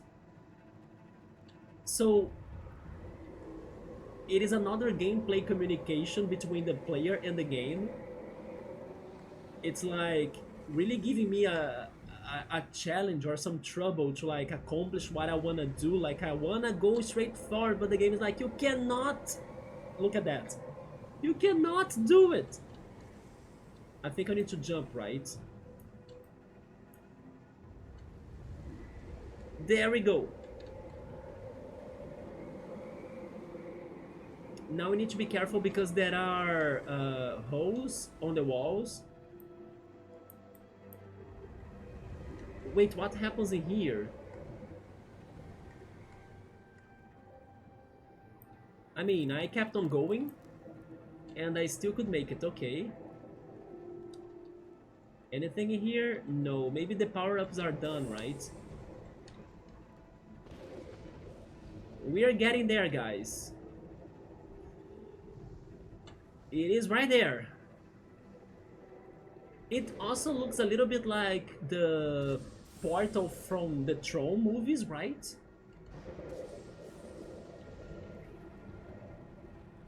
But if there are metal plates in here, that means the monsters are here too, right? Or is it just the wind?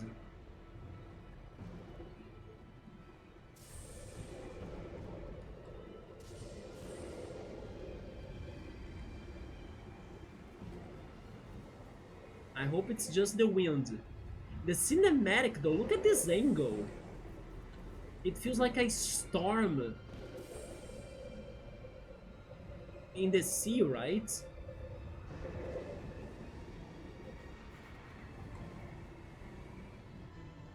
Even the music is going crazy too, like classical crazy. When I was comparing the sand with the ocean, I was not joking, and then now it's the snow that's feeling like the ocean.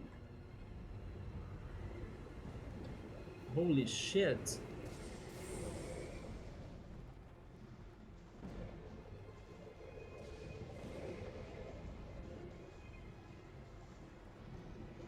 Do I still have the scarf though? I can't see the scarf anymore. I don't, right? We lost it somehow. None of us has the spell tags anymore. We are just trying to get there for our own survival, I think. Or for our afterlife, because I also have that theory that this is like a journey to our afterlife. We stop being wandering souls and then we move on to the next. I think that's it then. We kind of crossed most of it. It's kind of calming down. Bookmark, I'm like, it's art. I will totally be watching people talking more about this game, or like maybe playing this for the first time as well. I need. Oh my god, we're freezing. No, no. You see what I was saying? That the game is making me feel what's going on because I want to do something that I can't. We're freezing. We cannot chant anymore, guys. We want to chant, but we can't. What's going to save us? Oh. Oh my god. Not now, right? Not like this. Is it because I didn't get all of the collectibles? No, but we are little by little progressing. Come on. I see the horizon. No! Friend, no! No!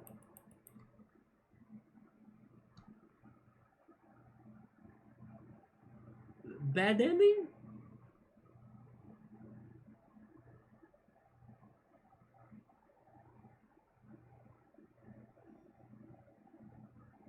Okay.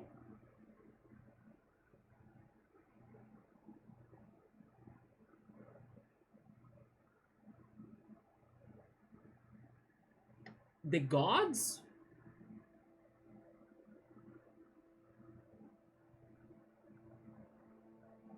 Are they not one? They are all different?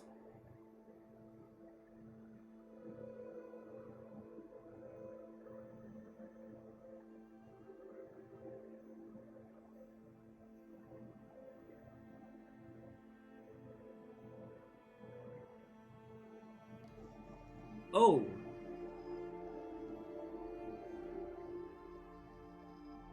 But we did not complete it.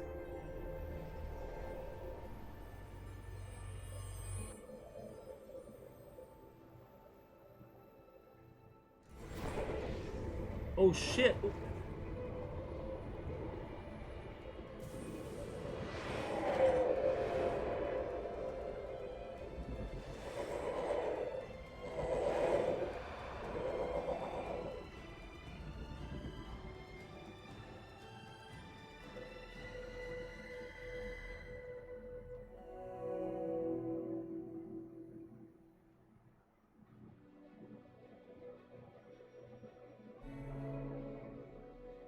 The friend is in here too, but why?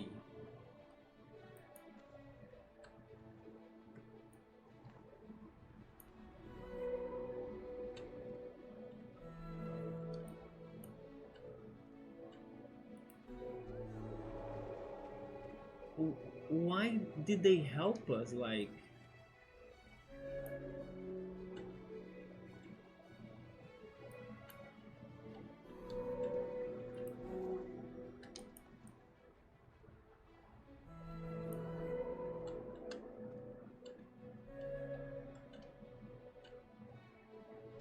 I really like how the tiny spell tags flying around, they feel like they are fish, you know, they are fish in the sky. It's such a nice effect, don't you think? Oh my god, also we have those portals from the Japanese culture, isn't it?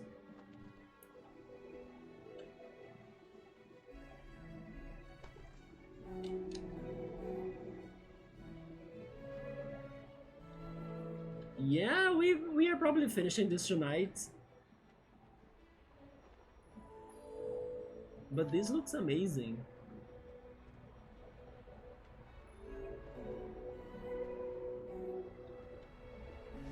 But yeah, like... Wait, we're going down? Oh, we are going down. I was thinking we were going up.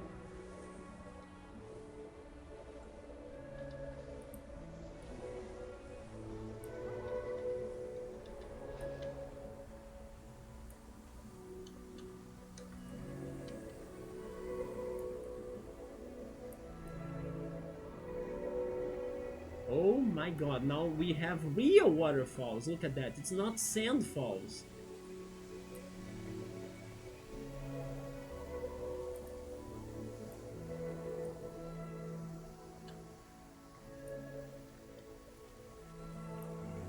They really gave us like fish gameplay in the sky.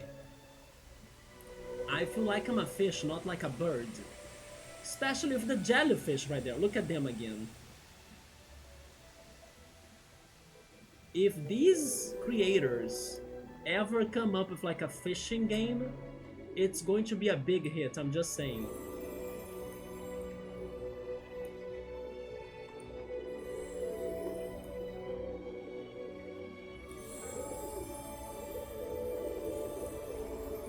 The water... It's the Iguazu Falls that I want to visit in Brazil. But like the Japanese edition. Oh my god, now this.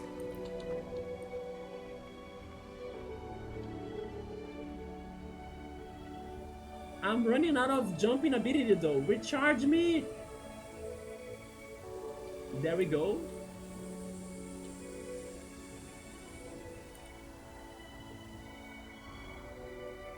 To the next gate.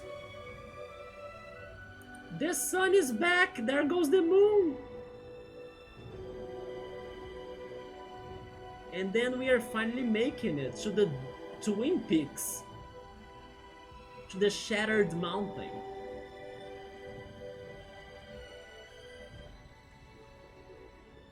But then what happened in there? How did the gods resurrected us or something, right? How did they got there as well? Where is our friend? Is our friend not with us?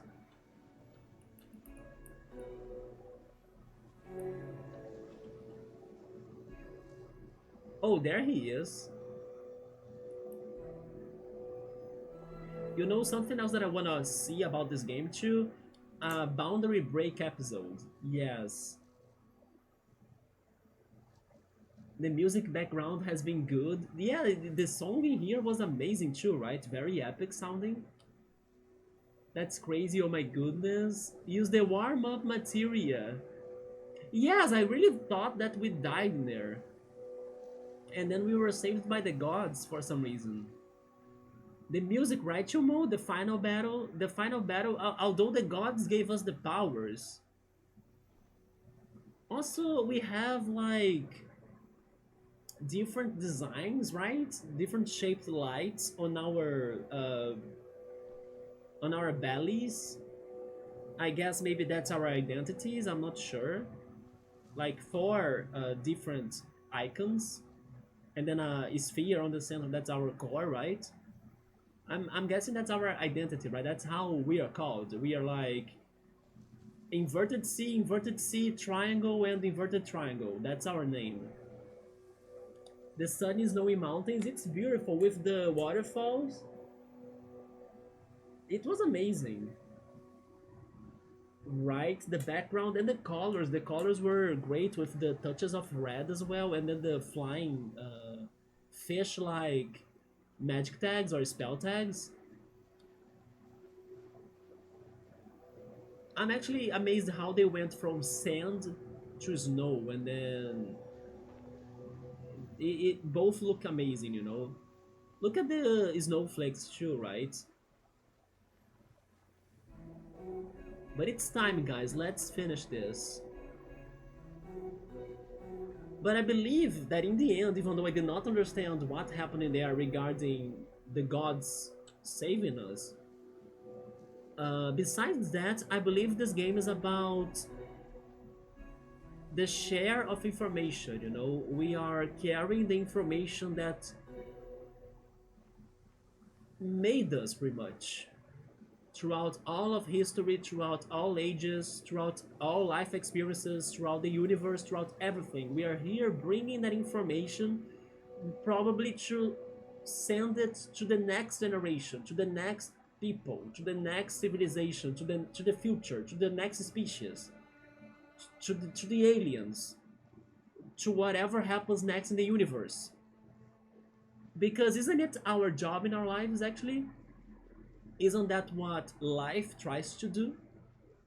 It duplicates itself with like mutation and things and adaptation and evolutions to just keep the information going on in the middle of nothingness, in the middle of uh, emptiness, and also obstacles and catastrophes and, you know, destruction and chaos. Pretty much it's chaos, right? It's pretty much information in the middle of chaos. And that's what a journey is, just like life. That's what I got from this game. And we made it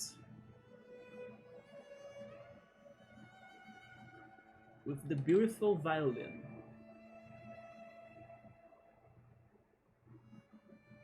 I'm really curious if we could play this game with a second player, because the friend we had there with us really felt like a second player. Although when I started the game, there was nothing pointing out about a second player mode, right? That's going to be the end, really? Like, I mean, it sounds like it, right? I believe that's how this game could end it. Oh, there is more though, okay.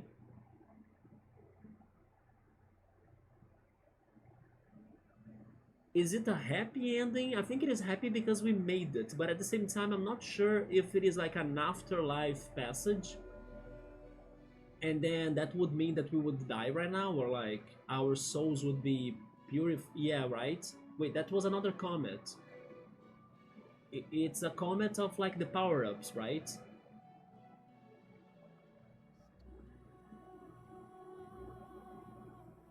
Thank you for playing Journey. Thank you for this amazing game. Thank you for Cocoon as well. Cocoon, go play Cocoon. Cocoon is also great and fantastic. Different than this, created by that game company. They also needed to have an amazing company name, right? Chris Bell, Genova Chan. They have Genova in the cast. So the Final Fantasy VII references were more than just our impressions, right? It's official. Thanks to Genova Chan that worked on this. Right, Bookmark? What the hell? This is just like when we were playing Kirby's Dreamland 3, the last Kirby game, and then we had a straight up Samus Easter egg to like give us the perfect cycle conclusion of our Nintendo online free trial experience. Like we started as the end because the beginning was the end. Like Samus was the last Kirby game out of nowhere. And in here too, Final Fantasy VII, and suddenly Genova is on the credits. I I don't know what to say, right? Like that's such a coincidence that makes me flabbergasted. There we go, I found the word, flabbergasted. And then they are showing the light, revisiting all of the places we have been to. I'm guessing that light is either us or the information we brought to the top of the mountain. It could also be the power up to like start the journey of another generation, like I was saying. Could there be more symbolisms on this? Like the water section, even how life starts in the water or something? But they actually started with the sand, right? We went from sand, water to snow.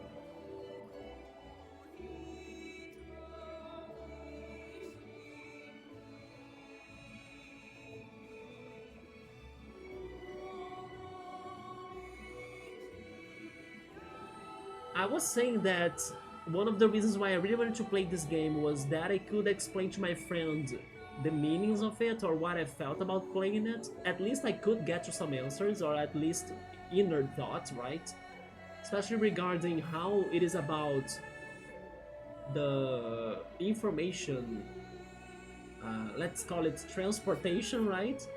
How you need to keep the information going on, pretty much.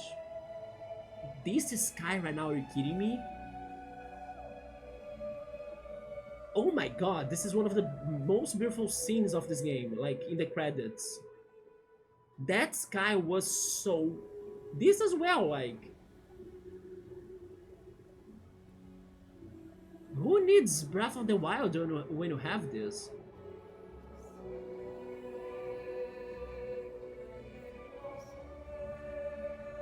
The clouds, the smoke, it feels so real.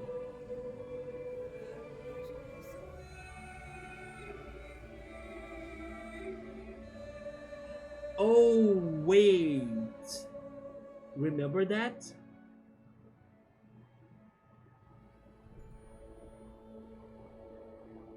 I love how when we first saw that, I was like, we gotta keep this in our minds.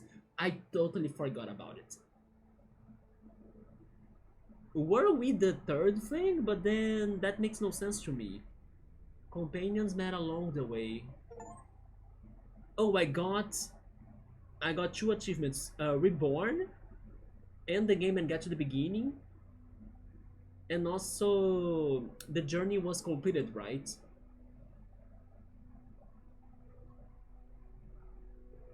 This makes me a little bit sad because I'm thinking they were, I don't know, maybe friends that passed away. I'm not sure though, I hope not.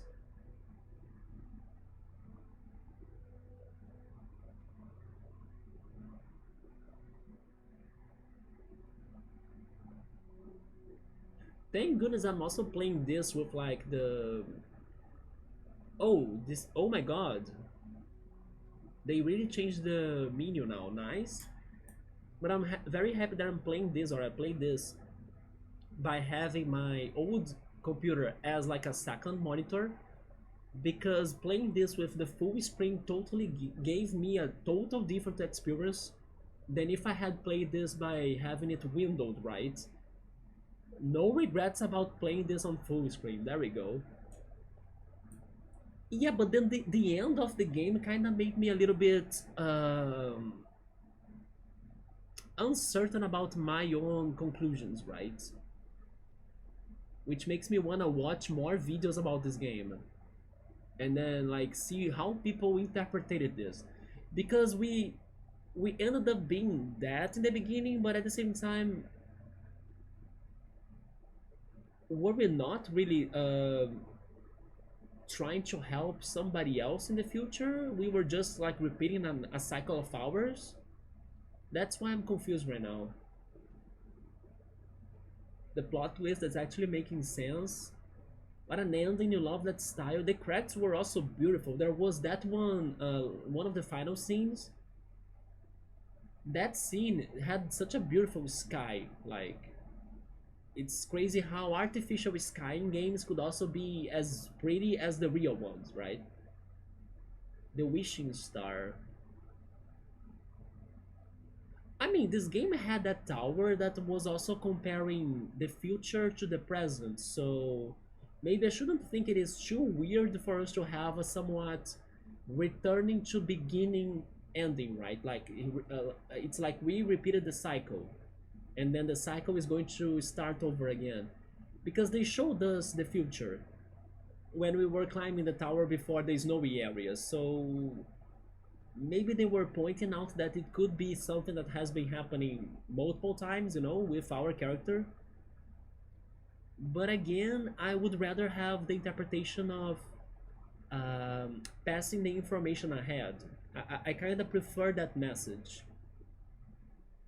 This game did it so strong with that.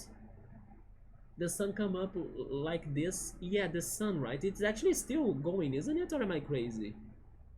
No, it's... I'm not sure. I can only see the clouds moving now.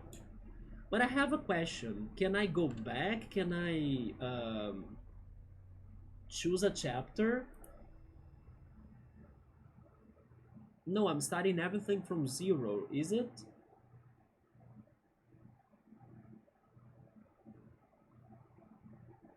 I am. Yeah. So we cannot choose a chapter. Okay. This is one of those games that I kind of wanted to get the rest of the achievements, because maybe there is an achievement for like, do not get hit by the monsters, or find every upgrade of your... Hello, less than three potatoes, welcome. Open the menu again. I can pick chapters. Oh yeah, now there we go. Yeah, I was kind of missing like this. Thank you so much. Although now entering chapter select area, progress in the current area will be lost. I mean, I think okay.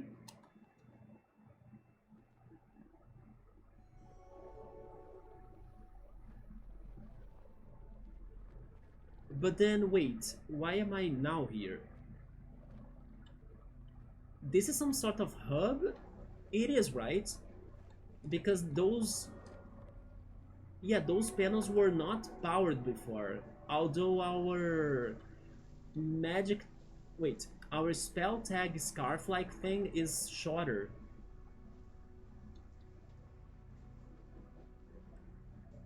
Yeah, this is like a hub now. But I do not pick where I'm going to.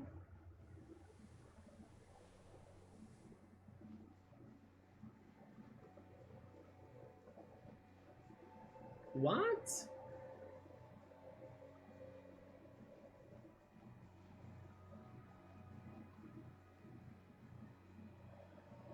I guess I picked the wrong panel?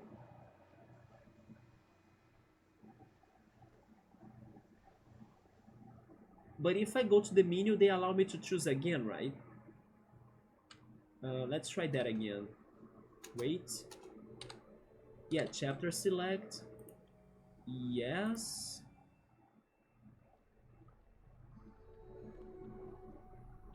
I just need to understand 1, 2, 3, 4, 5, and a broken one. A broken one? That's suspicious. That makes me suspect there is a final chapter here. Let's pick the third one, I guess. The area that I want to go back, though... No, never mind. It is before the tower, right? The last one might be the ice world. Then the water section. You know what? Maybe it is the third one indeed, because there are 2 more on the other side. Okay. What about this one? Oh, it shows it to me, even though I cannot understand it very well. I will try this one. Where am I going?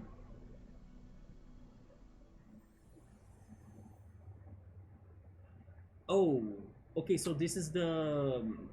Yeah, this is the water section already, okay. It is before this.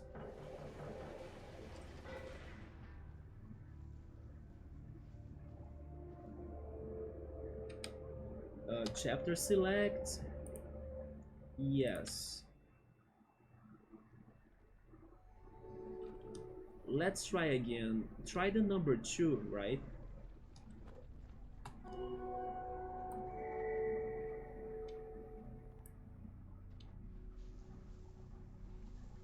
But as I don't have my spell tag scarf like thing. Oh. Yes, I think it is this one. As not have it as long as before, I may not be able to do what I wanted to do, right? Which was like collecting the thing. But it isn't here. Or very close to this area, yes.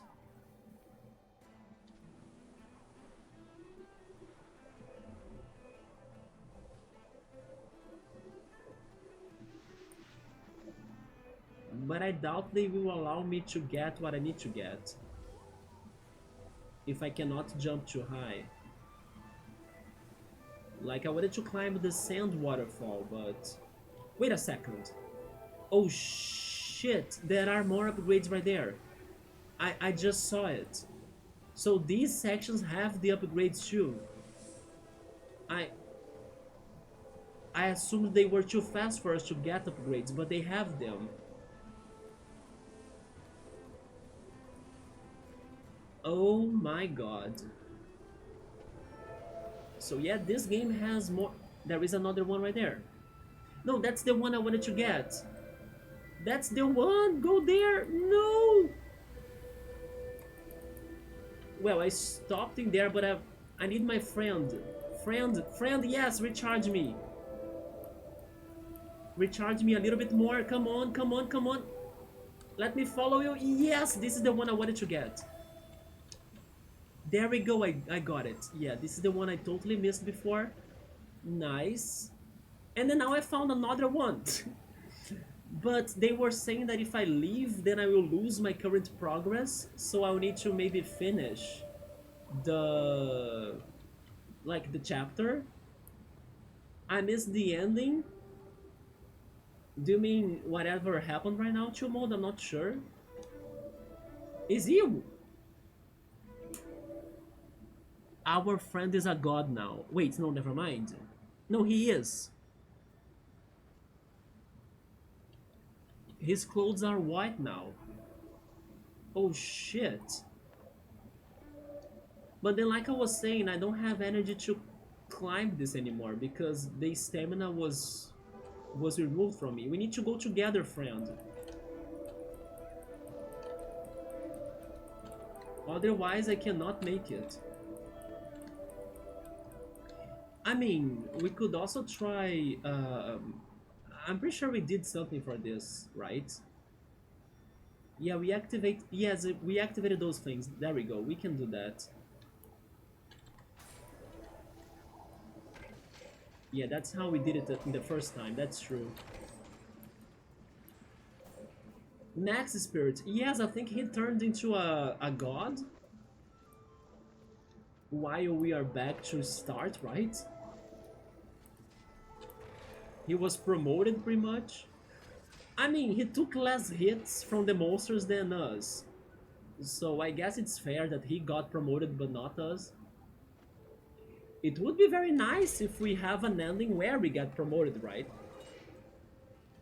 We need to fly everywhere. We need to get more of those collectibles. I saw another one. But then, definitely, I'm now missing more than just that one, right? I'll try getting that one and then that's going to be it, because otherwise I will not finish this game today. And I was kind of feeling that it was it, like we could move on to something else. Because searching for all of them would be kind of painful, I guess. Friend, I might need your help a little bit more. Especially because there is no way for me to keep track of them, right? Like, how many am I need to collect or to find or something? Oh, there we go. Now we're doing this again. Can I spot any other one?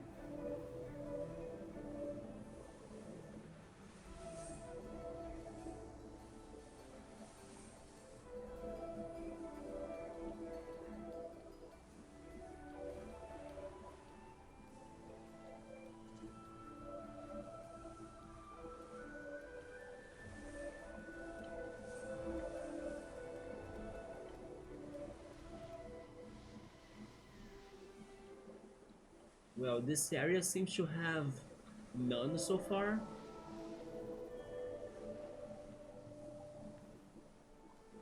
Oh, there is one right there. There is one right there. Up there. The friend got it. When he gets it, it doesn't count to me, right? It counts to him. Yeah, so there we go. This game has more depth. You still need to find all of those orbs. And some of them are, you know, very hard to spot at first.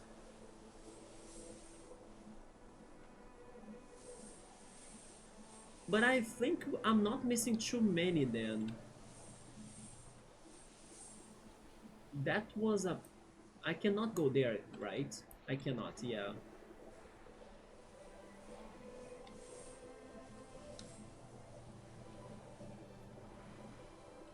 Again, this is such a beautiful scene.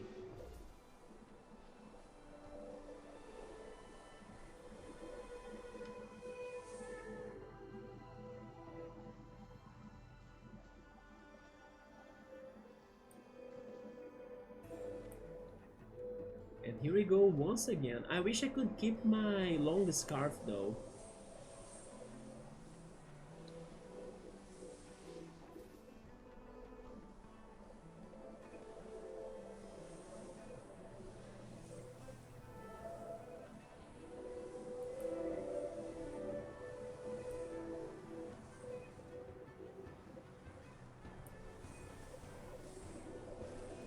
I do not see any of those power-ups anymore. Yeah. But I saw two more in those dashing moments, right? And I believe this is the end of the chapter. Maybe the chapters are separated by these cutscenes.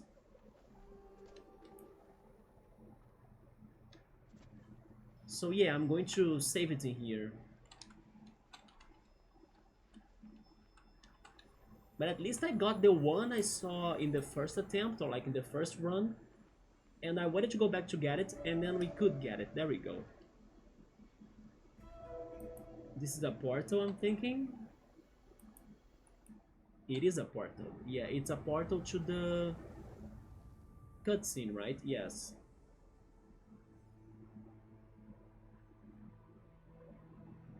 It is going to be the same cutscene, right? Because maybe it could be different as our friend became one of those gods. No, it is the same cutscene, yeah. The city losing power. then getting attacked by the crazy technologies, and then that thing shattering. Yeah, the bond they had was broken. Oh, now I'm noticing that people were fighting each other. Yeah, I now see the people on the machines there shooting beams at each other. Yep.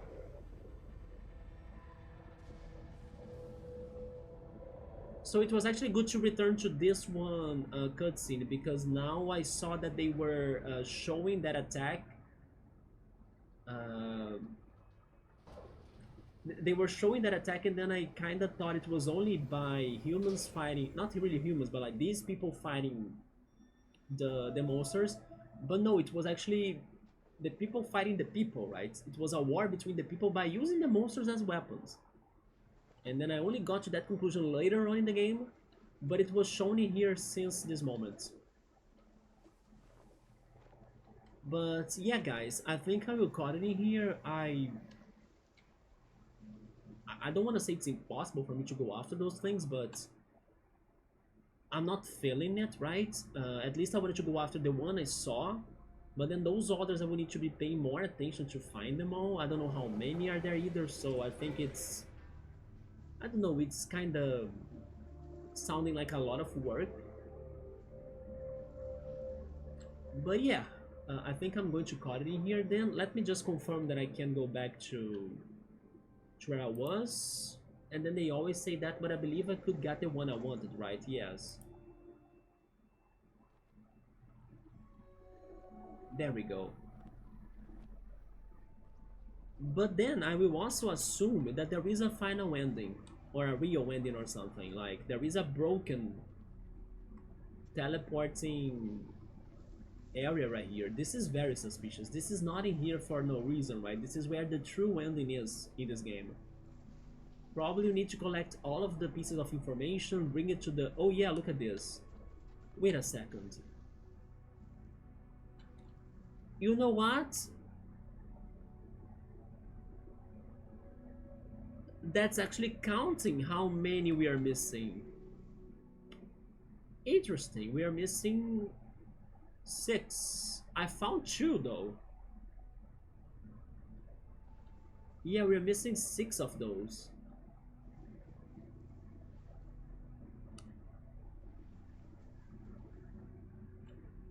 But then getting those 2, I don't know. I feel like I'm close to get them, but at the same time it's late, and then I didn't want to play this game again next week.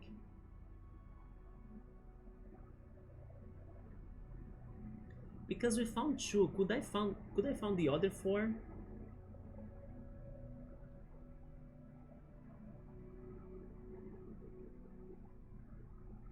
I'll need to redo everything pretty much. They most likely are in the dashing scenes, like I was saying. But I kind of think I won't go after them, yeah. That's okay. We could get most of them at least, that's fine. Alright. I'm going to finish it in here. Next Friday we are going to start something new then. But I'm happy we could play this. I'm happy that this game did have some messages behind it, or at least I could find ways to interpret them. But totally, I will cross my interpretations with like other people on YouTube later, because I want to see what maybe I didn't think about the game that other people realized it, right? Before me, or different than what I think. And this game was a big surprise. Like, I knew it would be cozy, wholesome, beautiful, but not that beautiful, or like at that level. It was like much better than what I thought. I was kind of hoping I could get a little bit more exploration going, or maybe sometimes I felt like the friend that we had with us was pretty much guiding me to follow him, you know. And then sometimes I needed his help, he was not helping me out, or like I don't know if there is a way to really ride the jellyfish things. So you know, there were some things, some tiny mechanics that didn't work as well as I was wanting them to do. But overall, an amazing game. The art direction, the music as well was great, and it's a very good game for you to play in a single seat like we did in here. Even if I could do it like in a single seat, anyone can, because I'm normally very slow at my games. But yeah, very good game, very surprising. I understand now why it's a classic, why it inspired so many games like Sable, that I hope we can go back to it. It's way more longer than this, of course, but the spirit of this is in there for sure. And yeah, like um, I'm also very happy that these guys worked on Cocoon, and then I played Cocoon 2, which was very mind blowing and also refreshing to try it. It felt like nothing else. But yeah, a great game. Hopefully, we play more games like this. And thank you so much, everyone, for stopping by. I'm going to eat something and then go to bed. This weekend, like I said, maybe I'm going to be very busy because of the gaming event that's happening today and tomorrow in here. But I may still find time to stream, and I will see how am I feeling. But I'll let you know on Discord, um, and then like I will try my best to be here. But in case I really get very tired, then I will skip it. But yeah, that's it for journey. Then we finished our journey. With almost everything done, but I don't know. I'm not really feeling like going after the rest. But I did a somewhat good job, I believe. But thank you so much, everyone, for stopping by. Have a great night. Have a great weekend. I will see if I can go back, but if not, then have a great weekend. Take care, and I see you then. Goodbye. Okay, now I need to go to OBS. There we go. So, good night.